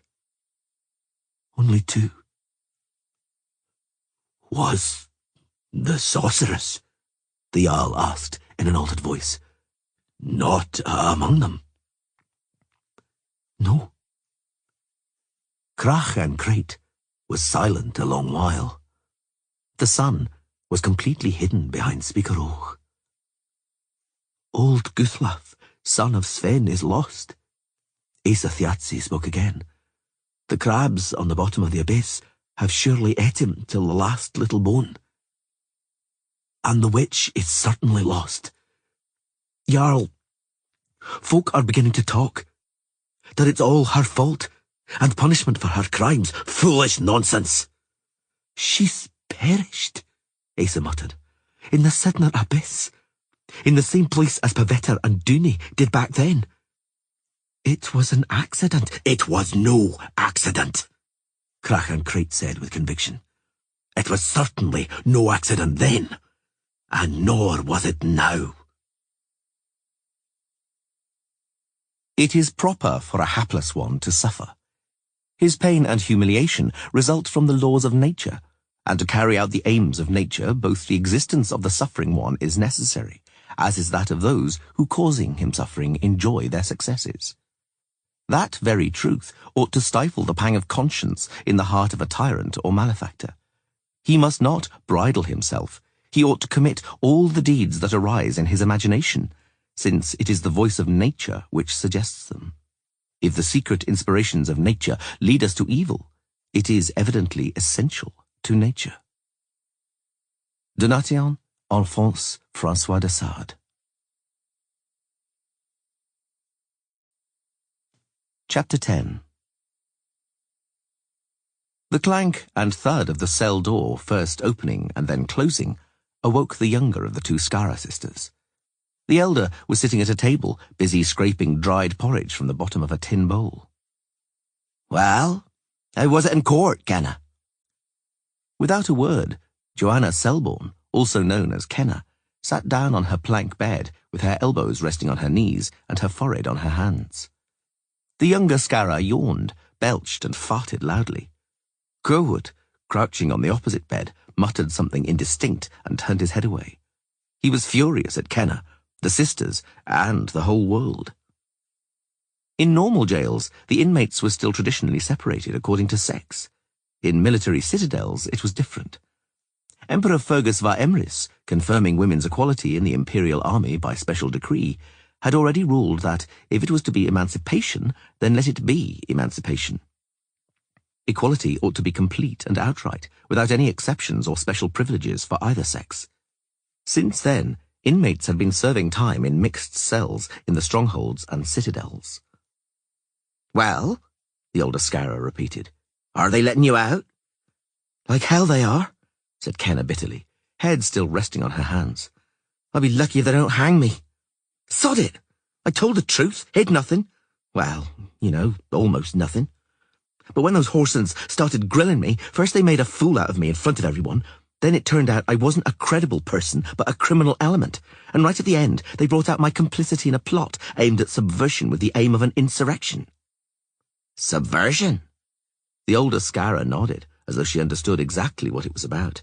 Ah, if it's subversion, then you're in the shit, Kenner. As if I didn't know that. The younger Scarra stretched, yawned like a leopard, widely and noisily, jumped down from the upper bunk, vigorously kicked away Kohut's stool, which was blocking her way, and spat on the floor beside it. Kohut growled, but didn't dare do anything more. Kohut was mortally offended by Kenna, but was afraid of the sisters.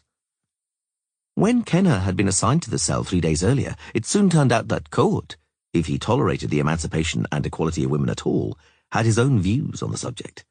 He had thrown a blanket over Kenna's upper half in the middle of the night and intended to avail himself of the lower half, which he certainly would have done, but for the fact that he had happened upon a teleempathic. Kenna penetrated his brain so deeply that Kohut howled like a werewolf and cavorted around the cell as though bitten by a tarantula. Then, out of pure vindictiveness, Kenna telepathically forced him to go down on all fours and bang his head rhythmically against the metal-plated cell door. When the warders, alarmed by the dreadful thumping, opened the door, Kohut butted one of them, for which he received 5 lashes with a metal-tipped truncheon and as many kicks. Summing up, Kohut didn't get the gratification he'd been hoping for, and took offence at Kenna. He didn't even dare to take his revenge, because the next day the Scarra sisters joined them in the cell. The fair sex thus formed the majority, and furthermore it soon turned out that the sisters' views on equality were similar to Kohut's, if completely the other way around, concerning the roles ascribed to the sexes. The younger Scarra looked at the man lasciviously, and made explicit comments, while the older cackled and rubbed her hands together. As a result, Kohut slept with a stool with which he planned to defend his honour. Nonetheless, his chances and prospects were meagre. Both Scarras had served on the front line and were veterans of numerous battles, so would not have been daunted by the stool. Had they wanted to rape him, they would have, even if the man had been armed with a battle-axe. Kenna, though, was certain the sisters were only joking.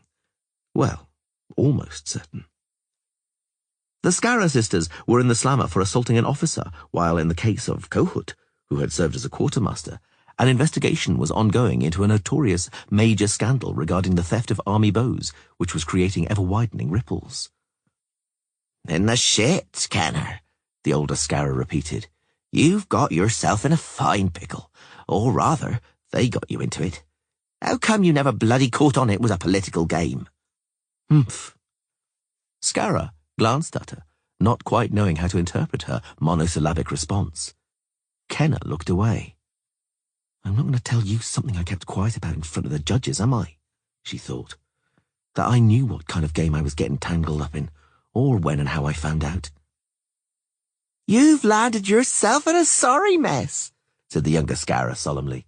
She was the much more dull-witted one, who, Kenna was certain, understood nothing of what it was about. And what finally happened with that Cintran princess? The older Scarra kept probing. I mean, you finally nabbed her, didn't you? We did, if you could call it that. What's the date today? September the 22nd. It's the equinox tomorrow. Ah, well, that's a queer coincidence. Tomorrow, it'll be a year to the day since those events. A year already. Kenna stretched out on her pallet, hands clasped behind her head.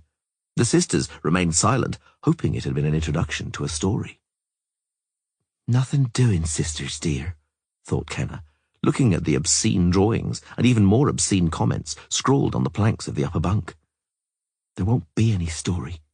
It's not even that bastard Kohut smells like a bloody narc. I just don't feel like talking about it. I don't feel like remembering it. What happened a year ago, after Bonnard gave us the slip in Claremont? We'd arrived there 2 days too late, she recalled. The trail had already gone cold, No one knew where the bounty hunter had gone. No one apart from the merchant Hoovenagel, that is. But Hoovenagel didn't want to talk to Skellen, or even have him in the house. He communicated through his servants that he had no time and wouldn't grant them an audience. Tawny Owl was cross and indignant, but what could he do? It was Ebbing. He didn't have the necessary jurisdiction, and we could do nothing about Hoovenagel any other way. I mean, our way.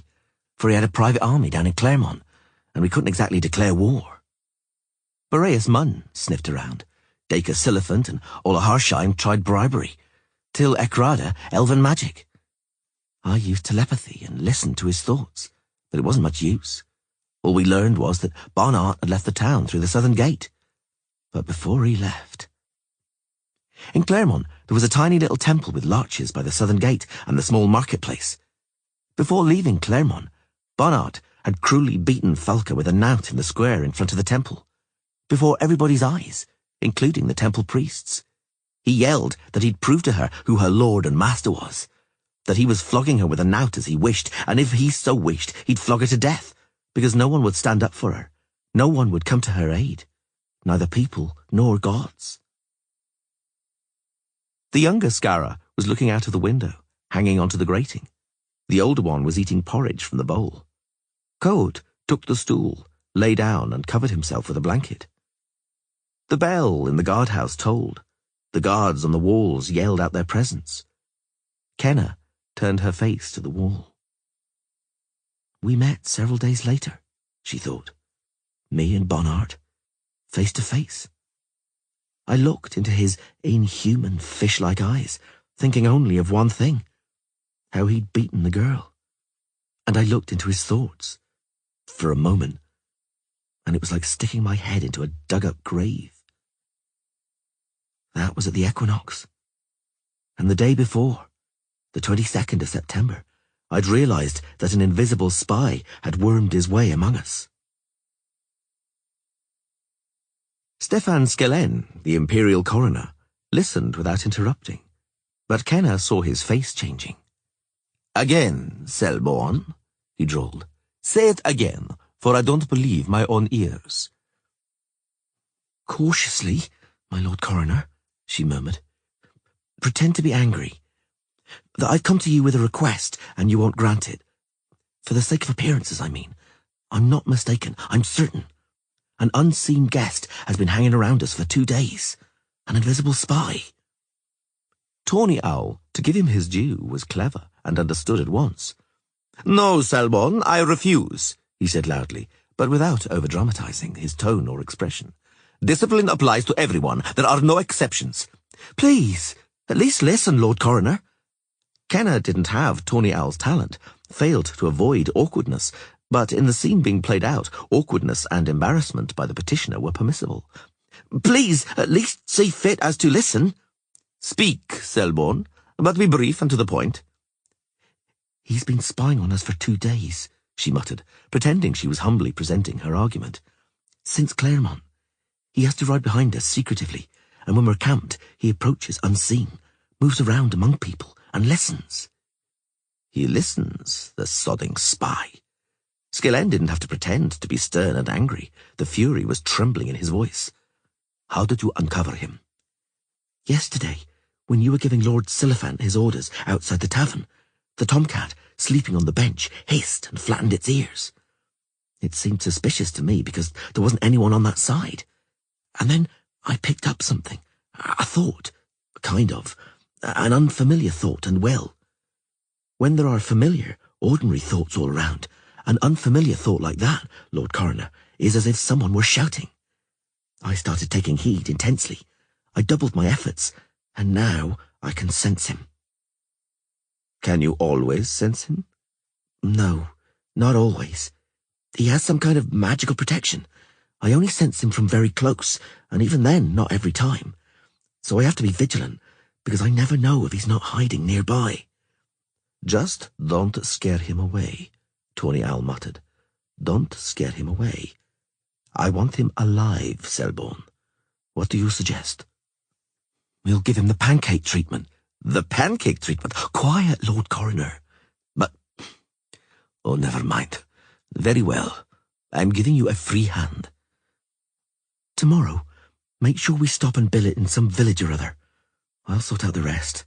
And now, for the sake of appearances, give me a dressing down and I'll go away. I can't, really. He smiled at her with his eyes and winked slightly, immediately assuming the overbearing air of a stern commander. For I'm pleased with you, Miss Selborne. He said Miss. Miss Selborne, as though to an officer. He winked again. No, he said, and brandished an arm, playing his role splendidly. Request denied. Dismissed. Yes, sir. The next day, in the late afternoon, Skellen ordered his soldiers to make camp in a village by the River Leet. The village was prosperous, ringed by a palisade, and they rode in through a fine gate of freshly cut pine palings. The name of the village was Unicorn, and it took its name from its small stone temple, inside which there was a straw effigy of a unicorn. I remember, Kenna recalled, how we laughed at that straw idol, and the village headman gravely explained that the sacred unicorn which looked after the village had many years before been made of gold, then silver, then copper. There were several versions in bone and several in hardwood, but all of them had been stolen. People came from far away to rob or steal it. Things had only been peaceful since the unicorn had been made of straw. We set up camp in the village. As agreed, Skellen occupied the headman's hall. Less than an hour later, we'd given the spy the pancake treatment, in classic textbook fashion. Please come closer, Tony Owl ordered loudly. Please come closer and take a look at this document. Hold on. Is everybody here? So I won't have to explain twice. Ola Harsheim, who had just taken a sip of cream somewhat watered down with sour milk from a milking pail, licked the creamy moustache from his lips, put down the vessel, looked around and counted. Dacre Silliphant, Bert Brigden, Neratin Seka, Till Ikrada, Joanna Selborne. The Fietse's not here. Summon him. Creel? Duffy Creel? To the commander for the briefing, to receive important orders, and a double. Dufisi Creel ran into the hall out of breath. Everybody's here, Lord Coroner, Ola Harsheim reported. Leave the window open. We could expire from the smell of garlic in here. Open the door, too. Make a draught. Brigden and Creel obediently opened the window and the door. Kenna, meanwhile, thought once again that Tony Owl would make a really splendid actor. Please, step this way, gentlemen. I've received this document from the Emperor, confidential and of extraordinary gravity. Your attention, please. Now! Yelled Kenna, sending a powerful directional impulse, whose effect on the senses was similar to being struck by lightning. Ola Harsheim and Dacre Silliphant picked up the milk pail and simultaneously flung the cream in the direction Kenna was indicating. Till Ikrada vigorously emptied a flour barrel which had been hidden under the table. A creamy, floury shape, amorphous at first, appeared on the floor of the chamber. But Bert Brigden was alert. Correctly judging where the pancake's head might be, he whacked it as hard as he could with a cast-iron frying pan. Then everybody threw themselves at the spy, who was plastered all over with cream and flour, tore the hat of invisibility from his head, and seized his arms and legs. After upturning the table, they tied the captive's limbs to the legs. They pulled off his boots and foot wraps and stuffed one of them into his mouth, which was open and ready to shout. In order to crown their work, Dufisi Creel kicked the captive hard in the ribs, and the others took pleasure in watching the spy's eyes bulge out of their sockets. Magnificent work, commented Tawny Owl, who hadn't moved during the entire brief incident, but had stood with his arms crossed on his chest. Bravo! Congratulations! Above all to you, Miss Selborne. Bloody hell, thought Kenna. If it carries on like this, I really am liable to end up an officer. Mr. Brigden, Stefan Skelled said coldly, standing over the prisoner, spread out between the table legs. Put the irons in the coals, please.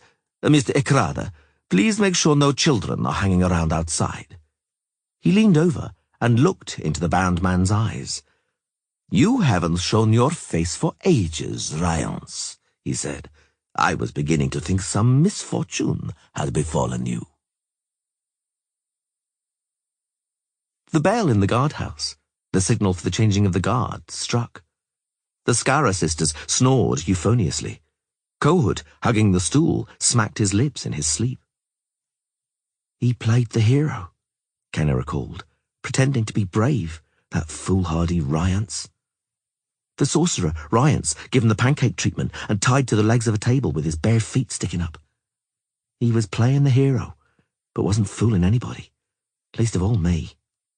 Tawny Owl warned us he was a sorcerer, so I scrambled his thoughts to stop him casting spells or sending for magical help, and read his thoughts while I was about it.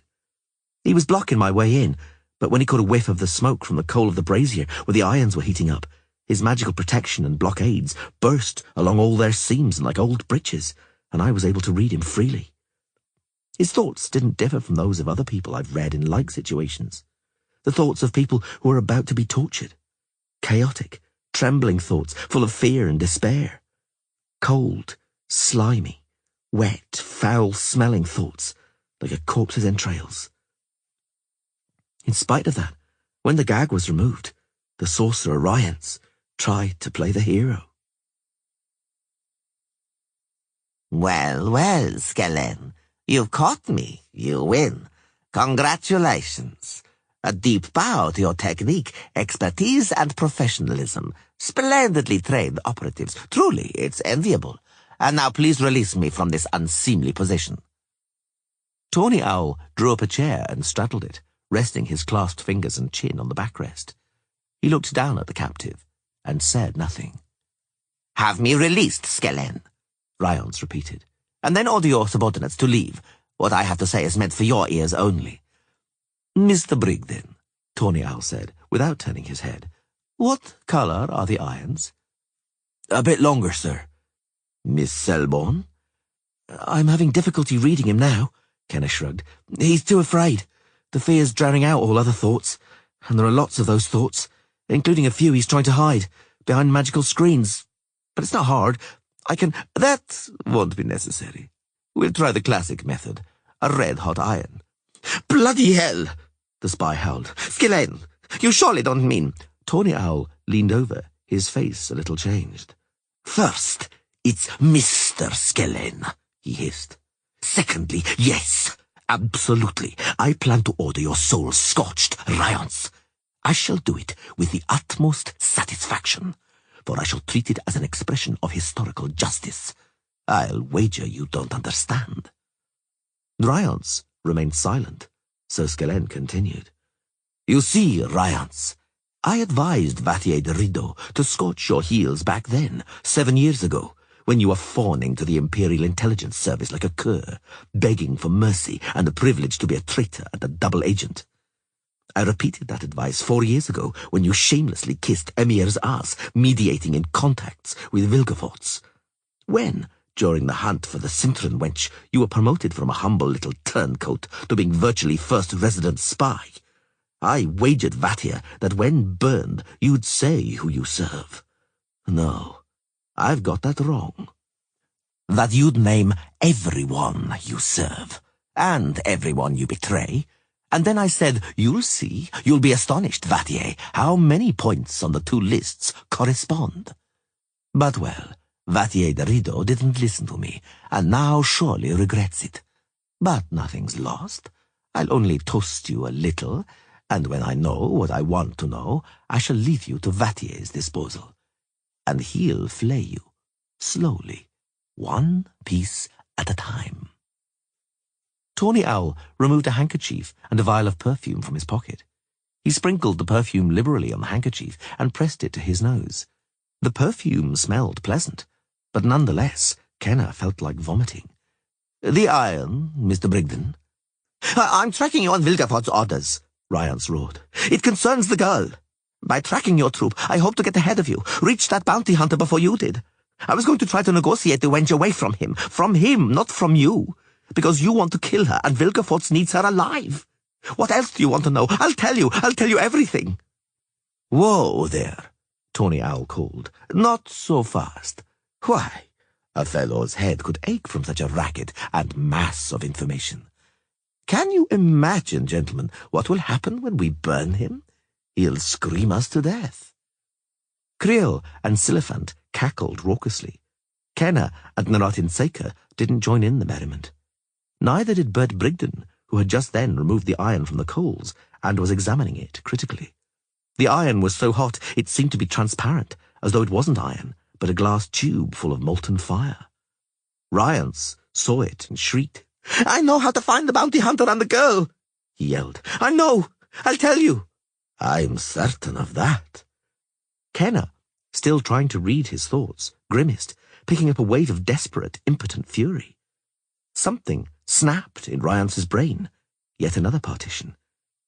He'll say something out of fear, thought Kenna. Something he meant to keep until the end as a trump card, an ace, which would have beaten all the other aces in a last deciding hand for the highest stakes. Now he'll discard that ace out of a banal, revolting fear of pain.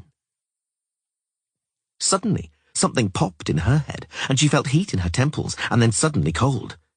And she knew. She knew Riance's hidden thought.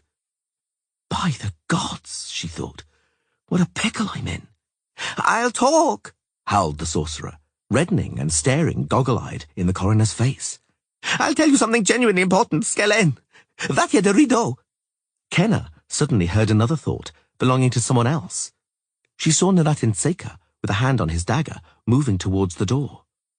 Boots pounded, and Boreas Munn rushed into the headman's hall. "My Lord Coroner! Quickly, sir!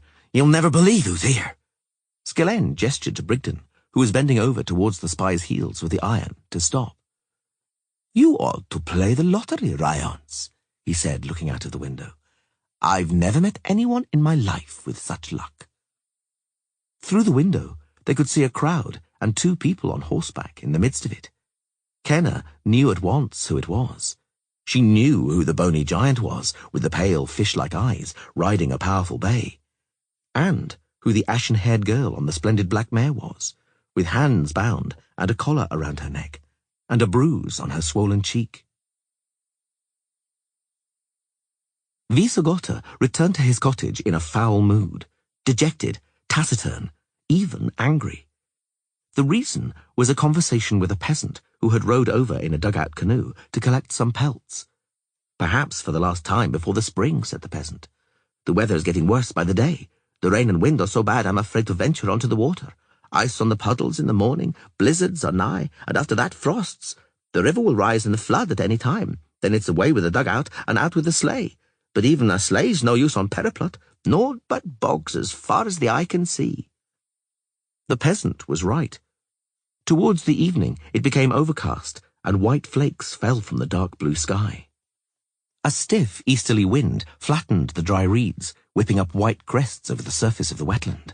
It had become piercingly, bitterly cold. The day after tomorrow, thought Visogota, is the feast of Samhain. According to the elven calendar, it'll be the new year in 3 days. According to the human calendar, we'll have to wait another 2 months. Kelpie, Ciri's black mare, stamped and snorted in the barn. When he entered the cottage, he found Ciri rummaging around in his chests. He let her, even encouraged her. Firstly, it was quite a new activity, after riding Kelpie and leafing through books. Secondly, there were plenty of his daughter's things in the chests, and the girl needed warm clothing. Several changes of clothing, for in the cold and damp it took many days before the laundry finally dried. Ciri was selecting, trying on, putting aside and discarding various items of clothing. Visogota was sitting at the table. He ate 2 boiled potatoes and a chicken wing, in silence. Good workmanship. She showed him some objects he hadn't seen in years, and had even forgotten he had. Did these also belong to your daughter? Was it a hobby of hers? Yes, she loved it. She couldn't wait for the winter. Can I take them? Take what you want, he shrugged. They're of no use to me, if they'll come in handy, and if the boots fit. But are you packing, Ciri? Are you preparing to go? She fixed her eyes on the pile of clothing. Yes, Visogota, she said after a brief silence. I've decided. Because, you see, there's no time to lose. Your dreams? Yes, she admitted a moment later. I saw very unpleasant things in my dreams. I'm not certain if they've taken place or are yet to happen. I have no idea if I can prevent it. But I must go. You see, once I felt aggrieved that the people closest to me didn't come to my aid, left me at the mercy of fate. But now I think They're the ones that need my help. I have to go. Winter's coming. That's precisely why I must go. If I stay, I'll be stuck here until spring. Until the spring, I'll be fretting in idleness and uncertainty, plagued by nightmares. I have to go right now to try to find the Tower of the Swallow, that teleporter. You worked out it'll take me a fortnight to reach the lake. I'd be there before the November full moon. You can't leave your hideout now, he said with effort. Not now. They'll capture you. Ciri, your pursuers, they are very close. You cannot now. She threw a blouse down onto the floor and sprang up. You've learned something, she said sharply. From the peasant who took the pelts. Tell me. Ciri, tell me, please. He told her. He was later to regret it. The devil must have sent them, good Sir Hermit, mumbled the peasant, breaking off from counting the pelts. Must have been the devil. They've been galloping through the forest since the equinox, searching for some maid. Frightening folk, yelling and threatening, but always riding on, never tarrying long enough to do too much harm. But now they've thought up somewhat new. In some villages and settlements, they've left some, what were it? Scent trees? They ain't no trees, good sir, scent or otherwise, just simply 3 or 4 good-for-nothing scoundrels, naught but trouble. They say they're going to lie in wait the whole winter to see if the maid they're hunting doesn't creep out of some hidey-hole and venture into the village. Then that tree's supposed to nab her. Are they in your village too? The peasant's face darkened and he ground his teeth. Not in our village. We was lucky. But in Dundara, half a day from us, there's 4. They're quartered in the inn. Scoundrels, good Sir Hermit. Damned scoundrels. Rogues.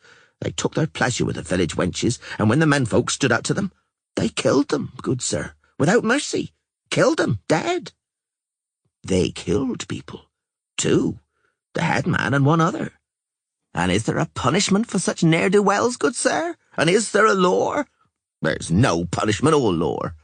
A carter who came to Dundara with his wife and daughter, he said that years ago there used to be witches in the world, so they say. They dealt with every kind of villainy. We ought to send a witcher to Dundara. He'd give those rascals short shrift.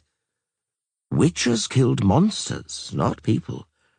They're knaves, good Sir Hermit, not people. Naught but knaves from hell. A witch is what's needed for them, no more, no less. Well, time I were going, good Sir Hermit. Ooh, winter's coming. Soon it'll be away with the dugout and out with the sleigh. And what them knaves from Dundara need, good sir, is a witcher. Oh, that's right, Ciri repeated through clenched teeth. Oh, absolutely right. A witcher's what they need. Or a witcher girl. 4, is it? In Dundara, they say. And where is bloody Dundara? Upstream? Would I get there across the tussocks? By the gods, Ciri, Visagota said in terror. You can't seriously be thinking. Don't swear by the gods if you don't believe in them. And I know you don't. Let's leave my views out of this. Ciri, what infernal ideas are you hatching? How can you even... Now you leave my convictions alone, Visagota. I know what I have to do. I'm a witcher. You're an unstable young person, he exploded. You're a child who's been through traumatic experiences, a damaged child on the verge of a nervous breakdown. And more than that, you're sick with a craving for revenge, blinded by a lust for retribution. Don't you understand that? I understand it better than you, she yelled, because you have no idea what it means to be hurt. You have no idea about revenge, for no one has ever truly wronged you. She rushed out of the cottage. A bitterly cold draught briefly blew through the hallway and the main room before she slammed the door shut. Soon after, he heard neighing and the pounding of hooves. Agitated, he banged the plate down onto the table. Let her go, he thought angrily. Let her shake off the anger. It wasn't as if he was afraid for her. She'd ridden often enough among the bogs by day and night. She knew the paths, causeways, tussocks and meadows. If, though, she did get lost, she'd only have to let go of the reins. Her black kelpie knew the way home to the goat's barn. Some time after, when it was already very dark, he went out and hung the lantern on a post. He stood by the fence and listened out for the clatter of hooves or the splash of water. but the wind and the rustling of the reeds muffled all sound. The lantern on the post swayed crazily until it finally went out. And then he heard it. From far away. No, not from the direction Ciri had ridden towards, but on the other side, from the bogs. A savage, inhuman, long-drawn-out, plaintive cry. A howl. A moment of silence. And again. A banshee. An elven phantom, the harbinger of death. Visagotta trembled from cold and from fear. He quickly headed back towards the cottage, muttering and humming under his breath, so as not to hear it at all, because he must not hear it. Kelpie emerged from the darkness before he managed to relight the lantern. "Go into the cottage," Ciri said gently and softly, "and don't leave. It's a foul night." They bickered again over supper. "You seem to know a great deal about the problems of good and evil." "Because I do, and not from scholarly books either." "No, of course. You know it all from experience, from practice, for you've acquired plenty of experience in your long 16 years of life." "I've gained enough, quite enough." "Congratulations, my learned friend." "You can sneer," she clenched her teeth, "without having any idea how much evil you've done to the world. You aged scholars, you theoreticians with your books, with your centuries-old experience of reading moral treatises so diligently you didn't even have time to look out of the window to see what the world was really like. You philosophers, artificially shoring up artificial philosophies in order to earn salaries at universities. And since not a soul would pay you for the ugly truth about the world, you invented ethics and morality, nice optimistic sciences, except they're fallacious and deceitful. There's nothing more deceitful than a half-baked judgment, miss, than a hasty and incautious conclusion. You didn't find a remedy for evil, but I, a callow witcher, have an infallible remedy." He didn't respond, but his face must have betrayed him, because Ciri leapt up from the table. "Do you think I'm talking nonsense, making wild claims?" "I think," he calmly replied, "you're speaking in anger. I think you're planning your revenge in anger, and I strongly urge you to calm down." "I am calm. And revenge? Answer me. Why not? Why should I eschew revenge? In the name of what? Higher reasons. And what's higher than an order of things where evil deeds are punished? To you, O philosopher and ethicist, revenge is an improper deed, reprehensible, unethical, and ultimately unlawful. And I ask, where is the punishment for evil? Who should attest it, adjudge it, and inflict it? The gods you don't believe in? The great demiurge creator you've decided to replace the gods with? Or perhaps the law? Perhaps Nilfgaardian justice, imperial judgments, prefects? You naive old man. And so it's an eye for an eye, a tooth for a tooth, blood for blood, and for that blood more blood, a sea of blood. Do you want to drown the world in blood, oh naive, damaged girl? Is that how you mean to fight evil, little witcher? Yes, just like that, for I know what evil fears. Not your ethics, Visagotta, not sermons, not moral treatises about a worthy life. Evil fears pain, impairment, suffering, death, the end. When wounded, evil howls with pain like a dog. It rolls around on the floor and squeals, watching the blood spurt from its veins and arteries, seeing its bones stick out of stumps, seeing its guts crawl from its belly, sensing that with the cold, death is approaching. Then, and only then, does evil's hair stand on end, and evil finally yell, "Mercy! I repent of my sins! I'll be good and decent now, I swear! Just save me, staunch the blood, don't let me perish ignominiously!" Yes, O hermit, that's how you fight evil. If evil wants to do you harm, inflict pain on you, anticipate it, ideally when evil isn't expecting it. If, though, you didn't manage to anticipate evil, if you were harmed by evil, then pay it back. Catch it, ideally when it has forgotten, when it feels safe. Pay it back twofold, threefold. An eye for an eye. No, both eyes for an eye. A tooth for a tooth? No, all its teeth for a tooth. Pay evil back. Make it howl with pain so its eyeballs burst from its howling. And then, looking down at the floor, you may confidently say, what's lying there won't harm anybody any longer. It won't threaten anyone. For how can it threaten anyone without any eyes, if it has no hands? How can it do any harm when its guts are trailing over the sand and the gore is soaking into it? And you, the hermit said slowly, stand with your bloodied sword in hand and look at the blood soaking into the sand. And you have the audacity to think that the age-old dilemma has been solved. The philosopher's dream has been attained. You think the nature of evil has been transformed? I do, she said defiantly, because what's lying on the ground with blood gushing from it is no longer evil. Perhaps it isn't yet good, but it certainly isn't evil anymore. They say, Visigotta said slowly, that nature abhors a vacuum. Whatever is lying on the ground, bleeding profusely, whatever died from your sword, is no longer evil. What is it, then? Have you ever thought about that? No, I'm a witcher. When they were teaching me, I swore I would act against evil, always, and without thinking. Because when you start thinking, she added hollowly, killing stops making sense. Revenge stops making sense. And you can't let that happen. He shook his head, but she gestured to him to stop arguing. It's time I finished my story, Visigotta. I've been unfolding it for you for 30 nights, from the equinox to Samhain. But I haven't told you everything.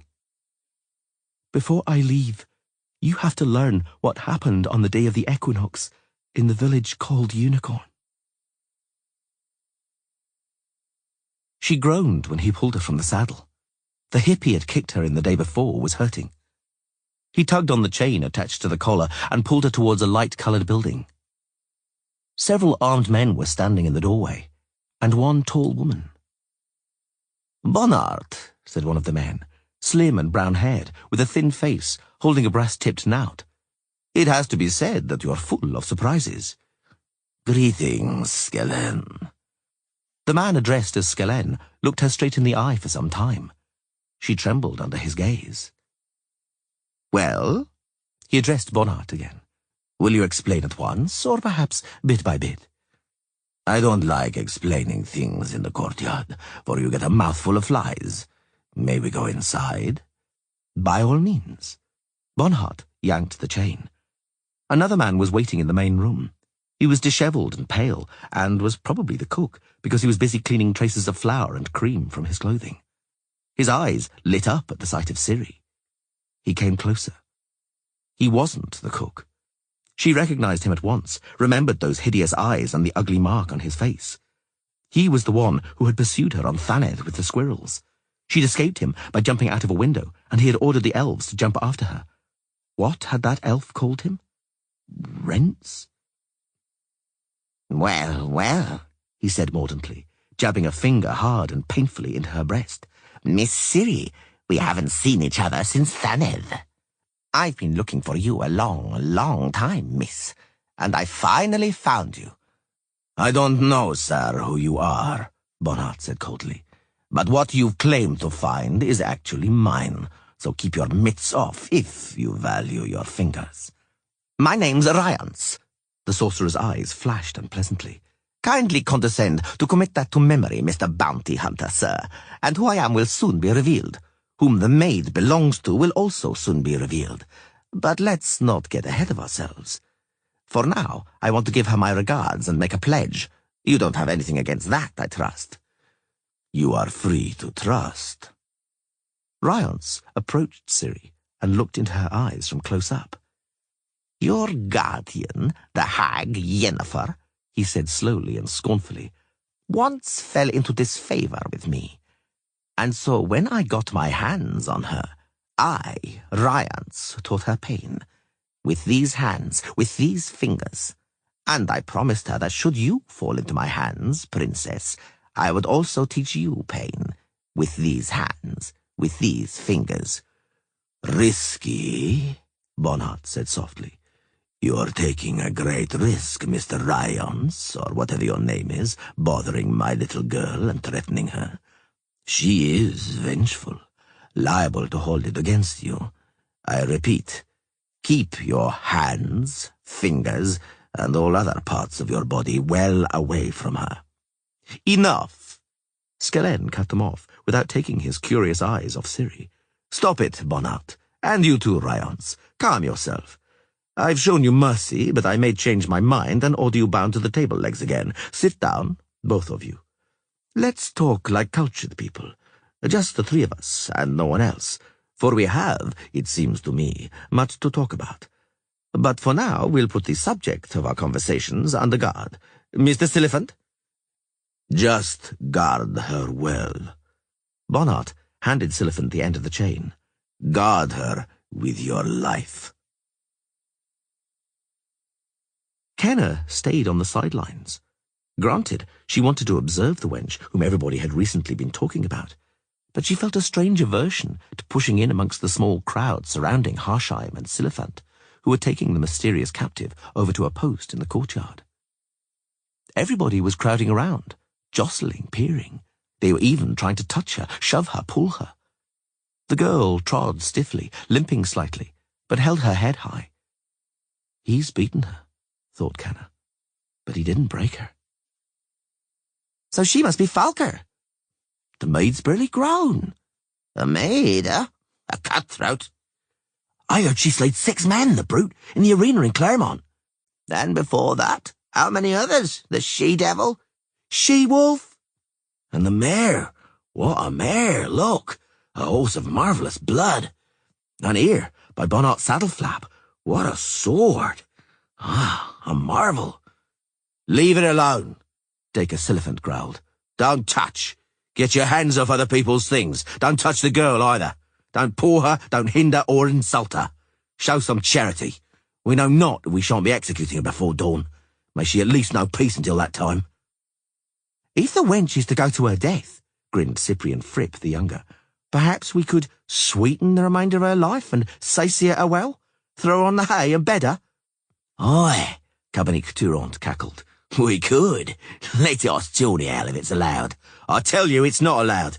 Dacre cut them off. Naught else occupies your minds, you damned fornicators. I said leave the maid in peace. Andrzej, Stigwood, stand here by her. Don't take your eyes off her or move a foot away, and use the lash on any that come close. Sod that, said Fripp. Very well, makes no difference to us. Let's be off, fellas, to the hay-barn and join the villagers. They're roasting a ram and a porker for the banquet. For today is the equinox, a feast, isn't it? While the masters are deliberating, we can make merry. Let's go. Take a demijohn from the chest, Dee. We'll take a drink. May we, Mr. Silliphant? Mr. Harsheim? It's the feast today, and we shan't be heading anywhere tonight. Ah, what droll designs, Silliphant frowned. They think of naught but feasting and toping. And who will stay here to help guard the wench and wait on Sir Stephan's summons? I shall stay, said Naratin Seker. And I, said Kenna. Dacre Silliphant looked at them attentively. Finally, he gestured his assent. Fripp and company roared their thanks incoherently. But have a care down there at that merrymaking, Ola Harsheim warned. Don't molest any wenches, or you might get jabbed in the privates with a pitchfork. Sod that. Coming with us, Chloe. And you, Kenna, won't you think it over? No, I'm staying. They left me chained to the post with my hands bound. 2 of them were guarding me, and the 2 standing nearby kept glancing over, watching me. The tall, good-looking woman, and a man with slightly feminine looks and bearing. Odd in some way. The cat, sitting in the middle of the room, yawned broadly, bored, because the mouse it was tormenting had stopped providing amusement. Visigotta said nothing. Bonnard, Ryans, and that Skellen tawny owl were still debating in the headman's hall. I didn't know what about. I might have expected the worst, but I was resigned. One more arena? Or would they simply kill me? Blow it, I thought. Let it finally be over. Visagota said nothing. Bonnart sighed. Don't glower, Skellen, he repeated. I simply wanted to make some money. It's time, you notice. I retired to sit on the porch and watch pigeons. You gave me 100 florins for the she-rat. You badly wanted her dead. That puzzled me. How much could the maid really be worth, I thought. And I worked out that if she were killed or handed over, she would certainly be worth less than if she were kept. An old principle of economics and commerce. Goods like her keep gaining in value. One can always haggle. Tawny Owl wrinkled his nose as though there was a bad smell in the vicinity. You're painfully frank, Bonnart, but get to the point, to the explanations. You fled with a girl through the whole of Ebbing, and all of a sudden you show up and start explaining the laws of economics. Tell me what happened. What is there to explain? Ryance smiled repellently. Mr. Bonnart has simply finally grasped who the wench really is and how much she's worth. Skellen didn't grace him with a glance. He was looking at Bonnart into his fish-like, expressionless eyes. And he pushes this precious girl, this valuable acquisition, meant to guarantee his pension, out into the arena in Claremont, he drawled, and makes her fight to the death. Risks her life, though she's allegedly worth so much alive. What's it about, Bonnart? Because something doesn't add up. Had she perished in the arena, Bonnart didn't lower his eyes. It would have meant she wasn't worth anything. I see. Tawny Owl frowned slightly. But rather than taking the wench to another arena, you brought her to me. Why, if I might ask? I repeat, Ryance grimaced. He twigged who she is. You're shrewd, Lord Ryance. Bonnart stretched until his joints creaked. You've guessed right. Yes, it's true that there's one more riddle linked to the witcher girl trained in Kermoren.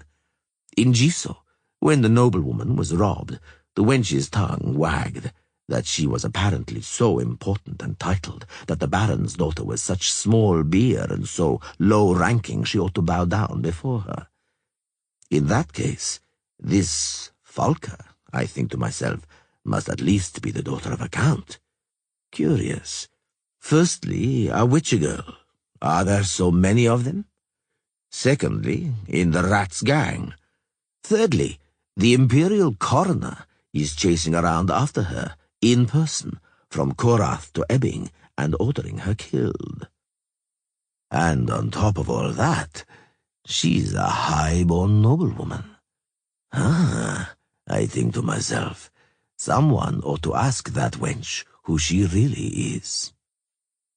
He was silent for a time. At first, he wiped his nose with his cuff. She wouldn't talk, although I asked. I asked with hand, foot, and whip. I didn't want to cut her, but, as luck would have it, a barber surgeon turned up, with instruments for extracting teeth. I bound her to a chair. Skellen swallowed audibly. Ryance smiled. Bonnart studied a cuff. She told me everything before. As soon as she saw the instruments, those toothed pliers and pincers, she became more forthcoming at once. It turns out she's a Cintran princess, said Ryance, looking at Tawny Owl. The heiress to the throne, a candidate for marriage to Emperor Emir. Which Lord Skellen didn't deign to tell me. The bounty hunter sneered. He ordered me simply to murder her. He stressed it several times. Kill her mercilessly on the spot. Well, Lord Skellen, kill a queen, our emperor's future spouse, with whom, if one is to believe the rumors, the emperor will tie the knot any moment, after which there is to be a general amnesty. Bonnart glared at Skellen as he delivered his oration, but the imperial coroner didn't lower his eyes. And so, the hunter continued, out it comes, a delicate situation. Thus, though I regret it, I gave up my plans regarding the witcher girl princess. I brought the whole predicament here to Lord Skellen, to talk, to sort things out, for I'd say that this predicament is a little too much for one Bonnard." "A very reasonable conclusion," said a harsh voice from Ryance's bosom. "Very reasonable, Mr. Bonnard. What you've caught, gentlemen, is a little too much for you both. Luckily, you still have me." "What's that?" Skellen leapt up from his chair. "What the bloody hell is that?" "My master, the sorcerer Vilgefortz." Ryance drew from his bosom a tiny silver casket. "More precisely, my master's voice, coming from this magical device. It's called a xenogloss." "Greetings to you all," said the casket. "Shame I can only hear you, but urgent business prevents me from using teleprojection or teleportation." "That's all we bloody need," Tawny Owl snarled. "But I might have guessed. Ryance is too stupid to act alone and by himself. I might have guessed you were lurking somewhere in the gloom, Vilgefortz. You lurk in the dark like a fat old spider waiting for your cobweb to quiver." "What a vivid comparison." Skellen snorted. "And don't try to pull the wool over our eyes, Vilgefortz. You're using Ryance and his casket, not because of the amount of work you have, but from fear of the army of sorcerers, your former comrades in the chapter, who are scanning the whole world in search of traces of magic with your algorithm. Were you to try teleportation, they would locate you in an instant." "What impressive knowledge." "We haven't been introduced." Bonnard bowed quite theatrically before the silver box. "But nevertheless, is the Honourable Ryance promising to torture the girl on your instructions and with your authorization, Master Sorcerer? Am I not mistaken? Upon my word, the girl is becoming more and more important with every moment. It turns out she's necessary to everybody." "We haven't been introduced," Vilgefortz said from the casket. "But I know you, Leo Bonnard. You'd be astonished just how well. And the girl is indeed important.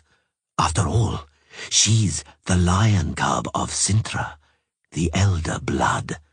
In keeping with Eithlina's prophecy, her descendants will rule over the world in the future." "Why do you need her so much?" "I only need her placenta, her womb.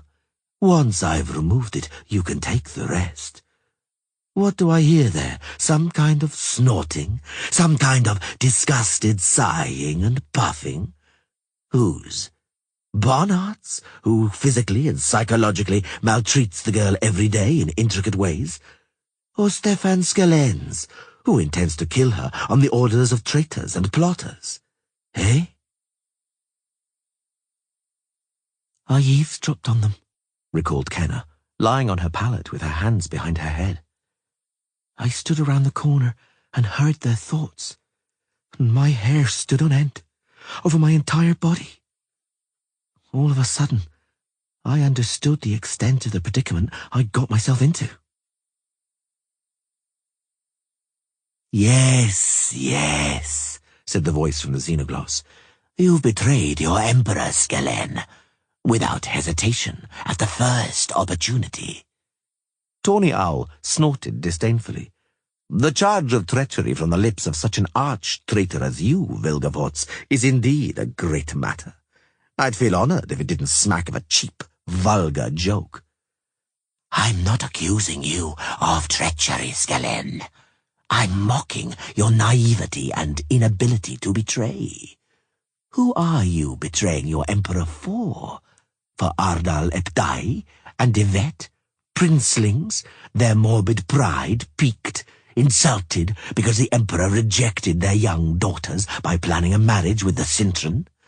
Whereas they were hoping that a new dynasty would emerge from their families, that their families would become the first in the empire, that soon they'd rise even higher than the throne. Emir divested them of that hope at one stroke, and then they decided to amend the course of history. They aren't yet ready with an armed rebellion, but they can at least eliminate the girl that Emir chose over their daughters. Of course, they don't feel like sullying their own delicate aristocratic hands. They found a hired thug, Stefan Skellen, suffering from an excess of ambition. Was it like that, Skellen? Don't you want to tell us? What for? Tawny Owl shouted. And tell whom? As usual, you know everything, don't you? Oh, great mage. Ryans, as usual, doesn't know anything, and that's as it should be, and Bonnart is unconcerned. You, though, as I've already demonstrated, don't have anything to boast about. The princes bought you with promises, but you're too intelligent not to realize that you'll gain nothing with the lordlings. Today, they need you as a tool to eliminate the Cintron. Tomorrow they'll get rid of you because you're a low-born upstart. Did they offer you Vattier de Rideau's position in the new empire? You surely don't believe that, Skellen. They need Vattier more, since secret services always stay the same, coups or not. They only want to murder using your hands, but they need Vattier to take over the security apparatus. Besides, Vattier is a viscount, and you're a nobody. Indeed, Tawny Owl pouted. I'm too intelligent not to have noticed that. In that case, I ought in turn to betray Adal ap Dai and join you, Vilgefortz? Is that what you're driving at? But I'm not a weathercock. If I support the idea of revolution, it's from conviction and principle. Autocratic tyranny ought to be finished. A constitutional monarchy introduced, and after that, democracy. What? The power of the people. A system where the people will rule. The citizenry of all states through the most worthy and honest representatives chosen in an honest election. Ryans roared with laughter. Bonnart laughed wildly. The xenogloss of the mage Vilgefortz laughed heartily, if somewhat screechingly. All three of them laughed and guffawed, weeping great tears. Very well, Bonnart interrupted the merriment. We haven't gathered here for diversion, but to trade. The girl, for now, doesn't belong to the population of honest citizens of all states. She belongs to me, but I can resell her. What does my Lord Sorcerer have to offer? Does ruling the world interest you? No? Then I shall let you, Vilgefortz said slowly, be present during what I do to the girl. You'll be able to watch. I know you prefer that kind of voyeurism to all other pleasures. Bonnart's eyes flashed with white flame, but he was composed. And more specifically? And more specifically, I'm prepared to pay your fee 20-fold, 2,000 florins. Think, Bonnart. That's a sack of money you won't be able to lift. You're going to need a pack mule. It'll suffice you for your retirement, porch, pigeons, and even for vodka and harlots, if you do it in sensible moderation. Agreed, mage, sir. The hunter laughed, seemingly blithely. You've touched my heart with that vodka and those harlots. Let's strike a deal. But I'd also be interested in that observation you suggested, too. I'd prefer, admittedly, to watch her expire in the arena, but I'd also be glad to take a look at your knife work. Throw it in as a bonus. Done. That didn't take you long, Tawny Owl observed sardonically. In sooth, Vilgefortz, you've struck up a partnership with Bonnart swiftly and smoothly. A partnership which indeed is and will be a Societas Leonina. But might you have forgotten something? The headman's hall where you're sitting and the Cintron you're trading are surrounded by 24 armed soldiers. My soldiers. My dear Skellen, came Vilgefortz's voice from the box. You insult me by thinking I plan to disadvantage you in the exchange. On the contrary, I mean to be extremely generous. I can't guarantee you, as you deign to call it, democracy, but I guarantee you material assistance, logistical support, and access to information, owing to which you'll stop being a tool and a minion to the conspirators, and will become a partner. one whose person and opinion Prince Joachim de Vet, Duke Ardal Epdai, Count Broina, Count d'Arvi, and all the rest of the blue-blooded plotters will take into account. What if it's a Societas Leonina?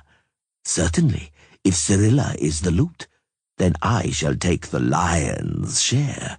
Deservedly so, it seems to me. Does it pain you? After all, you will make a considerable profit. If you give me the Cintron, Vattier de Rideau's position is yours for the taking. And as the head of the Secret Service, Stefan Skellen, one can enact all sorts of utopias, perhaps even democracy and honest elections. So, as you see, I give you the fulfillment of your life's dreams and ambitions in exchange for one skinny 15-year-old. Do you see that? No. Tawny Owl shook his head. I only hear it. Ryans? Yes, master. Give Lord Skellen an example of the quality of our information. Tell him what you got out of Vattier. There's a spy in your troop, said Ryans. What? You heard. Vattier de Rideau has planted someone here. They know about everything you're doing, why you're doing it, and for whom. Vattier has an agent amongst you. He walked quietly over to her. She almost didn't hear him. Kinna. Neratin? You listened in to my thoughts. Over there, in the headman's hall. You know what I was thinking. So you know who I am. Listen, Neratin. No. You listen, Joanna Selborn. Stefan Skellen is betraying his country and his emperor. He's conspiring. Everyone who's with him will end up on the scaffold, will be torn apart by horses in Millennium Square. I don't know anything, Neratin. I carry out my orders. What do you want from me? I serve the coroner. And who do you serve? The Empire, Viscount de Rideau. What do you want from me? To demonstrate good sense. Go away. I won't betray you. I won't tell. But go away. Please, I can't, Neratin. I'm a simple woman. It is too much for my head. I don't know what to do. Skellen said, Miss Selborn, as though to an officer. Who am I serving? Him? The Emperor? The Empire? And how am I to know? Kenna pushed herself away from the corner of the cottage, flourished a withy, and growled menacingly to drive away some village children who were curiously watching Folker sitting at the foot of the post. Oh, I've got myself in a fine pickle. Oh, there's a whiff of the noose in the air, and horse shit in Millennium Square. I don't know how it will finish, thought Kenna. But I have to go inside her. Enter Folker. Sense her thoughts, if only for a moment. Know what she knows. Understand. She came close, said Ciri, stroking the cat. She was tall, well-groomed, standing out very much from the rest of that pack, even pretty in her own way, and commanding respect. The two who were guarding me, vulgar oafs, stopped swearing when she approached. Visagota said nothing. She, Ciri went on, leaned over and looked me in the eyes. I felt something at once. Something strange. It was as though something had crunched at the back of my head. It hurt. There was a rushing sound in my ears. For a moment, everything went very bright. Something entered me. Something repulsive and slimy. I recognized it. Yennefer had shown it to me in the temple, but I didn't want to allow that woman to do it, so I simply pushed away the thing she'd put into me, pushed it away and expelled it from myself with all the strength I could muster. And the tall woman bent backwards and staggered as though she'd been punched, took 2 steps backwards, and blood rushed from her nose, from both nostrils. Visagota said nothing. But I, Ciri raised her head, understood what had happened. I suddenly felt the power in me. I'd lost it in Korath Desert. I'd renounced it. Later I couldn't draw on it, couldn't make use of it. But she, that woman, had given me the power, had literally shoved the weapon into my hand. It was my chance. Kenna staggered and sat down heavily on the sand, swaying and feeling for the ground as though drunk. Blood was pouring from her nose and down her mouth and chin. What? Andrzej Vierny leapt up, but all of a sudden seized his head in both hands, opened his mouth and uttered a croak. He stared at Stigwood with eyes wide open, but blood was already dripping from the pirate's nose and ears, and his eyes had clouded over. Andrzej dropped to his knees, looking at Neratin Seika, who was standing to one side and watching impassively. Neratin, help! Seika didn't move. He was looking at the girl. She turned her eyes on him, and he tottered. It's not necessary, he quickly forestalled. I'm on your side. I want to help you. Here, I'll cut through your bonds. Take the knife. Cut through the collar yourself. I'll fetch the horses. Seika! Andrzej Vierny stammered out, joking. You The girl struck him with a gaze, and he fell onto Stigwood, who was lying motionless and curled up in a fetal position. Kenna still couldn't stand up. Sticky drops of blood dripped onto her chest and stomach. Alarm! yelled Chloe Stitz, suddenly appearing from behind the cottages and dropping a mutton rib. Alarm! Silifant! Skellen! The girl's getting away! Ciri was already mounted. She was holding a sword. Yee! Kelpie! Alarm! Kenna was clawing the sand. She couldn't get up. Her legs were totally unresponsive, as though made of wood. A psionic, she thought. I've encountered a super psionic. The girl is about 10 times stronger than me. I'm lucky she didn't kill me. How come I'm still conscious? A group was now running from the cottages, led by Ola Harsheim, Bert Brigden, and Tilikrada, and the guards from the gate, Dacre Silifant and Boreas Munn, hurried into the courtyard. Ciri wheeled her horse around, yelled and galloped towards the river, but armed men were already running from there. Skellen and Bonnart dashed out of the hall, Bonnart holding his sword. Neratin Seika yelled, rode his horse at them, and knocked them both down. Then he hurled himself straight from the saddle at Bonnart and pinned him to the ground. Ryance dashed out onto the threshold and looked on, dumbfounded. Seize her! Skellen roared, springing up from the ground. Seize her or kill her! Alive! Ryance howled. Alive! Kenna saw Ciri, driven away from the riverside palisade, rein her mare around and speed towards the gate. She saw Cabernic Turant leap forward and try to drag her from the saddle, saw a sword flash and a crimson outpouring gush from Turant's neck. Didi Vargas and Fripp the Younger also saw it. They decided not to bar the girl's way, but bolted between the shacks. Bonnart jumped to his feet, pushed Neratin Seika away with a blow of his sword pommel, and smote him terribly, diagonally across his breast, and then raced after Ciri.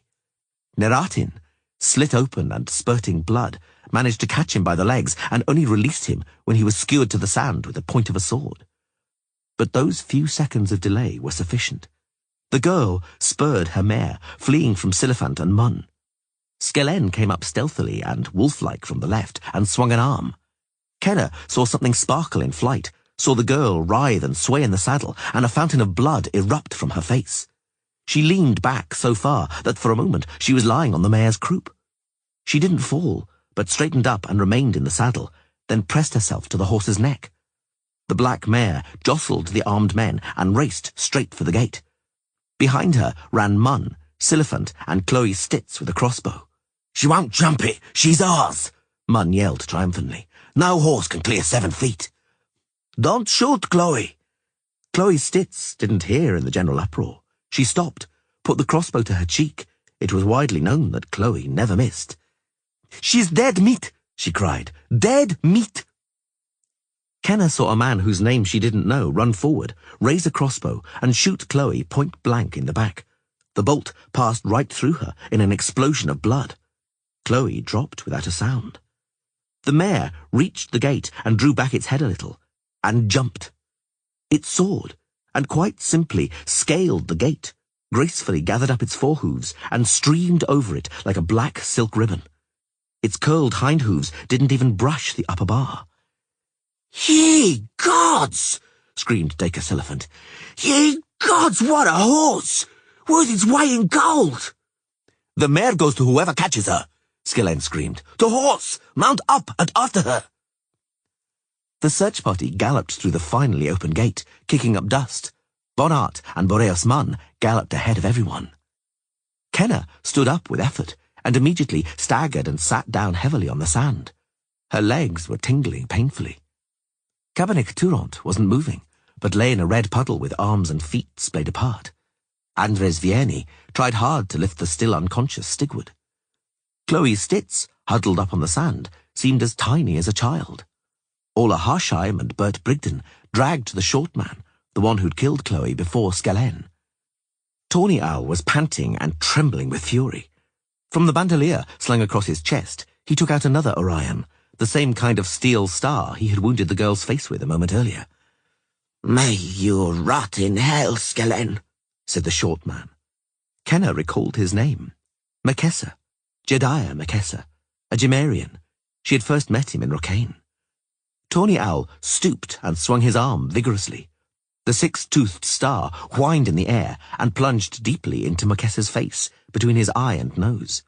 He didn't even cry out when hit, but simply began shaking violently and spasmodically in Harsheim and Brigden's grip. He shook for a long time and bared his teeth so ghoulishly that everybody turned their heads away. Everybody except Tawny Owl. "Pull my Orion from him, Ulla," said Stefan Skellen, when at last the corpse was hanging inertly in the two men's arms. "And bury that scum in the muck with that other scum, the hermaphrodite. Not a trace shall remain of those two execrable traitors." The wind suddenly howled and clouds massed. It suddenly became dark. The guards on the citadel walls shouted. The Skara sisters were snoring a duet. Code pissed noisily into the empty bucket. Kenna pulled the blanket up under her chin. She was thinking back. They didn't catch the girl. She vanished. Simply vanished. Boreas Munn, unprecedentedly, lost the Black Mare's trail after about 3 miles. Suddenly, without warning, it became dark, the wind flattening trees almost to the ground. The rain lashed down, nay, even thunder rumbled and lightning flashed. Bonnart didn't give up. They returned to Unicorn. They all yelled at one another, interrupting and shouting each other down.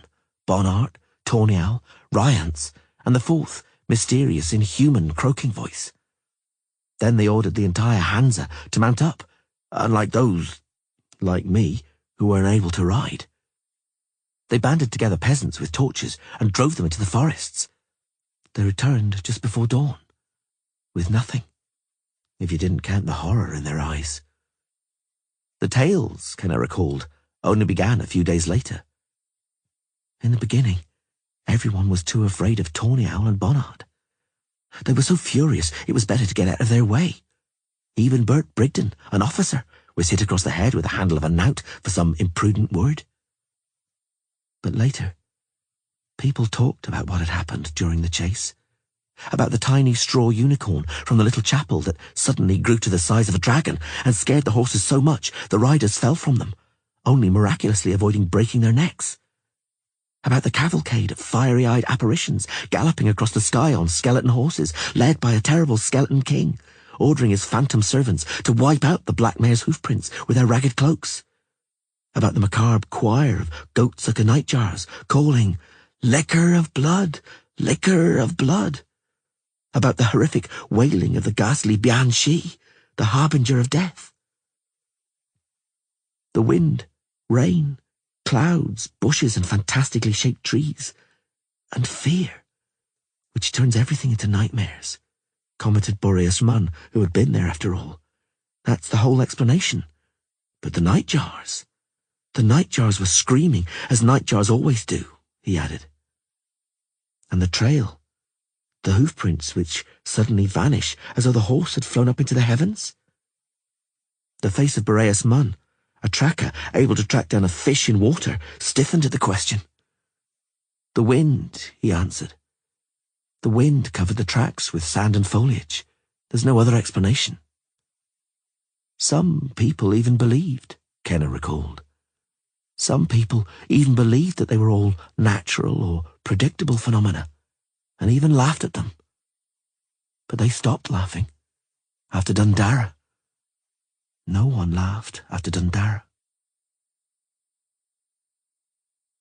He stepped back involuntarily and sucked in air on seeing her. She had mixed goose lard with soot from the chimney, and with the grease paint thus created, had blackened her eye sockets and eyelids, extending them with long lines to her ears and temples. She looked like a demon. From the fourth tussock up to the high forest, keeping to the very edge, he repeated the directions. Then along the river until you get to 3 dead trees, and then due west through a hornbeam woodland. When you see the pines, ride along the edge and count the tracks. Turn into the 9th, and don't turn off after that. Then it'll be the Dundara settlement. There's a hamlet on the north side, a few cottages, and beyond them, at the crossroads, a tavern. I remember. I'll make it, don't worry. Be most vigilant at the bends in the river. Beware of places where the reeds thin out, and places covered in knot grass. And should darkness overtake you before the pine forest, stop and wait until morning. Under no circumstances ride across the bogs at night. It's almost a new moon now, and the clouds, I know. As far as the lakeland goes, head north across the hills. Avoid main roads. The main roads are heaving with soldiers. When you get to a river, a large river, which is called the Silta, you're over halfway. I know. I have the map you drew. Oh, yes, indeed. Ciri checked her harness and saddlebags yet again, mechanically, not knowing what to say, putting off what had to be said. It was agreeable to have you to stay, he forestalled her. Truly. Farewell, O witcher girl. Farewell, O hermit. Thank you for everything. She was already in the saddle, already prepared to click her tongue at Kelpie when he came over and took her arm. Ciri, stay. See out the winter. I'll reach the lake before the frosts. But later, if it's as you said, nothing will matter any longer. I'll teleport back to Thaneth, to the school in Aretusa, to Madame Rita. Visagota, like it used to be. The Tower of the Swallow is a legend. Remember, it's just a legend. I'm just a legend, she said bitterly. Have been since my birth. Zirael, the swallow, the unexpected child, the chosen one, the child of destiny, the child of the elder blood. I'm going, Visagota. Farewell. Farewell, Ciri. The tavern by the crossroads past the hamlet was empty. Cyprian Fripp the Younger and his 3 companions had forbidden the local people from entering and drove away travellers. They, however, spent their time eating and drinking, never leaving the smoky, gloomy tavern, which smelled as a tavern usually does in winter, when the doors and windows are kept shut, of sweat, cats, mice, foot wraps, pine wood, farts, fat, burnt food, and wet, steaming clothing.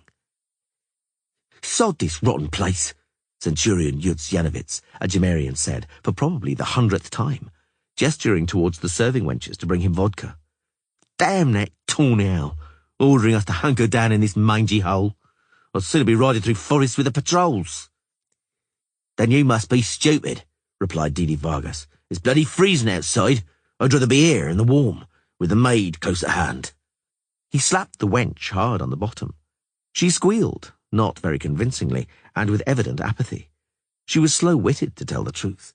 Working in a tavern had only taught her that when they slap or pinch you, you should squeal. Cyprian Fripp and his company had already begun to take advantage of the 2 serving wenches the day after arriving.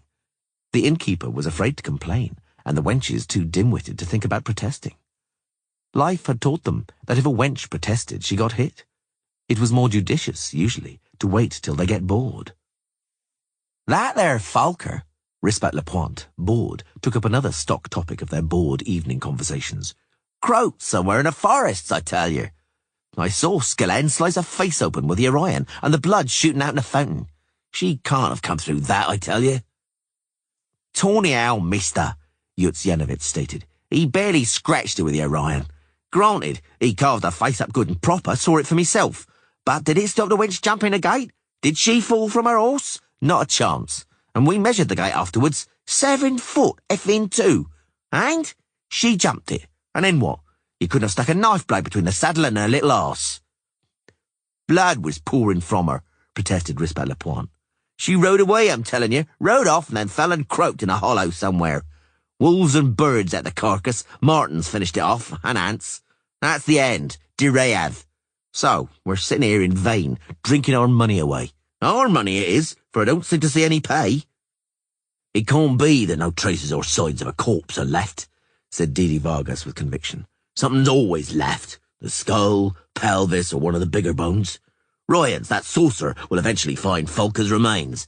Then the matter will be over. And perhaps then they'll drive us so hard we'll recall with delight this idleness and this lousy pigsty.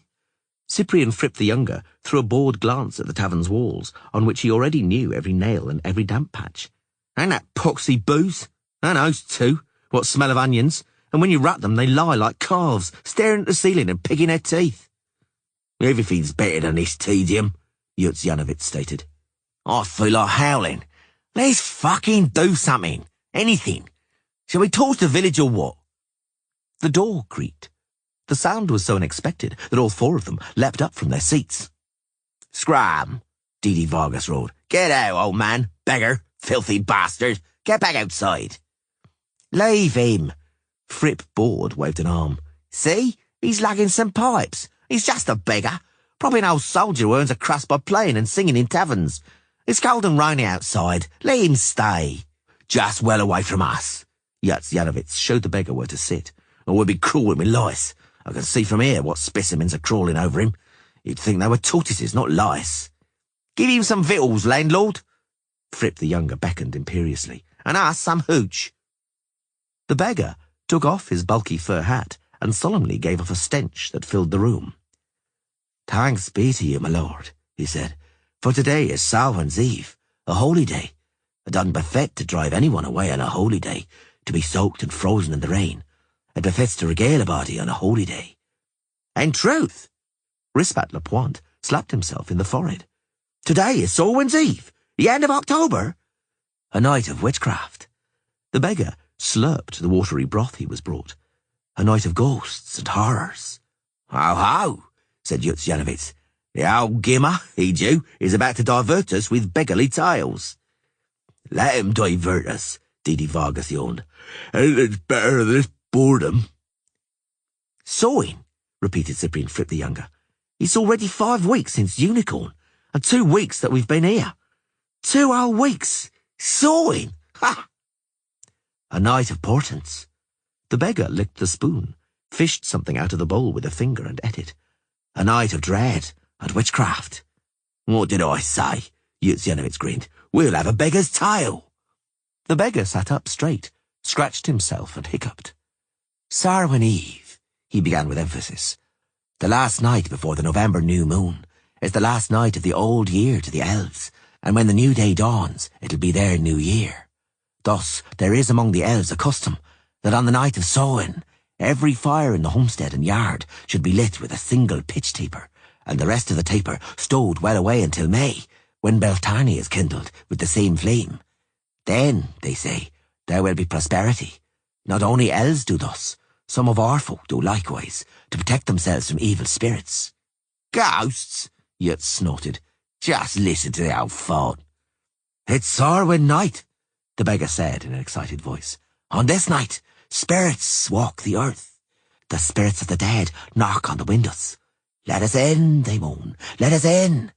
Then they should be given honey and groats, all sprinkled with vodka. I'd sooner sprinkle my own throat with vodka, Rispat Lepointe chortled, and your ghosts, old man, can kiss me right here. Oh, my lord, don't make fun of ghosts.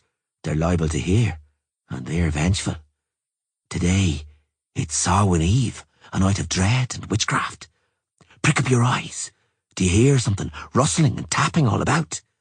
It's the dead coming from the beyond. They want to steal into homesteads, to warm themselves by the fire and eat their fill. There, over the bare stubble fields and leafless forests, rages a gale and a frost. The poor ghosts are chilled, so they head towards homesteads where there's fire and warmth.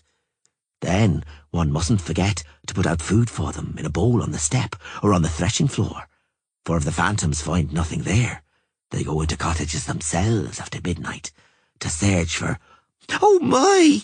one of the serving wenches whispered loudly, and immediately squealed as Fripp pinched her behind.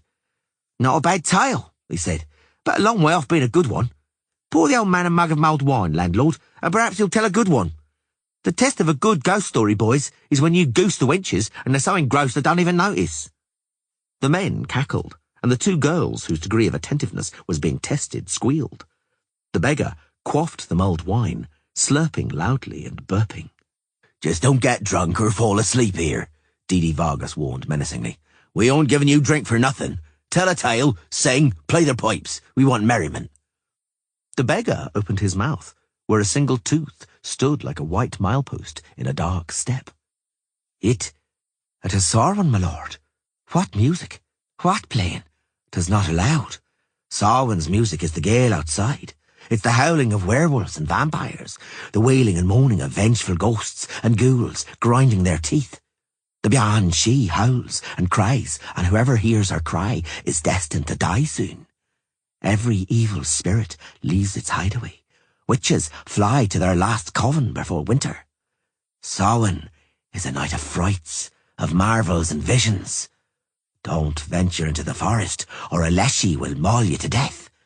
Don't pass through the boneyard, or a corpse will seize you. Better not to leave your house at all, and to be on the safe side, stick a new iron knife into the threshold. No evil will dare to pass over it. Whereas womenfolk must closely guard their children, for on Samhain night a Razalker or weeper may steal her child and replace it with a loathsome changeling. And if any woman is with child, she better not go outside, for a night spirit may enchant the fetus in her womb. Instead of a babe, a strigger with iron teeth will be born. Lorks! With iron teeth? First it bites its mother's breast, then her hands, it bites her face. Oh, but now I have a hunger. Have her bone. There's still meat on it. Might be healthy for old people to eat too much. They might choke and peg it. Oh, all right. Bring in more wine, wench. Well, old man, go on about those ghosts. Samhain, my lord, is the last night for spectres to make merry.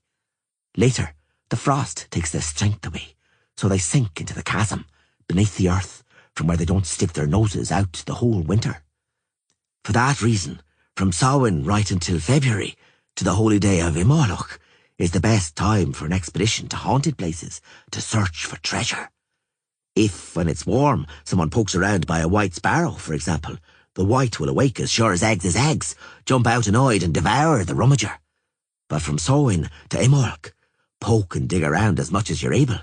The white sleeps soundly like an old bear. What has he dreamed up, the old bugger? But I speaks the truth, my lord. Yes, yes. Samhain is a magical, awful night, but also at once the best for all kinds of prophecies and predictions. On such a night, it's worth telling fortunes and prophesying from bones and palms, and from a white cock, from an onion, from cheese, from a coney's innards, from a rotting flittermouse. Fripp spat on the ground. The night of Samhain, a night of frights and phantoms. Better to sit tight at home, with all the family, by the fire. With all the family? Cyprian Fripp repeated, suddenly grinning voraciously at his comrades. All the family, see? Along with her what's been slyly hiding away from us in the bushes. The blacksmith's daughter, Yutz Yanowitz guessed at once. That golden-haired peach. You're cute, Fripp. Perhaps we'll catch her at home today. Well, boys, shall we dart over to the blacksmith's shack? Oh, why not now? Didi Vargas stretched vigorously. I can see that blacksmith's daughter in front of me now, I tell you. Those titties bouncing, her little bottom wiggling. We ought to have taken her then, not wait, but take her Silliphant, that stupid stickler. Well, but now Silliphant ain't here, and the blacksmith's daughter's at home, waiting. We've already hacked down the village headman with a battle axe, Rispat grimaced. We butchered the churl who came to help him. Do we need more corpses? The blacksmith and his son are built like oak trees. We won't take them with fear. We need to cut 'em up. Fripp completed the sentence calmly. Just cut 'em a little, nothing more. Drink up. We'll get set and ride to the village. We'll have ourselves a sawing. We'll don our sheepskins with the fur on the outside. We'll bellow and clamour. The boys will think it's devils or whites. Shall we fetch the blacksmith's daughter here to our quarters, or make merry our way, in the Gemarian style, in front of her family? The one doesn't rule out the other. Fripp the younger looked out into the night through the window's oiled parchment. What a blizzard's whipped up, damn it! The poplars are bending right over. Ho, ho, ho, said the beggar from over his mug. That isn't the wind, my lord. That's not a blizzard. It's witches dashing astride their brooms, though some are in stone mortars, sweeping over the tracks with their brooms. Who knows when one of them may cross a fellow's path in the forest, or steal up from behind? Who knows when she may attack, and she has teeth like these? It's children you should be frightened with, witches, beggar. Don't speak, my liege, at the wrong time, for I'll tell you more, that the most menacing hags, the countesses and duchesses of the witchly state, ho, ho, ho, they don't ride on brooms, or on peels, or in mortars, no, those ones gallop on their black cats. It be the truth, for on Sarwin Eve, on that one and only night of the year, hags' cats turn into mares as black as pitch, and woe betide he who on a night as black as a pall hears the clatter of hooves and sees a hag on a black mare. He who meets such a witch will not shun death. The witch will twist him around like a leaf blown in the wind and carry him off to the beyond. You can finish when we return and come up with a good tale, you bloody beggar, and make ready your pipes. When we return, there'll be revels here. There'll be dancing, and the blacksmith's maid will be dandled. What is it, Rispat? Rispat Lapointe, who had gone out onto the porch to relieve himself, returned at a run with a face as white as snow. He was gesticulating frantically, pointing at the door. He didn't manage to utter a word, and there was no need. A horse neighed loudly from the courtyard. The black mare, said Fripp. His face almost stuck to the parchment. The same black mare! It's her! A witch! It's Folker, you dolt! It's her ghost! Rispat sucked in air. Her phantom! She can't have survived! She died and is returned as a spectre on the night of Samhain. She will come at night like a black pall, muttered the beggar, pressing the empty mug to his belly. And who shall meet her will not avoid death. Weapons! Get your weapons! Fripp said excitedly. Quickly! Cover the door from both sides. Don't you understand? We've struck lucky. Falca doesn't know about us. She's come here to get warm. Cold and hunger have driven her out of her hideout. Straight into our arms. Tawny Owl and Ryance will shower us with gold. Get your weapons. The door creaked. The beggar hunched over the table and squinted. His sight was poor. His eyes were old and ruined, fogged and chronically sore. On top of that, it was gloomy and smoky in the tavern, so the beggar could barely see the slender figure that had entered the main chamber from the hallway, dressed in a jerkin of muskrat pelts, wearing a hood and a shawl which covered her face. The beggar had good hearing, though. He heard the soft cry of one of the serving wenches, the clatter of the other's clogs, and the innkeeper's hushed curse. He heard the scraping of swords in scabbards, and Cyprian Fripp's quiet, scornful voice. "We have you, Folker. Didn't expect us here, did ya?" "Oh, yes, I did," the beggar heard, and he trembled at the sound of her voice. He saw the slender figure move and heard a sigh of terror, the muffled scream of one of the wenches. He couldn't see that the girl named Folker had removed her hood and shawl. He couldn't see her hideously disfigured face, or her eyes painted all around with a paste of soot and grease like a demon's. "I am not Folker," said the girl. The beggar saw again her fast, blurred movement, saw something shine fierily in the light of the cressets. I'm Ciri of Caer Morhen. I'm a witcher. I've come here to kill you. The beggar, who had seen many a tavern brawl in his life, had a practiced method for avoiding injury. He ducked under the table, curled up, and grabbed the table legs tightly. From that position, naturally, he couldn't see anything, and didn't want to. He was clutching the table tightly, and it was sliding around the room with the other furniture, amidst clattering, banging, and crunching, the thudding of heavily booted feet, curses, shouts, grunts, and the clanging of steel. One of the serving wenches was yelling shrilly, unremittingly. Someone tumbled onto the table, shifting it along with the beggar, and fell onto the floor alongside him. The beggar yelled, feeling hot blood splash onto him. Didi Vargas, the one who had at first wanted to drive him away, the beggar recognized him by the brass buttons on his jerkin, croaked horribly and thrashed about, spurting blood and flailing his arms around. One of his wild movements caught the beggar right in the eye. He could no longer see anything. The screaming serving wench choked, fell silent, took a breath, and began to yell again at a somewhat higher pitch. Someone sprawled on the floor with a thud, and blood splashed the freshly cleaned pine floorboards. The beggar couldn't tell that the dying man was Rispat Lapointe, slashed in the side of the neck by Ciri. He didn't see her turn a pirouette right in front of Fripp and Janowitz's noses, and pass through their guards like a shade, like grey smoke. Janowitz slipped behind her with a swift, soft, feline turn. He was an expert swordsman.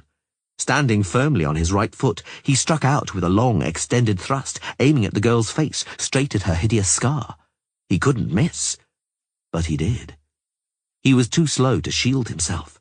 She lunged from close up, two-handed, cutting him across his chest and stomach, and at once sprang back, whirled around, evading Fripp's blow, and slashing the crouching Janowitz across the neck. Janowitz pitched over head-first against a bench.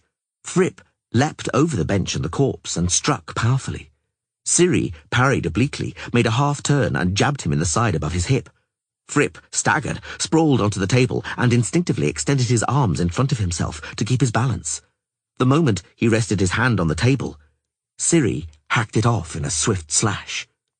Fripp raised the stump, spurting blood, examined it intently, and then looked at the hand lying on the table, and suddenly dropped, sitting down heavily on the floor with a thud, just as though he had slipped on some soap. He sat, yelling, and then began to bay, with a savage, high-pitched, long-drawn-out, wolf-like howl. Crouching under the table, the blood-drenched beggar heard the ghastly duet continue for a moment, the monotonously yelling serving wench and the spasmodically howling Fripp. The wench was the first to fall silent, her screaming ending in an inhuman, choking croak. Fripp simply fell silent. "Mama," he suddenly said, utterly distinctly and lucidly. "Dear Mama, what is this? How did... What has happened to me? What's the matter with me?" "You're dying," said the disfigured girl. What was left of the beggar's hair stood up on his head. He clenched his teeth on the sleeve of his coat in order to stop them chattering. Cyprian Fripp, the younger, made a sound as though he was having difficulty swallowing. After that, he uttered no more sounds. None at all. It was completely silent. "What have you done?" the innkeeper groaned in the silence. "What have you done, girl?" "I'm a witcher. I kill monsters." "They'll hang us. They'll burn down the tavern and the village." "I kill monsters," she repeated, but in her voice suddenly appeared something like surprise, something like hesitancy, uncertainty. The innkeeper moaned and groaned and sobbed. The beggar slowly emerged from under the table, moving away from Didi Vargas's body and his hideously mutilated face. "You ride a black mare," he mumbled, "on a night as black as a pall. You sweep away the tracks behind you. The girl turned around and looked at him. She had already wrapped the shawl around her face, and the black-ringed spectral eyes looked out from over it. Whoever meets you, the beggar mumbled, will not avoid death, for you yourself are death. The girl looked long at him, long, and rather dispassionately. You're right, she said finally. Somewhere in the swamps, far away, but much closer than before, a banshee's plaintive wailing sounded a second time. Visogota lay on the floor where he had collapsed as he was getting out of bed. He found, to his horror, that he couldn't stand up. His heart pounded in his throat, choking him. Now he knew whose death the elven apparition's nocturnal cry was auguring. Life was beautiful, he thought, in spite of everything. Oh, gods, he whispered. I don't believe in you. But if you do exist... A dreadful pain suddenly exploded in his chest, behind his breastbone. Somewhere in the swamps, far away, but much nearer than before, the banshee howled savagely for the third time. If you do exist, protect the Witcher girl on the road. I have enormous eyes, all the better to see you with, shrieked the great iron wolf. I have enormous paws, all the better to seize and hug you with. Everything about me is enormous, everything, and soon you will discover it for yourself. Why are you looking at me so strangely, little girl? Why do you not answer? The Witcher girl smiled. I have a surprise for you. Florence Delanoy, The Surprise, from the book Fairy Tales and Stories. Chapter 11. The novices stood before the high priestess as straight as ramrods, tense, mute, slightly pale. They were ready to set off, prepared down to the minutest detail. Men's grey travelling clothes, warm, loose-fitting sheepskin coats and comfortable elven boots. Haircuts which could easily be kept clean and tidy on camps and marches so as not to interfere with work. Very small bundles containing only provisions and essential equipment. The army was to provide them with the rest. The army they were enlisting in.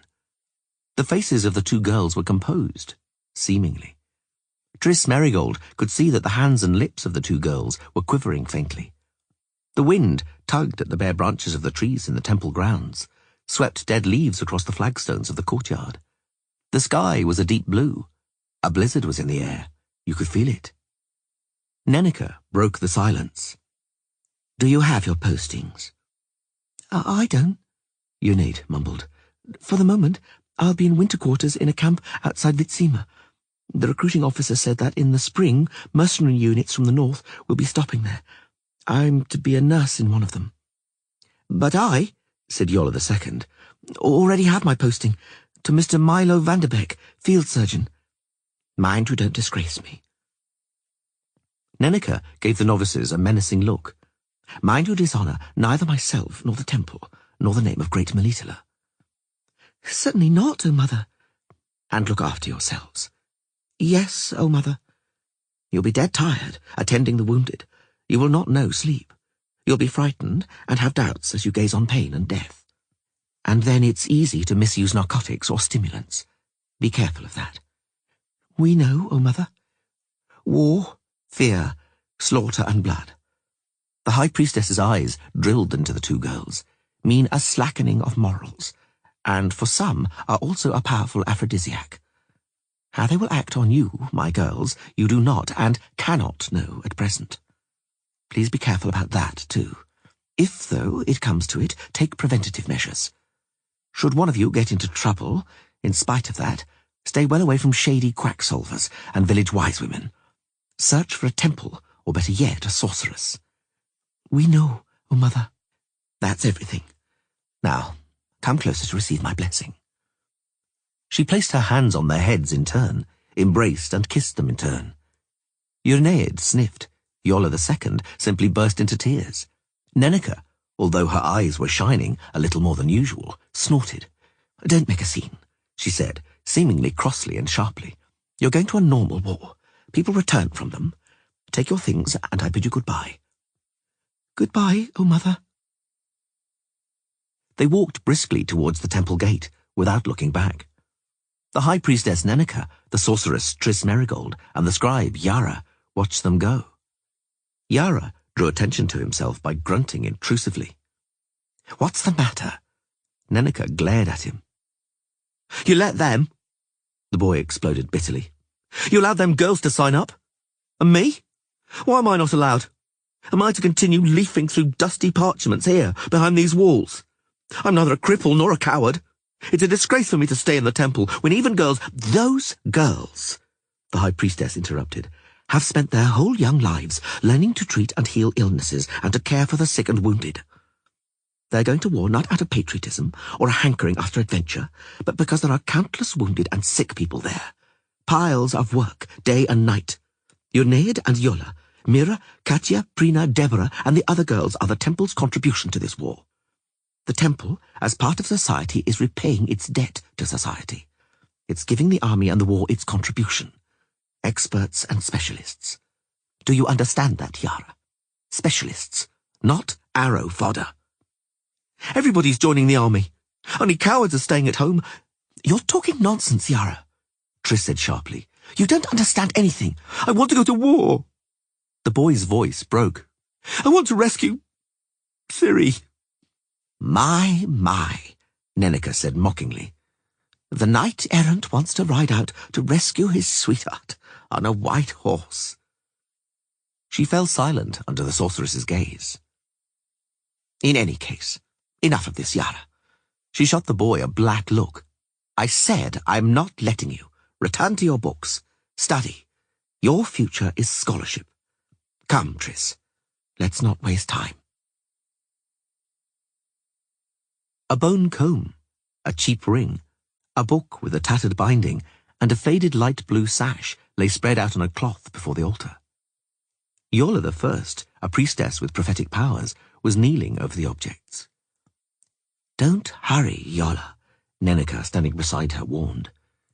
Start concentrating slowly. We don't want a dazzling prophecy. We don't want an enigma with 1,000 solutions. We want an image, a distinct image. Take the aura from these objects. They belonged to Ciri. Ciri touched them. Take the aura, slowly. There's no hurry. Outside, a strong wind howled and a snowstorm whirled. Snow quickly covered the temple's roofs and courtyard. It was the 19th day of November, a full moon. I'm ready, O mother, Yola I said in her melodious voice. Begin. One moment. Tris sprang up from the bench and threw the chinchilla fur from her shoulders. One moment, Nenneke. I want to enter the trance with her. That isn't safe. I know. But I want to see with my own eyes. I owe her that. I owe it to Ciri. I love that girl like a sister. She saved my life in Kaidwen, risking her own life to do it. The sorceress's voice suddenly broke. Just like Yara. The High Priestess shook her head. Run to the rescue, blindly, recklessly, not knowing where or why. But Yara is a naive young boy, and you're supposedly a mature, wise sorceress. You ought to know that you won't be helping Ciri by entering a trance, but you may harm yourself. I want to enter the trance with Yola, Tris repeated, biting her lip. Let me, Nenneke. As a matter of fact, what am I risking? An epileptic fit? Even if I am, you'd pull me out of it, wouldn't you? You risk, Nenneke said slowly, seeing things you ought not to see. The hill, Tris thought in horror. Sodden Hill, where I died, where I was buried and my name was carved into the obelisk over the grave. The hill and the grave that will one day call for me. I know it. It was prophesied. I've already made my decision, she said coldly, haughtily, standing up and throwing her luxuriant hair back with both hands onto her shoulders. Let us begin. Nenneke kneeled down and rested her forehead on her folded hands. Let us begin, she said softly. Make ready, Yola. Kneel beside me, Triss. Take Yola's hand. It was dark outside. The snowstorm moaned. Snow was falling. In the south, far beyond the Amel Mountains, in Metina, in a land called 100 Lakes, in a place far from the town of Elander and the temple of Melitele, 500 miles away as the crow flies, a nightmare jolted the fisherman Gosta awake.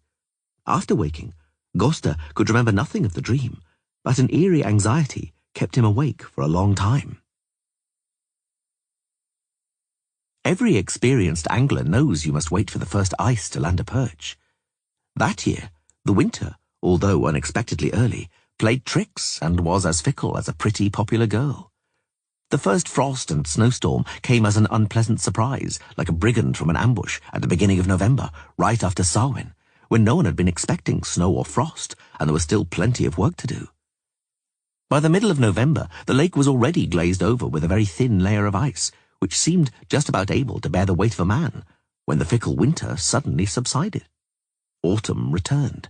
Torrents of rain shattered the ice, and a warm southerly wind pushed it against the bank and melted it. What the devil, the peasants wondered. Is this winter, or is it not? Not even 3 days passed before winter returned. This time it came with no snow, with no wind. Instead, the frost gripped like a pair of blacksmith's tongs until everything creaked. Over the course of a night, the eaves, dripping with water, now grinned with sharp-fanged icicles, and astonished waterfowl almost froze to their duck ponds. And the lakes of Kentloch heaved a sigh and turned to ice. Gosta waited one more day, just to be sure, then took the chest with the shoulder strap where he kept his fishing tackle down from the loft. He stuffed his boots well with straw, donned a sheepskin coat, took his chisel and a sack, and hurried to the lake. It's common knowledge that it's best to fish for perch with the first ice. The ice was thick. It sagged a little beneath the man, groaned a little, but held firm. Gosta reached the broad water, cut an ice hole with the chisel, sat down on the chest, unwound a horsehair line fastened to a short larch rod, attached a little tin fish with a hook, and cast it into the water. The first perch, measuring half a cubit, snatched the bait before it had sunk or the line become taut. Before an hour was up, more than 4 dozen striped green fish with blood-red fins lay all around the ice hole. Gosta had more perch than he needed, but his angler's euphoria wouldn't let him stop fishing. After all, he could always give the fish away to his neighbours. He heard a long, drawn-out snort. He lifted his head up from the ice hole. A splendid black horse was standing on the lake shore, steam belching from its nostrils. The face of the rider, who was dressed in a muskrat coat, was covered. Gosta swallowed. It was too late to run. In his heart of hearts, he hoped the rider wouldn't dare to venture out onto the thin ice.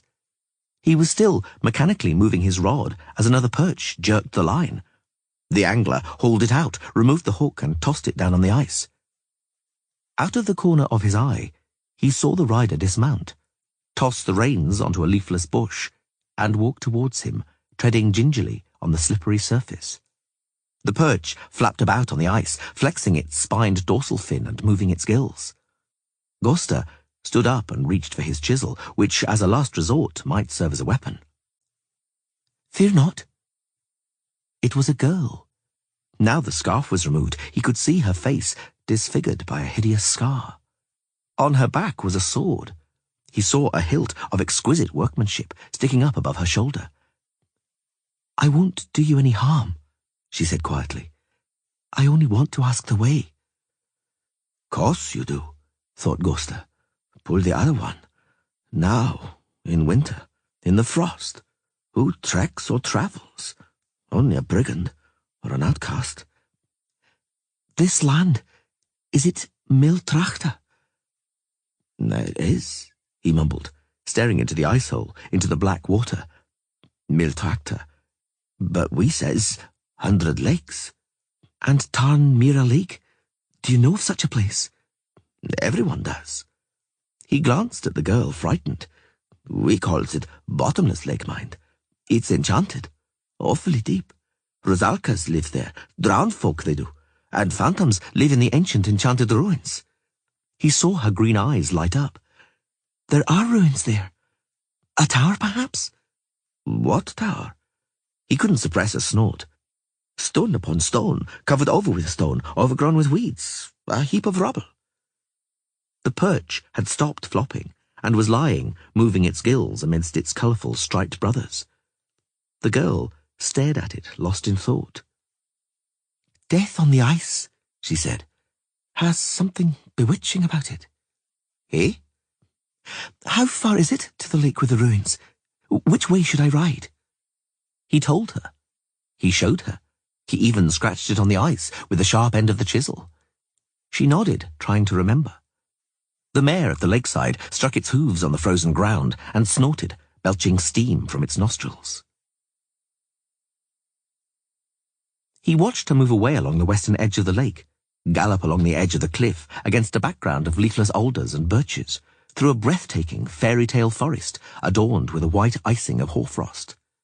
The black mare ran with unutterable grace, swiftly, but at the same time lightly, the beat of its hooves barely audible on the frozen ground, a faint silver powder of snow dropping from the branches it knocked against, as though it were not an ordinary horse, but one from a fairy tale, as if a spectral horse was running through a mythical forest, the trees bound in hoarfrost like icing. And perhaps it was an apparition. A demon on a ghostly horse, a demon that assumed the form of a girl with huge green eyes and a disfigured face. Who, if not a demon, travels in winter, or asks the way to enchanted ruins? After she had ridden away, Gosta quickly packed away his fishing tackle. He walked home through the forest. He was going out of his way, but his good sense and instincts warned him not to take the forest tracks, to stay out of sight. The girl, his good sense told him, had not, contrary to all appearances, been a phantom. She was a human being. The black mare hadn't been an apparition. It was a horse, and people who gallop through the wilds in winter, to boot, are very often being hunted. An hour later, a search party galloped along the forest track. 14 horses. Ryance shook the silver box once again, swore and smacked his saddle pommel in fury. But the xenogloss was silent, as the grave. "Magic shit," commented Bonnard coldly. "It's broken, the cheap gewgaw." "Or Vilgefortz is showing what he thinks of us," Stefan Skellen added. Ryance raised his head and glared at the two of them. "Thanks to this cheap gewgaw," he stated caustically, "we're on the trail and won't lose it now. Thanks to Lord Vilgefortz, we know which way the girl is headed. We know where we're going and what we have to do. I'd call that plenty, compared to your efforts of a month ago." "Don't talk so much. Hey, Boreas, what does the trail say?" Boreas Munn straightened up and cleared his throat. "She was here an hour before us. She's riding hard where she can, but it's difficult terrain. Even on that exceptional mare, she's not more than 5-6 miles ahead of us." "And so she's still pushing on among those lakes," Skellen muttered. "Vilgefortz was right, and I didn't believe him." "Neither did I," Bonnard admitted, "until yesterday, when those peasants confirmed there really is some kind of magical structure by Tarn Mira." The horses snorted, steam billowing from their nostrils. Tawny Owl glanced over his left shoulder at Joanna Selborne. For several days he had been none too pleased by the telepath's expression. "I'm getting edgy," he thought. "This chase has exhausted all of us, physically and mentally. It's time to be done with it. High time." A cold shudder ran down his back. He recalled the dream that had visited him the night before. "Very well," he said, coming back to his senses. "That's enough meditation. To horse." Boreas Munn hung from his saddle, looking for tracks. It wasn't easy. The earth had frozen solid, hard as iron, and the loose snow, quickly blown away by the wind, only lingered in furrows and clefts. It was in them that Boreas was searching for the black mare's hoofprints. He had to pay close attention in order not to lose the trail, especially now, when the magical voice coming from the silver box had fallen silent, stopped giving advice and instructions. He was unbelievably weary and anxious. They'd been tracking the girl for almost 3 weeks, since Samhain and the massacre in Dundara. Almost 3 weeks in the saddle, constantly on the hunt. And still, neither the black mare nor the girl riding it had weakened or slowed their pace. Boreas Munn looked for tracks. He couldn't stop thinking about a dream from the night before. In it, he had been drowning. The black water had closed over his head, and he sank to the bottom, the icy water gushing into his throat and lungs. He awoke hot and sweaty, wet through, although a truly bitter winter was raging around them. That's enough, he thought, hanging from his saddle, looking for tracks. It's high time we were done with it. Master? Do you hear me? Master? The xenogloss was silent as the grave. Ryance moved his arms vigorously and breathed on his numb hands. The cold nipped his neck and shoulders, his lower back and loins hurt. Each jolt of the horse reminded him of the pain. He didn't even feel like swearing. Almost 3 weeks in the saddle, in an unending pursuit, in the bitter cold, and for several days in severe frost. And Vilgefortz was silent. We are too, and we're scowling at each other.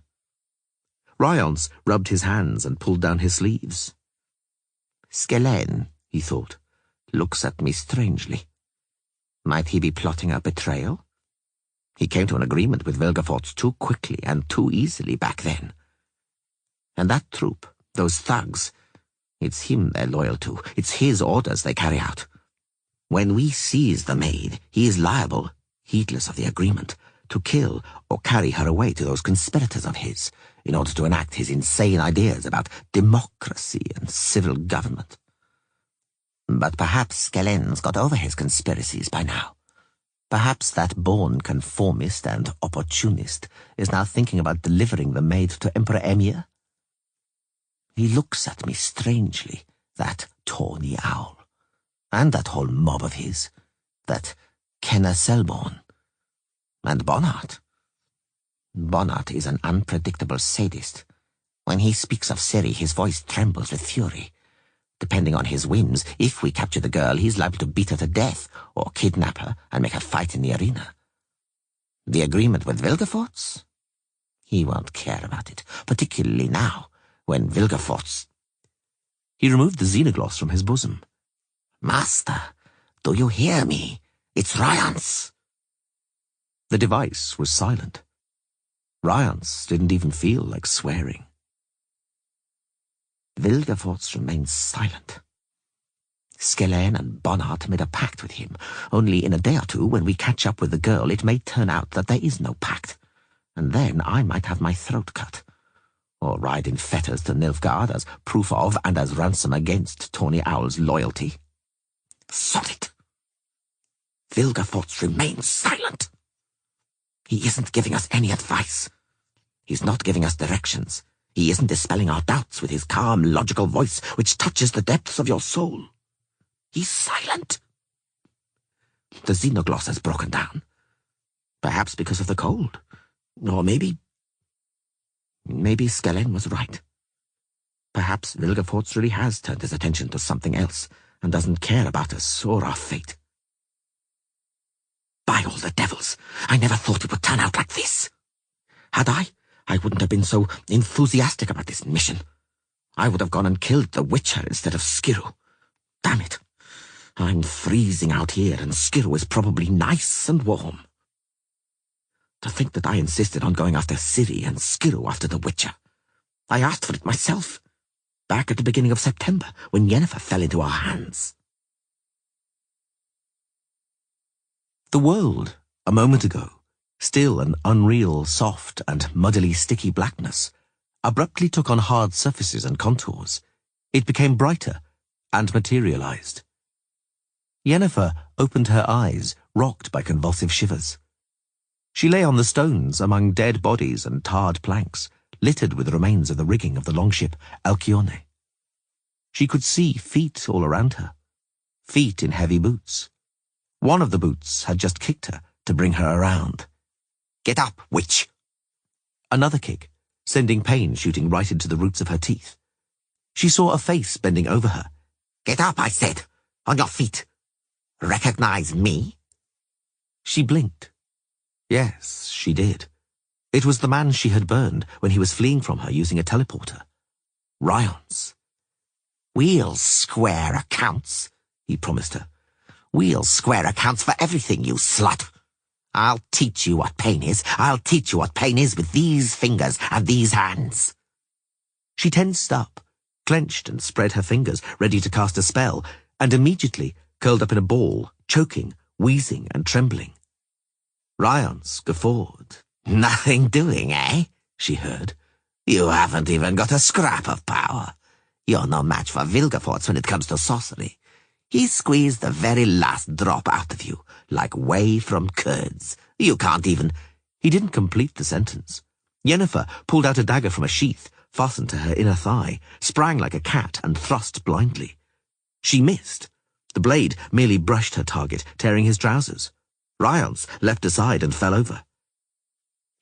Immediately, a hail of blows and kicks rained down on her. She howled as a heavy boot dropped on her hand, squeezing the dagger from her crushed fist. Another boot kicked her in the belly. The sorceress curled up, rasping. She was picked up from the ground, her arms jerked behind her. She saw a fist flying towards her. The world suddenly flashed brightly, and her face exploded with pain. A wave of pain passed downwards to her stomach and crotch, transforming her knees into a thin jelly. She drooped in the arms holding her up. Someone seized her from behind by the hair, lifting up her head. She was struck once more in the eye socket, and again everything vanished in a blinding flash. She didn't faint. She could still feel. They beat her. They beat her hard, cruelly, as a man is beaten, with blows that aren't just meant to hurt, but meant to fracture, meant to crush all energy and the will to resist from the victim. She was beaten, jerking in the steely grip of many hands. She wanted to faint, but couldn't. She could feel it. Enough! She suddenly heard from far away, from behind the curtain of pain. Have you gone mad, Ryance? Do you mean to kill her? I need her alive. I vowed to her, master, snarled the shadow looming in front of her, which gradually took on Ryance's form and face. I promised I'd pay her back. With these hands. I care little for what you promised her. I repeat, I need her alive and capable of articulated speech. It's not so easy, laughed the one holding her by the hair, to knock the life out of a cat or a witch. Don't be clever, Skiru. I said she's been sufficiently beaten. Pick her up. How do you do, Yennefer? The sorceress spat red and lifted her puffy face. At first, she didn't recognize him. He was wearing a kind of mask, covering the entire left side of his head. But she knew who it was. Go to hell, Vilgefortz, she mumbled, gingerly touching her front teeth and cut lips with her tongue.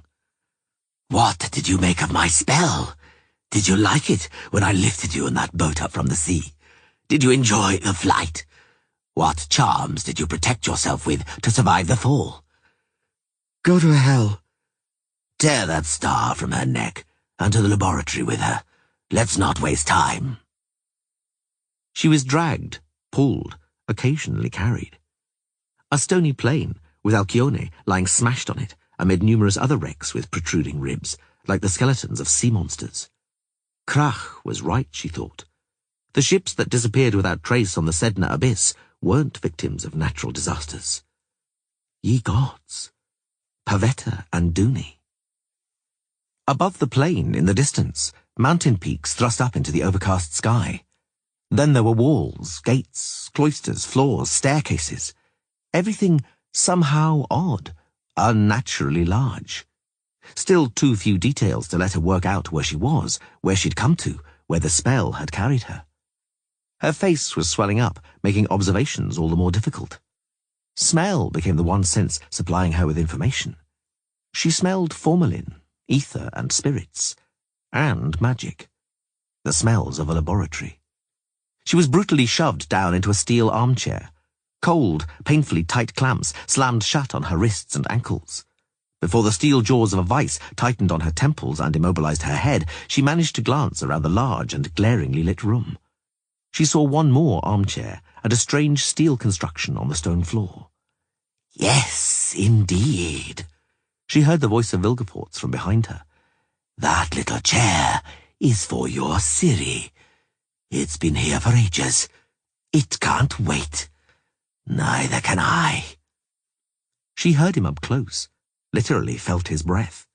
He stuck some needles into her head, attached something to her ears.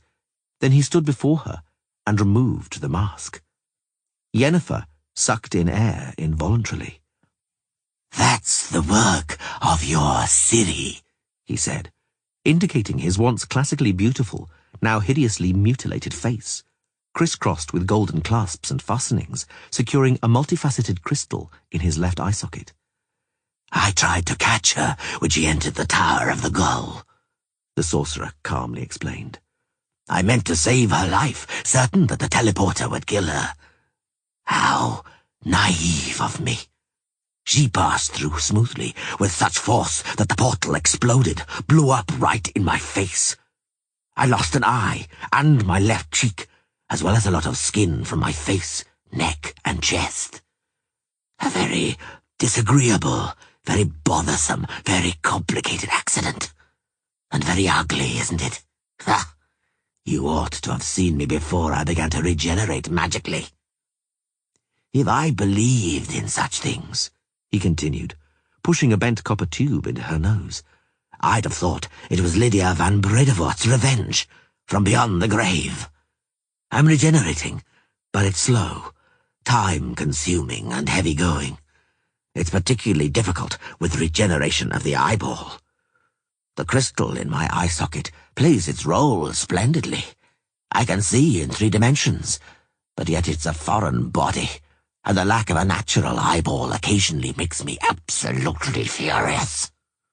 Then, seized by, let's face it, irrational anger, I vow to myself that when I catch Ciri, immediately after catching her, I'll order Ryance to pluck out one of those huge green eyes with his fingers, with these fingers, as he likes to say. You're saying nothing, Yennefer. Perhaps because you know I'd also like to rip out one of your eyes? Or both? He stuck thick needles into the veins on the back of her hands. Sometimes he missed and jabbed to the very bone. Yennefer gritted her teeth. You've caused me problems. You've made me interrupt my work. You've exposed me to risk, forcing your way over the Sedna abyss in that boat towards my maelstrom. The echo of our brief duel was powerful and travelled far. It may have reached the wrong ears, prying ears. But I couldn't stop myself. The thought that I would have you here, that I'd be able to connect you up to my scanner, was too appealing. For you can't possibly imagine. He stuck in another needle. That I was taken in by your provocation? That I swallowed the bait? No, Yennefer. If you think so, you're mistaking stars reflected in the surface of a pond at night for the sky. You thought you were tracking me, whereas in fact, I was tracking you. You made my job easier by sailing over the abyss, for I cannot find Ciri, you see, even with the help of my peerless scanning device. The girl has powerful innate defense mechanisms, her own powerful anti-magical and suppressive aura. It's the elder blood, after all. But my super scanners ought to detect her anyhow. Yet they don't.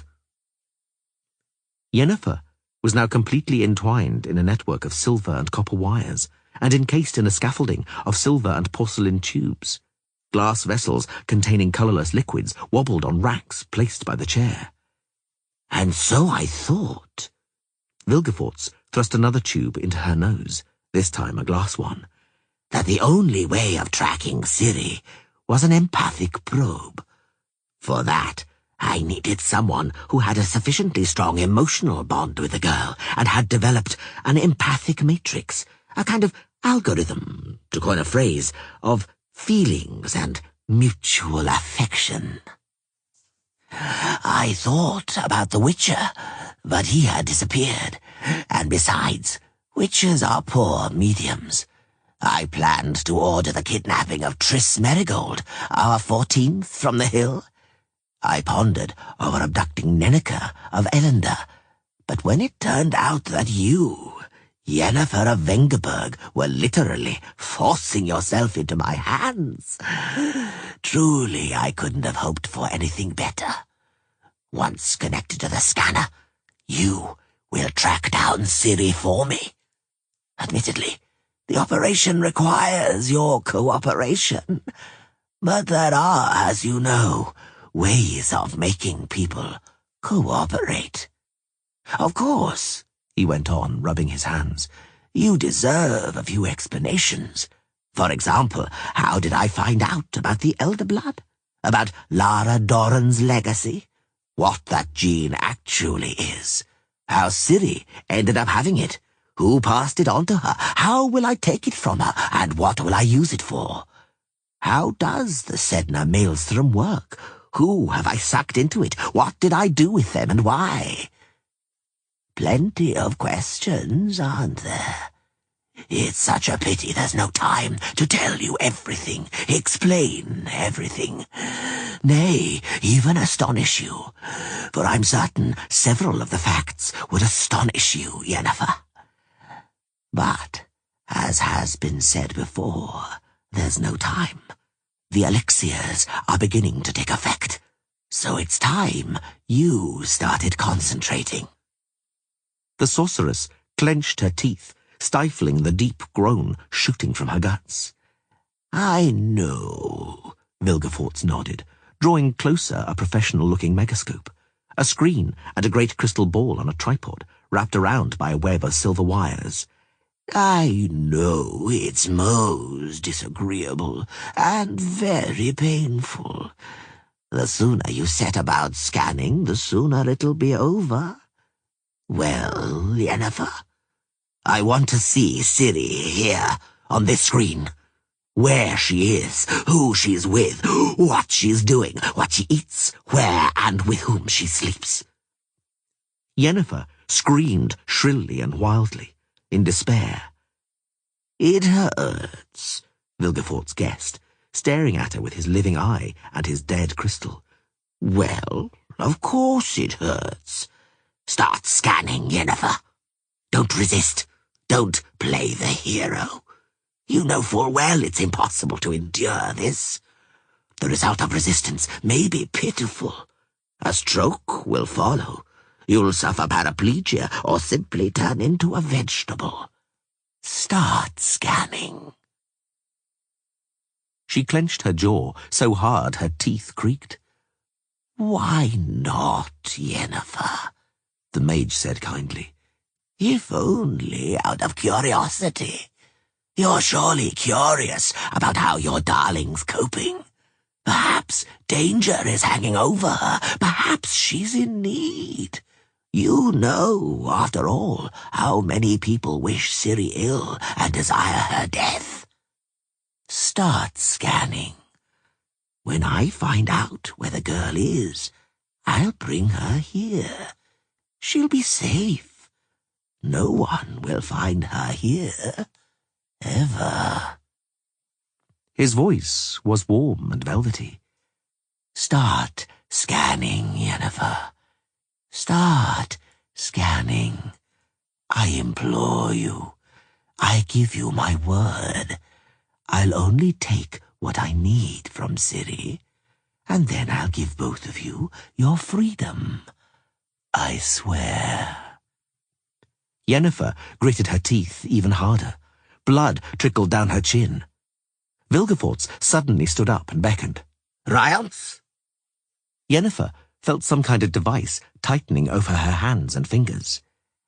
At times, said Vilgefortz, bending over her, where magic elixirs and narcotics fail, what works on the stubborn is good old-fashioned pain. Don't make me do it. Start scanning. Go to hell, Vilgefortz! Tighten the screws, Ryans, slowly. Vilgefortz glanced at the torpid body being dragged across the floor towards the stairs to the cellar. Then he lifted his eye towards Ryans and Skiru. There's always the risk, he said, that one of you will fall into the hands of my enemies and be interrogated. I'd like to think that you'll demonstrate as much fortitude. Yes, I'd like to think so, but I don't. Ryans and Skiru said nothing. Vilgefortz started up the megascope again and projected the image generated by the huge crystal onto the screen. That's all she could produce, he said, pointing. I wanted Cirilla. She gave me the Witcher. Fascinating. She didn't allow the girl's empathic matrix to be wrested from her, but she cracked when it came to Geralt. And I didn't suspect her of harboring any feelings for Geralt at all. Well, for now, let's settle for what we have. Witcher, Kair ep Kialach, the bard Dandelion, some woman? Who'll undertake this task? The final solution to the Witcher problem. Skiru volunteered, recalled Ryans, raising himself up in the stirrups to give his saddle-sore buttocks at least some relief. Skiru volunteered to kill the Witcher. He recognized the countryside Yennefer traced Geralt and his company to. He had friends or family there. Vilgefortz sent me, meanwhile, to negotiate with Vatier de Rido, and then to tail Skellen and Bonnhart. And I, stupidly, was glad at the time, certain that the easier and more pleasant task had fallen to me.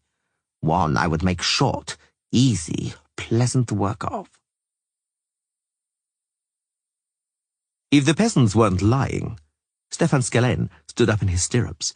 The lake must be over that hill in the valley. The trail leads there, Boreas Munn confirmed. Why have we stopped here? Ryans rubbed a frozen ear. Spur on the horses and let's go. Not so fast. Bonnhart held him back. Let's split up. We'll encircle the valley. We don't know which of the lake's shores she took. If we choose the wrong way, we may put the lake between us. Very true, Boreas nodded. The lake's frozen over. It may be too thin for the horses. Bonnhart's right. We must split up. Skellen quickly issued orders. The group, led by Bonnhart, Ryans, and Ola Harsheim, numbering 7 horses in total, galloped along the eastern shore, quickly disappearing into the Black Forest. Very well, Tawny Owl ordered. Let's go, Silliphant. He realized at once that something wasn't right. He reined his horse around, slapped it with his knout, and rode directly for Joanna Selborne. Kenna backed up her mount, and her face seemed to be made of stone. It's no use, sir, she said hoarsely. Don't even try. We're not going with you. We're turning back. We've had enough. We? Dacre Silliphant yelled. Who's we? What is this, a mutiny? Skellen leaned over in the saddle and spat on the frozen earth. Andres Vieni and Tille Krada, the fair-haired elf, had stopped behind Kenna. Miss Selborne, said Tawny Owl scathingly, in a slow, drawling voice. It isn't the point that you are squandering a very promising career, that you're permanently throwing away the chance of a lifetime. You'll be handed over to the hangman, along with these fools who've listened to you. Whoever's meant to hang won't drown, Kenna replied philosophically. And don't threaten us with a hangman, sir, for who knows who's closer to the scaffold, you or us. Is that what you think? Tawny Owl's eyes flashed. You're convinced of that after slyly eavesdropping on somebody's thoughts? I thought you were cleverer than that, but you're stupid, woman. Whoever's with me wins, whoever's against me always loses. Remember that, girl. Even though you think I'm incriminated now, I'll still manage to send you to hang. Do you hear, you mutineers? I'll have your flesh torn from your bones with red hooks." "We have but one life, sir," Tilekrada said softly.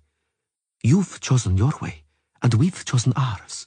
Both are uncertain and risky, and no one knows what fate will befall any of us." "You won't set us on the girl like dogs, Mr. Skellen, sir." Kenna raised her head proudly. "And we won't let ourselves be killed like dogs, like Naratin Tseker. Oh, enough talking. We're turning back. Boreas, come with us." "No." The tracker shook his head, wiping his forehead with his fur hat. "Farewell. I don't wish you ill, but I'm staying. It's my service. I took the oath." "To whom?" Kenna frowned. "The Emperor or Tawny Owl? Or a sorcerer talking from a box?" "I'm a soldier. I serve." "Wait," called the Vizicriel, riding out from behind Dacre Siliphant. "I'm with you. I've had enough of this too. Last night I dreamed of my own death. I don't want to croak for this lousy, suspicious affair." "Traitors!" yelled Dacre, flushing like a cherry. It seemed as though dark blood would spurt from his face. "Turncoats! Miserable curs! Shut your trap!" Tawny Owl was still looking at Kenna, and his eyes were just as hideous as the bird from which he took his name. "They've chosen their way, you heard. There's no point shouting or wasting spit. But we'll meet again one day, I promise you." "Perhaps even on the same scaffold," Kenna said without spitefulness. "For they won't put you to death alongside noble princes, will they, Skellen? But with us churls. But you're right. There's no point wasting spit.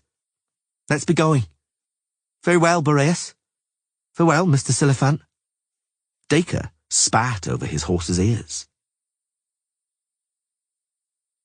"And beyond what I said here," Joanna Selborne proudly raised her head, brushing a dark lock from her forehead, "I have nothing to add, illustrious tribunal." The convener of the tribunal looked down on her. His face was inscrutable, his eyes grey, and decent. "Anyway, what do I care?" thought Kenna. "I'll try. You can only die once, sink or swim. I'm not going to rot in the citadel and wait for death. Tawny Owl didn't make wild promises. He's liable to take revenge even from beyond the grave. What do I care? Perhaps they won't notice. Sink or swim." She pressed her hand to her nose, seemingly wiping it. She looked straight into the grey eyes of the tribunal convener. "God," said the convener, "please take the witness Joanna Selborne back to—" He broke off and started coughing. Sweat suddenly broke out on his forehead. "To the tribunal chancellery," he finished, sniffing loudly. "Write out the appropriate documents and release her. The witness Selborne is of no further use to the court." Kenna surreptitiously wiped away the drop of blood that was trickling from her nose. She smiled charmingly and thanked him with a delicate bow. "They've deserted," Bonnart repeated in disbelief. "More of them have deserted, and just rode away like that. Skellen, you permitted it?" "If they inform on us," Ryons began, but Tawny Owl interrupted him at once. "They won't inform, because they don't want to lose their own heads. And besides, what could I have done? When Criel joined them, only Bert and Munn were left with me, and there were 4 of them." "4," said Bonnart malevolently, "isn't many at all. As soon as we've caught up with the girl, I'll go after them, and I'll feed them to the crows in the name of—" "Let's catch her up first." Tawny Owl cut him off, urging on his grey with his knout. "Boreas, keep your eyes on the trail." The valley was filling up with a dense blanket of fog, but they knew that down below was a lake, because there was a lake in every valley in Miltrachter. The one, meanwhile, to which the black mare's hoofprints were leading, was undoubtedly the one they were looking for, the one Vilgefortz had ordered them to look for, which he had described to them precisely, and whose name he had given them. Tarn Mira. The lake was narrow, no wider than an arrow shot, crowded into a slightly bent crescent between high, steep hillsides covered in black spruce, beautifully sprinkled with a white, snowy powder. The hillsides were swathed in such a silence that there was a ringing in their ears. Even the crows, whose portentous cawing had accompanied them on the trail for the last fortnight or so, had fallen silent. "This is the southern end," stated Bonnart. If the mage hasn't made a hash of everything and landed us in it, the magical tower is on the northern shore. Keep your eyes on the trail, Boreas. If we pick up the wrong one, the lake will separate us from her. The trail is clear, Boreas Munn called from below. And fresh. It's leading towards the lake. Ride. Skellen brought his grey skittering on the steep slope under control. Downhill. They rode down the slope cautiously, reining back the snorting horses. They struggled through the bare, black, ice-covered thicket, blocking the way to the bank. Barnard's horse stepped gingerly onto the ice, crunching through the dry reeds sticking up from the glazed surface. The ice creaked, and long arrows of cracks diverged like a star from under the horse's hooves. About face! Barnard pulled in the reins and turned his snorting horse back towards the bank. Dismount. The ice is thin. Only by the bank in the reeds, Dacre Silphant judged, striking a heel onto the icy crust. But even here it's at least 1.5 inches. It'll hold a horse sure as anything. No need to His words were drowned out by cursing and neighing. Skellen's grey slipped, sat down on its haunches, and its legs spread apart under it. Skellen struck it with his spurs, swore again, and this time the curse was accompanied by the harsh crunch of ice breaking. The grey pounded with its forehooves. Its hind ones, imprisoned, thrashed about in the tangle, breaking up the ice and churning the dark water spurting from under it. Tawny Owl dismounted, tugged on the reins, but slipped and went sprawling, miraculously not falling under the hooves of his own horse. The 2 Gemarians, now also on their feet, helped him up. Ola Harsheim and Bert Brigden hauled the whinnying grey out onto the bank. Dismount, Bonnart repeated, his eyes fixed on the fog covering the lake. There's no sense risking it. We'll catch up with the maid on foot. She also dismounted. She's also moving on foot. Very true, confirmed Boreas Munn, pointing at the lake. It's plain to see. Only at the very edge, beneath overhanging branches, was the crust of ice smooth and translucent, like the dark glass of a bottle. Under it, reeds and water plants, turned brown, were visible. Further from the bank, the ice was covered in a very thin layer of wet snow, and on it, as far as the fog permitted them to see, were dark footprints. We have her, Ryans cried heatedly, throwing his reins on a broken bough. So, she's not as cunning as she seems. She set off on the ice, straight across the middle of the lake. Had she chosen one of the banks or the forest, it wouldn't have been easy to pursue her. Straight across the middle of the lake, Bonnart repeated, giving the impression of being lost in thought. The shortest and straightest way to the alleged magical tower Vilgefortz talked about leads across the middle of the lake. She knows that. Munn? How far ahead of us is she? Boreas Munn, who was already on the lake, knelt down over a boot print, leaned over low and examined it. A half hour, he estimated. Not more. It's getting warmer, but the print isn't fuzzy. You can see every hobnail in the sole. The lake, mumbled Bonnart, vainly trying to look through the fog, stretches north for more than 5 miles, so said Vilgefortz. If the maid has half an hour's start, she's about a mile ahead of us. No slippery ice? Munn shook his head. Not even that. 6, 7 furlongs at most. Even better. March. March, Tawny Owl repeated. Onto the ice and quick march. They walked swiftly, puffing. The quarry's closeness excited them, filled them with euphoria like a narcotic. She won't escape us. As long as we don't lose the trail. And as long as she isn't leading us up the garden path in this fog. It's white as milk. You can't see 20 paces ahead, damn it. Move your asses, Ryan snarled. Quick, quick. As long as there's snow on the ice, we're following her trail. The trail is fresh, Boreas Munn suddenly muttered, stopping and stooping down. Very fresh. You can see the print of every hobnail. She's just in front of us. Just in front of us. Why can't we see her? And why can't we hear her? Ola Harsheim wondered. Our footsteps boom on the ice. The snow creaks. So why don't we hear her? Because you're yakking. Ryans cut them off abruptly. Keep marching. Boreas Munn took off his hat to wipe his sweat-covered forehead. She's there, in the fog, he said softly. Somewhere there in the fog. But the devil knows where. The devil knows whence she'll strike. Like back there, in Dundara, and so in Eve. He began to draw his sword from its scabbard with a trembling hand.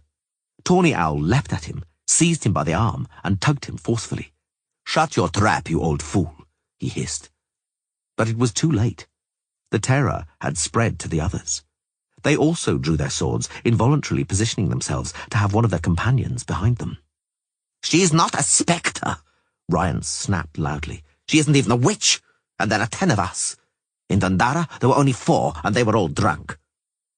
"Spread out," said Bonnard suddenly. "To the left and right in a line, and move forward together. Don't lose sight of each other." "You too?" Ryan grimaced. "Has it infected you too, Bonnard? I thought you were less superstitious than that." The bounty hunter looked at him with eyes that were colder than ice.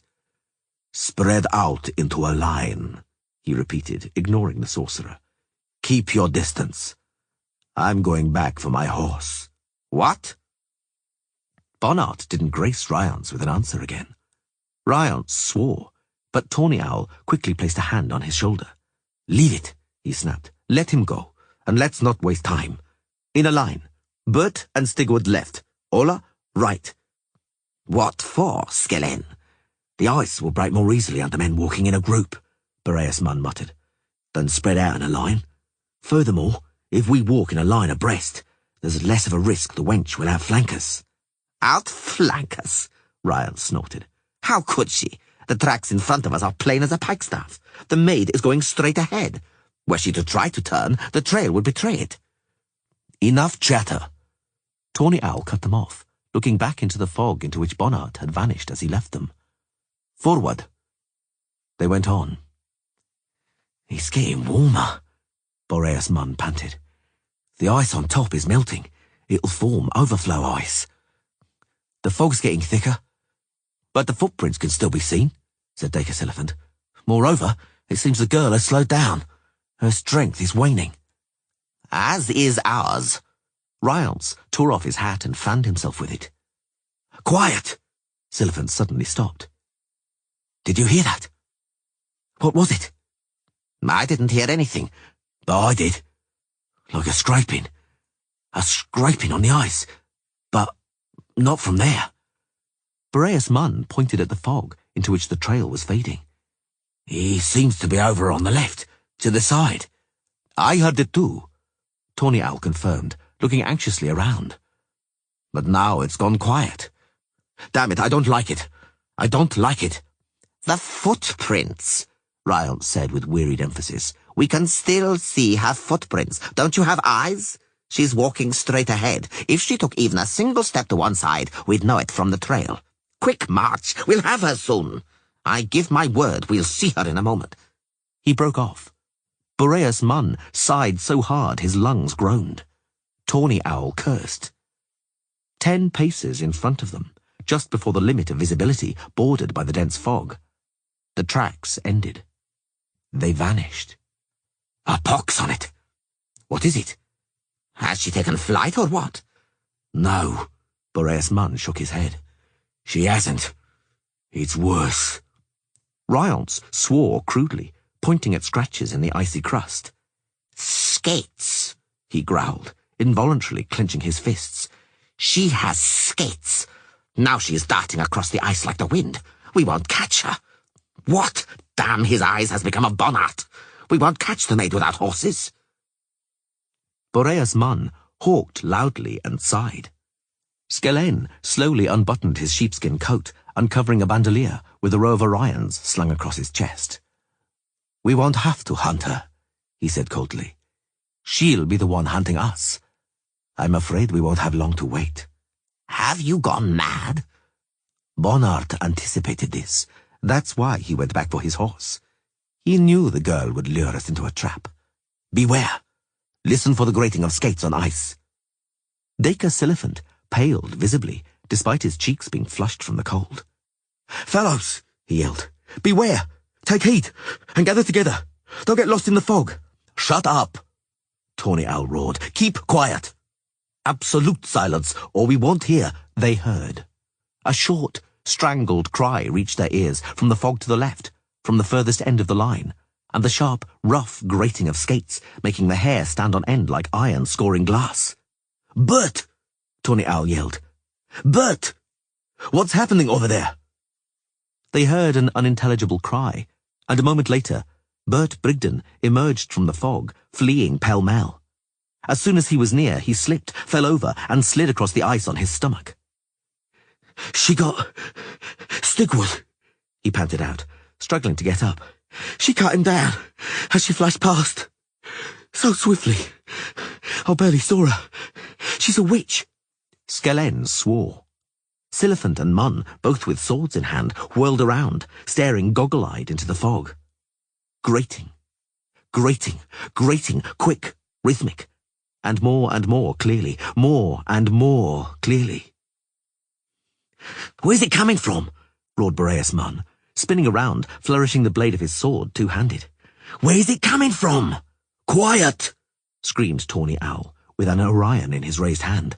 "I think it's from the right. Yes, from the right. She's coming up on the right. Look out!" The Gemarian walking on the right wing suddenly cursed, turned around, and ran blindly into the fog, sloshing through the melting layer of ice. He didn't get far, not even out of sight. They heard the sharp grating of skates gliding and made out a blurred, flickering shadow and the flash of a sword. The Gemarian howled. They saw him fall, saw a broad spray of blood on the ice. The wounded man thrashed about, curled up, screamed and moaned. Then he fell silent and stopped moving. But while he was still moaning, he drowned out the sound of the skates. They didn't expect the girl to be able to turn back so swiftly. She fell among them, right in their midst. She cleaved Ola Harsheim as she flashed past, low, beneath the knee, folding him up like a penknife. She spun in a pirouette, covering Boreas Munn in a stinging hail of icy shards. Skellen, left aside, slipped and caught Ryance by a sleeve. They both fell over. The skates grated just beside them, and cold, sharp fragments stung their faces. One of the Gemarians yelled, and his cry broke off in a savage croak. Tawny Owl knew what had happened. He'd heard many people having their throats cut. Ola Harsheim shouted, rolling around on the ice. Grating, grating, grating. Silence. "Mr. Stefan," Dacre Silliphant gibbered. "Mr. Stefan, you're my only hope. Save me. Don't let me. She's fucking crippled me," Ola Harsheim bellowed. "Help me, for fuck's sake. Help me get up." "Bonnart!" Skellen yelled into the fog. "Bonnart! Help us! Where are you, you Hossan? Bonnart!" "She's got us surrounded," Boreas Munn gasped, spinning around and straining to hear. "She's skating around us in the fog. She'll strike at will. Death. That wench is death. We'll breathe our last here. It'll be a massacre like it was on Soin Eve in Dundera. Stick together," Skellen groaned. "Stick together. She's picking us off one by one. When you see her looming up, don't lose your heads. Trip her up with swords, saddlebags, belts. Use anything to stop her." He broke off. This time, they didn't even hear the scraping of skates. Dacre Silliphant and Ryance saved their lives by dropping flat onto the ice. Boreas Munn managed to jump aside, slipped, fell over, and upended Bert Brigden. As the girl flashed by, Skellen swung and threw an Orion. It found the target, but not the right one. Ola Harsheim, who had managed to get up, tumbled over in convulsions onto the blood-spattered ice. His staring eyes seemed to cross on the steel star sticking out of the bridge of his nose. The last of the Gemarians threw down his sword and began to sob in short, choking spasms. Skellen sprang at him and struck him hard in the face. "Pull yourself together," he roared. "Get a grip on yourself. It's just one girl. Just one girl." "Like in Dundera on Soin Eve," said Boreas Munn softly. "We shall never get off this ice, off this lake. Listen out, and you'll hear death gliding towards you." Skellen picked up the Gemarian's sword and tried to shove it into the sobbing man's hand, but unsuccessfully. The Gemarian, racked by spasms, turned his dull gaze onto him. Tawny Owl threw down the sword and jumped at Ryance. "Do something, sorcerer!" he roared, tugging at his arm. Terror redoubled his strength, and although Ryance was taller, heavier, and more powerful, he flopped around in Tawny Owl's grasp like a ragdoll. Do something. Summon that high and mighty Vilgefortz of yours. Work some magic yourself.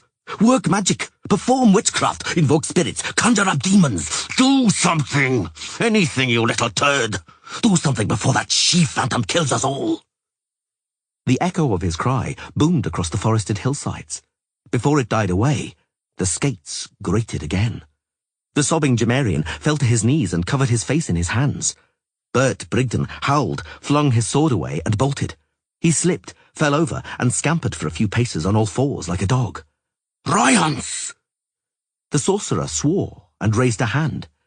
As he chanted the spell, his hand was trembling, his voice too. But he was successful, though not, admittedly, completely successful. The thread-like, fiery lightning bolt spurting from his fingers carved up the ice, fracturing the surface. But not crossways, as it should have, to bar the way of the approaching girl. It broke lengthways. The crust of ice cleaved open with a loud cracking sound. Black water gushed and rumbled, and the rapidly widening rift shot towards Dacre Siliphant, who was looking on in stupefaction. "Jump aside!" Skellen yelled. "Run!" It was too late.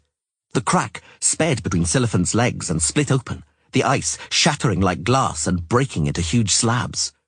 Dacre lost his balance, and the water stifled his howl. Boreas Munn fell into the breach. The kneeling Gemarian vanished under the water, and Ola Harsheim's body disappeared.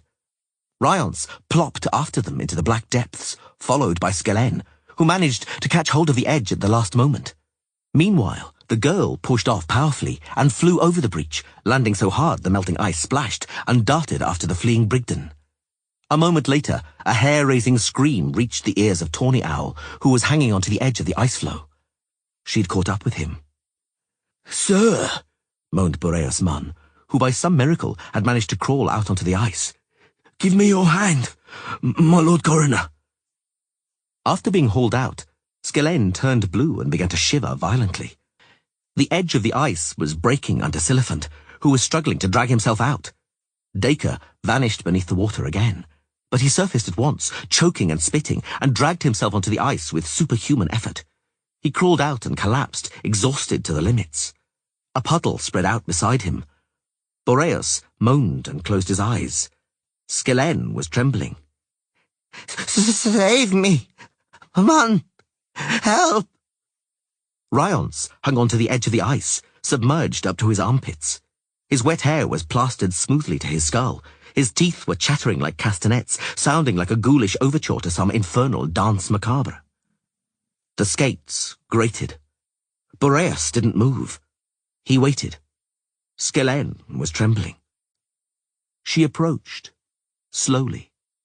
Blood trickled from her sword, marking the ice with a trail of drops. Boreas swallowed. Although he was soaked to the skin with icy water, he suddenly felt unbearably hot. But the girl wasn't looking at him. She was looking at Ryance, who was vainly struggling to get out onto the ice. "Help me!" Ryance overcame the chattering of his teeth. "Save me!" The girl braked, whirling on the skates with the grace of a dancer. She stood with legs slightly apart, holding her sword in both hands, low across her thighs. "Help me!" Ryance howled, digging his numbing fingers into the ice. "Save me, and I'll tell you who Yennefer is. I swear." The girl slowly pulled the scar from her face and smiled. Boreas Munn saw the hideous scar and fought to stifle a shout. "Ryance," said Ciri, still smiling. "You were going to teach me pain, weren't you? Do you remember? With those hands. With those fingers. Those ones? Those? The ones you're holding the ice with?" Ryance answered, but Boreas didn't understand what he said, for the sorcerer's teeth were chattering and rattling so much they made articulated speech impossible. Ciri spun around on her skates and lifted the sword. Boreas clenched his teeth, convinced she would slash Ryance. But the girl was picking up momentum to set off. To the tracker's astonishment, she skated away quickly, gathering speed with powerful thrusts. She vanished into the fog. And a moment later, the rhythmic scraping of the skates also died away. "Man, pull me out," Ryan sparked out, chin on the edge of the ice floe. He flung both hands on the ice, trying to hang on with his fingernails, which had largely been torn away. He spread his fingers, trying to cling to the blood-stained ice with his hands and wrists. Boreas Munn looked at him, and was certain. Terrifyingly certain. They heard the grinding of the skates at the last moment. The girl approached at extraordinary speed, literally a blur. She skated up at the very edge of the flow, speeding along right beside the brink. Ryance screamed and choked on the viscous, leaden water, and vanished. There was blood on the ice, on the perfectly even tracks left by the skates. And fingers. 8 fingers. Boreas Munn vomited on the ice. Bonnart galloped along the edge of the lake, hurtling along, heedless that any moment the horse might break its legs on the snow-covered clefts. Frosted-over spruce branches lashed his face and whipped his arms, and icy powder poured down his collar. He couldn't see the lake. The entire valley was filled with fog, like a bubbling witch's cauldron. But Bonnart knew the girl was there. He sensed it.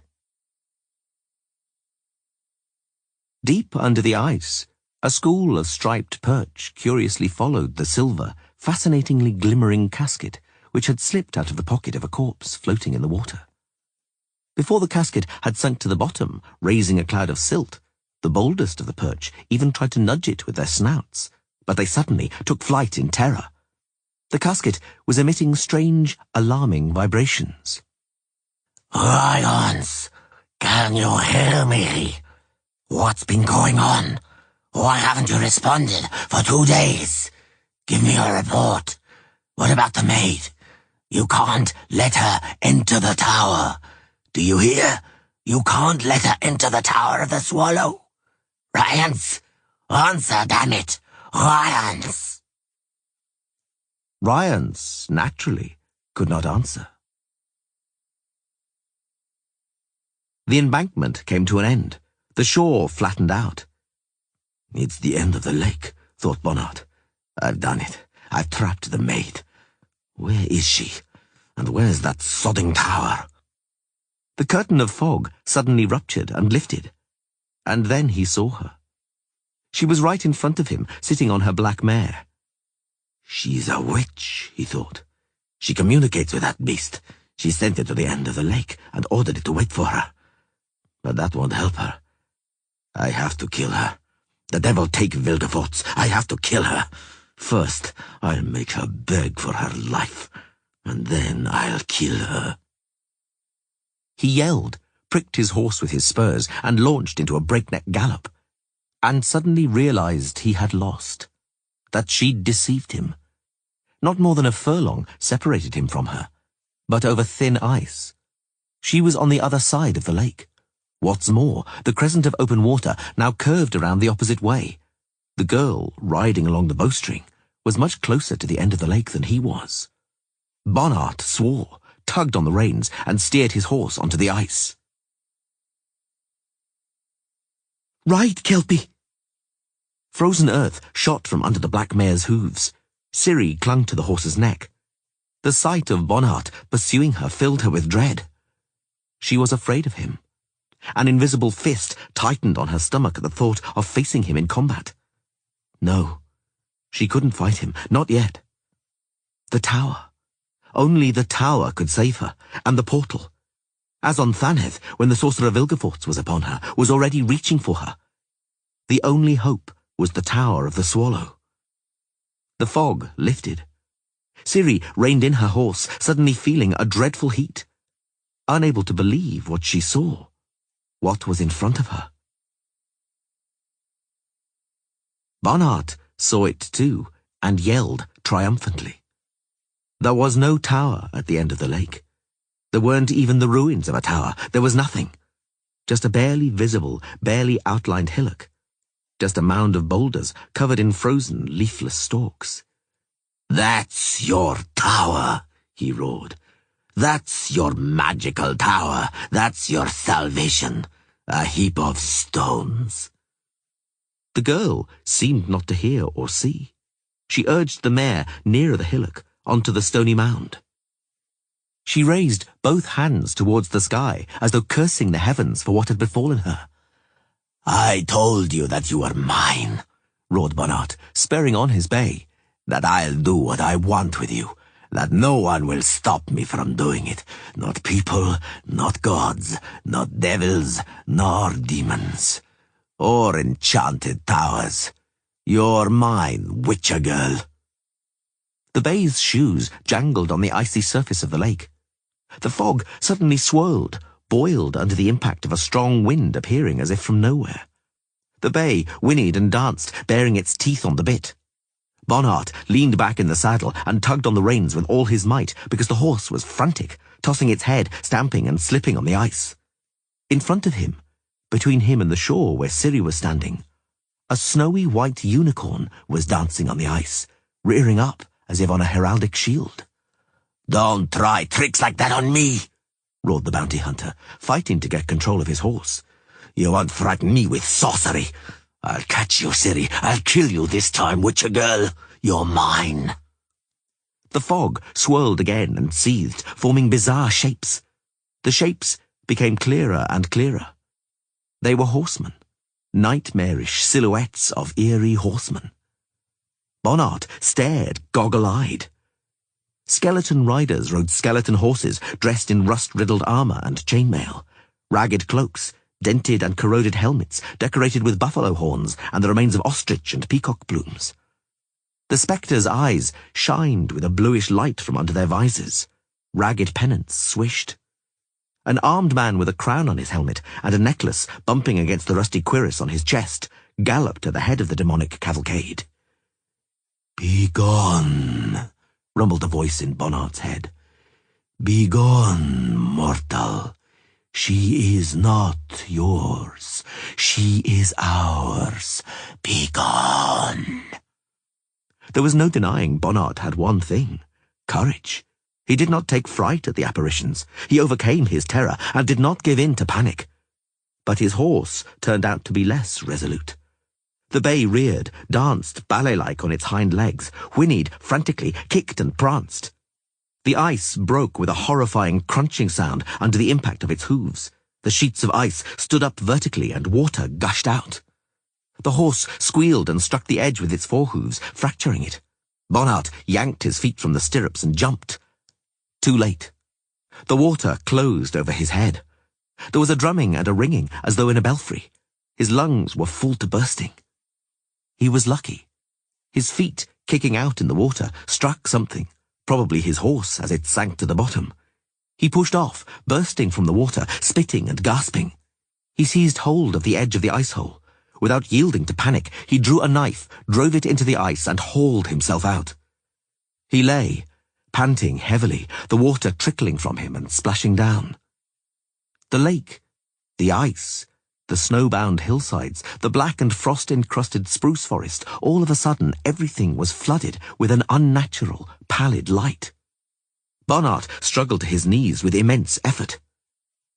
Above the horizon, the deep blue was lit by a crown of brightness, a luminous dome from which fiery pillars and spirals suddenly rose and scintillating columns and vortices of light burst forth. Shimmering, flickering, rapidly changing shapes, ribbons and curtains hung on the horizon. Bonart croaked. It was as though he had an iron garrote around his throat. A tower had risen up where a moment before had been only a barren hillock and a pile of stones. Majestic, soaring and slender, black, glassy and gleaming, as though carved from a single piece of basalt. Fire flickered in the few windows, and the aurora borealis glowed in the serrated battlements. He saw the girl looking towards him from the saddle. He saw her bright eyes and the cheek slashed by the line of an ugly scar. He saw the girl spur her black mare and unhurriedly ride into the black gloom under the arched stone entrance, and disappear. The aurora borealis exploded in dazzling swirls of fire. When Bonart regained his sight, the tower was gone. There was the snow-topped hillock, the pile of stones, the withered black stalks. Kneeling on the ice in the puddle of water trickling from him, the bounty hunter screamed savagely, horribly. On his knees, arms raised towards the sky, he screamed, howled, swore and railed against people, gods and demons. The echo of his cries rolled over the spruce-forested hillsides, drifted over the frozen surface of Tarn Mira Lake. At first, the inside of the tower reminded her of Caer Morhen, the same long black corridor behind a colonnade, the same unending abyss in the perspective of columns or statues. It was beyond comprehension how that abyss could fit into the slender obelisk of the tower. But she knew, of course, that there was no point analysing it, not in the case of a tower that had risen up from nothingness, appearing where it had not been before. There could be anything in such a tower, and one ought not to be surprised by anything. She looked back. She didn't believe Bonnart had dared or managed to enter after her, but she wanted to make certain. The colonnade she had ridden into blazed with an unnatural brilliance. Kelpie's hooves rang on the floor, something crunched under them. Bones. Skulls, shin bones, rib cages, thigh bones, hip bones. She was riding through a gigantic ossuarium. Caer Morhen, she thought, recalling. The dead should be buried in the ground. How long ago that was. I still believed in something like that then, in the majesty of death, in respect for the dead. But death is simply death, and a dead person is just a cold corpse. It's not important where it's lying, where its bones decay. She rode into the gloom under the colonnade, among the columns and statues. The darkness undulated like smoke. Her ears were filled with intrusive whispers, sighs, and soft incantations. Suddenly, brightness flamed before her as a gigantic door opened. One door opened after another. Doors. An infinite number of heavy doors opened before her without a murmur. Kelpie went on, horseshoes resounding on the floor. The geometry of the walls, arcades, and columns surrounding her was suddenly disrupted, so confusingly that Ciri felt dizzy. She felt as though she were inside an impossible, multifaceted solid, some gigantic polyhedron. The doors kept opening, but now they weren't delineating a single direction. They were pointing to infinite directions and possibilities. And Ciri began to see. A black-haired woman leading an ashen-haired girl by the hand. The girl is afraid of the dark, fears the whispers growing in the gloom, is terrified by the ringing of horseshoes. The black-haired woman with a star sparkling with diamonds around her neck is also afraid, but does not let it show. She leads the girl on, towards her destiny. Kelpie walks on, more doors. Yola the Second and Yrneid, in sheepskin coats, with their bundles, marching along a frozen, snowy road. The sky is deep blue. More doors. Yola the First, kneeling before an altar. Beside her is Mother Nenneker. They are both looking at something, their faces contorted in a grimace of dread. What do they see? The past or the future? Truth or untruth? Above Nenneker and Yola, hands. The hands of a woman with golden eyes held out in a gesture of blessing. In the woman's necklace, a diamond shining like the morning star. On the woman's shoulder, a cat. Over her head, a falcon. More doors. Triss Merigold holds back her glorious chestnut hair, buffeted and tugged by gusts of wind. There is no escape from the wind. Nothing can shelter from the wind. Not here. Not on the brow of the hill. A long, unending row of shadows encroaches on the hill. Forms. They are walking slowly. Some turn their faces towards her. Familiar faces. Vesemir, Eskel, Lambert, Cohen, Jarpen Zigrin, and Pauli Dahlberg, Fabio Sachs, Yara, Tisaya de Vries. missile. Geralt? More doors.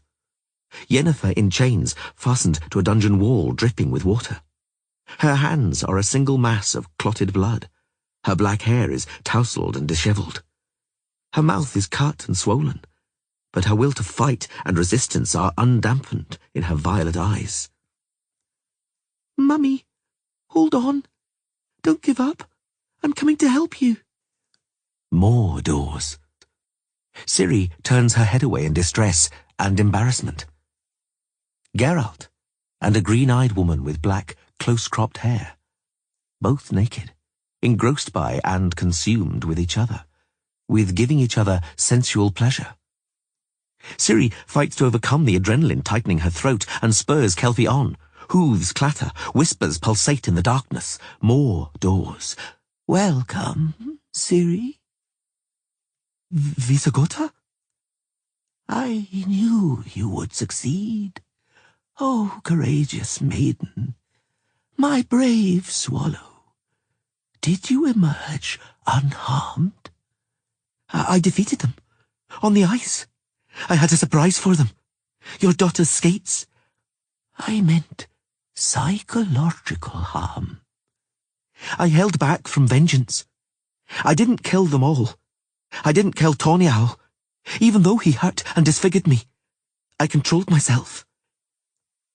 I knew you'd prevail, Ciriel, and that you'd enter the tower. Why, I've read about it, because it has already been described. It has all been written about. Do you know what learning gives you? The ability to make use of sources. How's it possible that we're talking? Oh, Visagota, are you... Yes, Ciri, I'm dead. Oh, never mind. What I have learned is more important. What I have worked out. Now I know what became of the lost days, what happened in Korath Desert, how you vanished from the sight of your pursuers. And how I entered here, entered this tower, right? The elder blood that flows in your veins gives you power over time and over space, over the dimensions and the spheres. You are now master of the worlds, Ciri. You have a mighty power. Do not let criminals or rogues take it from you and use it to their own ends. I won't. Farewell, Ciri. Farewell, swallow. Farewell, old raven. More doors. Brightness, dazzling brightness, and the heady scent of flowers. A mist lay on the lake, a haze as light as down, which the wind quickly blew away. The surface of the water was as smooth as a mirror. Flowers shone white on green carpets of flat lily pads. The banks drowned in leaves and flowers. It was warm. It was spring. Ciri was not surprised. How could she be? After all, now everything was possible. November, ice, snow, frozen ground, the mound of stones on the hillock bristling with dried stalks. That was there. But here is here. Here, a soaring basalt tower, crowned with serrated battlements, reflected in the green water of the lake, dotted with the white of water lilies. Here it's May, for wild roses and bird cherry bloom in May, don't they? Nearby, somebody was playing on a whistle or a pan flute. They were playing a jolly, lively tune. On the lakeside, 2 snow-white horses were drinking, 4 hooves in the water. Kelpie snorted and banged a hoof against a rock. Then the horses lifted their heads and nostrils dripping water, and Ciri sighed. Because they weren't horses, but unicorns. Ciri was not surprised. She was sighing in awe, not in astonishment. She could hear the tune more and more clearly. It was coming from behind the shrubs of bird cherry festooned with white blossom. Kelpie moved towards the sound by herself, without any urging. Ciri swallowed. The two unicorns, as still as statues reflected in the surface of the water, as smooth as a mirror, looked at her. A fair-haired elf, with a triangular face and huge almond-shaped eyes, was sitting on a round stone beyond the bird-cherry shrub. He played on, nimbly running his lips over the pipes. Although he could see Ciri and Kelpie, although he was looking at them, he didn't stop playing. The small flowers gave off a scent. Ciri had never encountered bird-cherry with such an intense fragrance. No wonder, she thought quite soberly. Bird-cherry blossom simply smells different in the world I've lived in until this moment. Because everything is different in that world. The elf finished his tune with a long, drawn-out, high-pitched trill, took the instrument from his mouth and stood up. "What took you so long?" he asked with a smile. "What kept you?"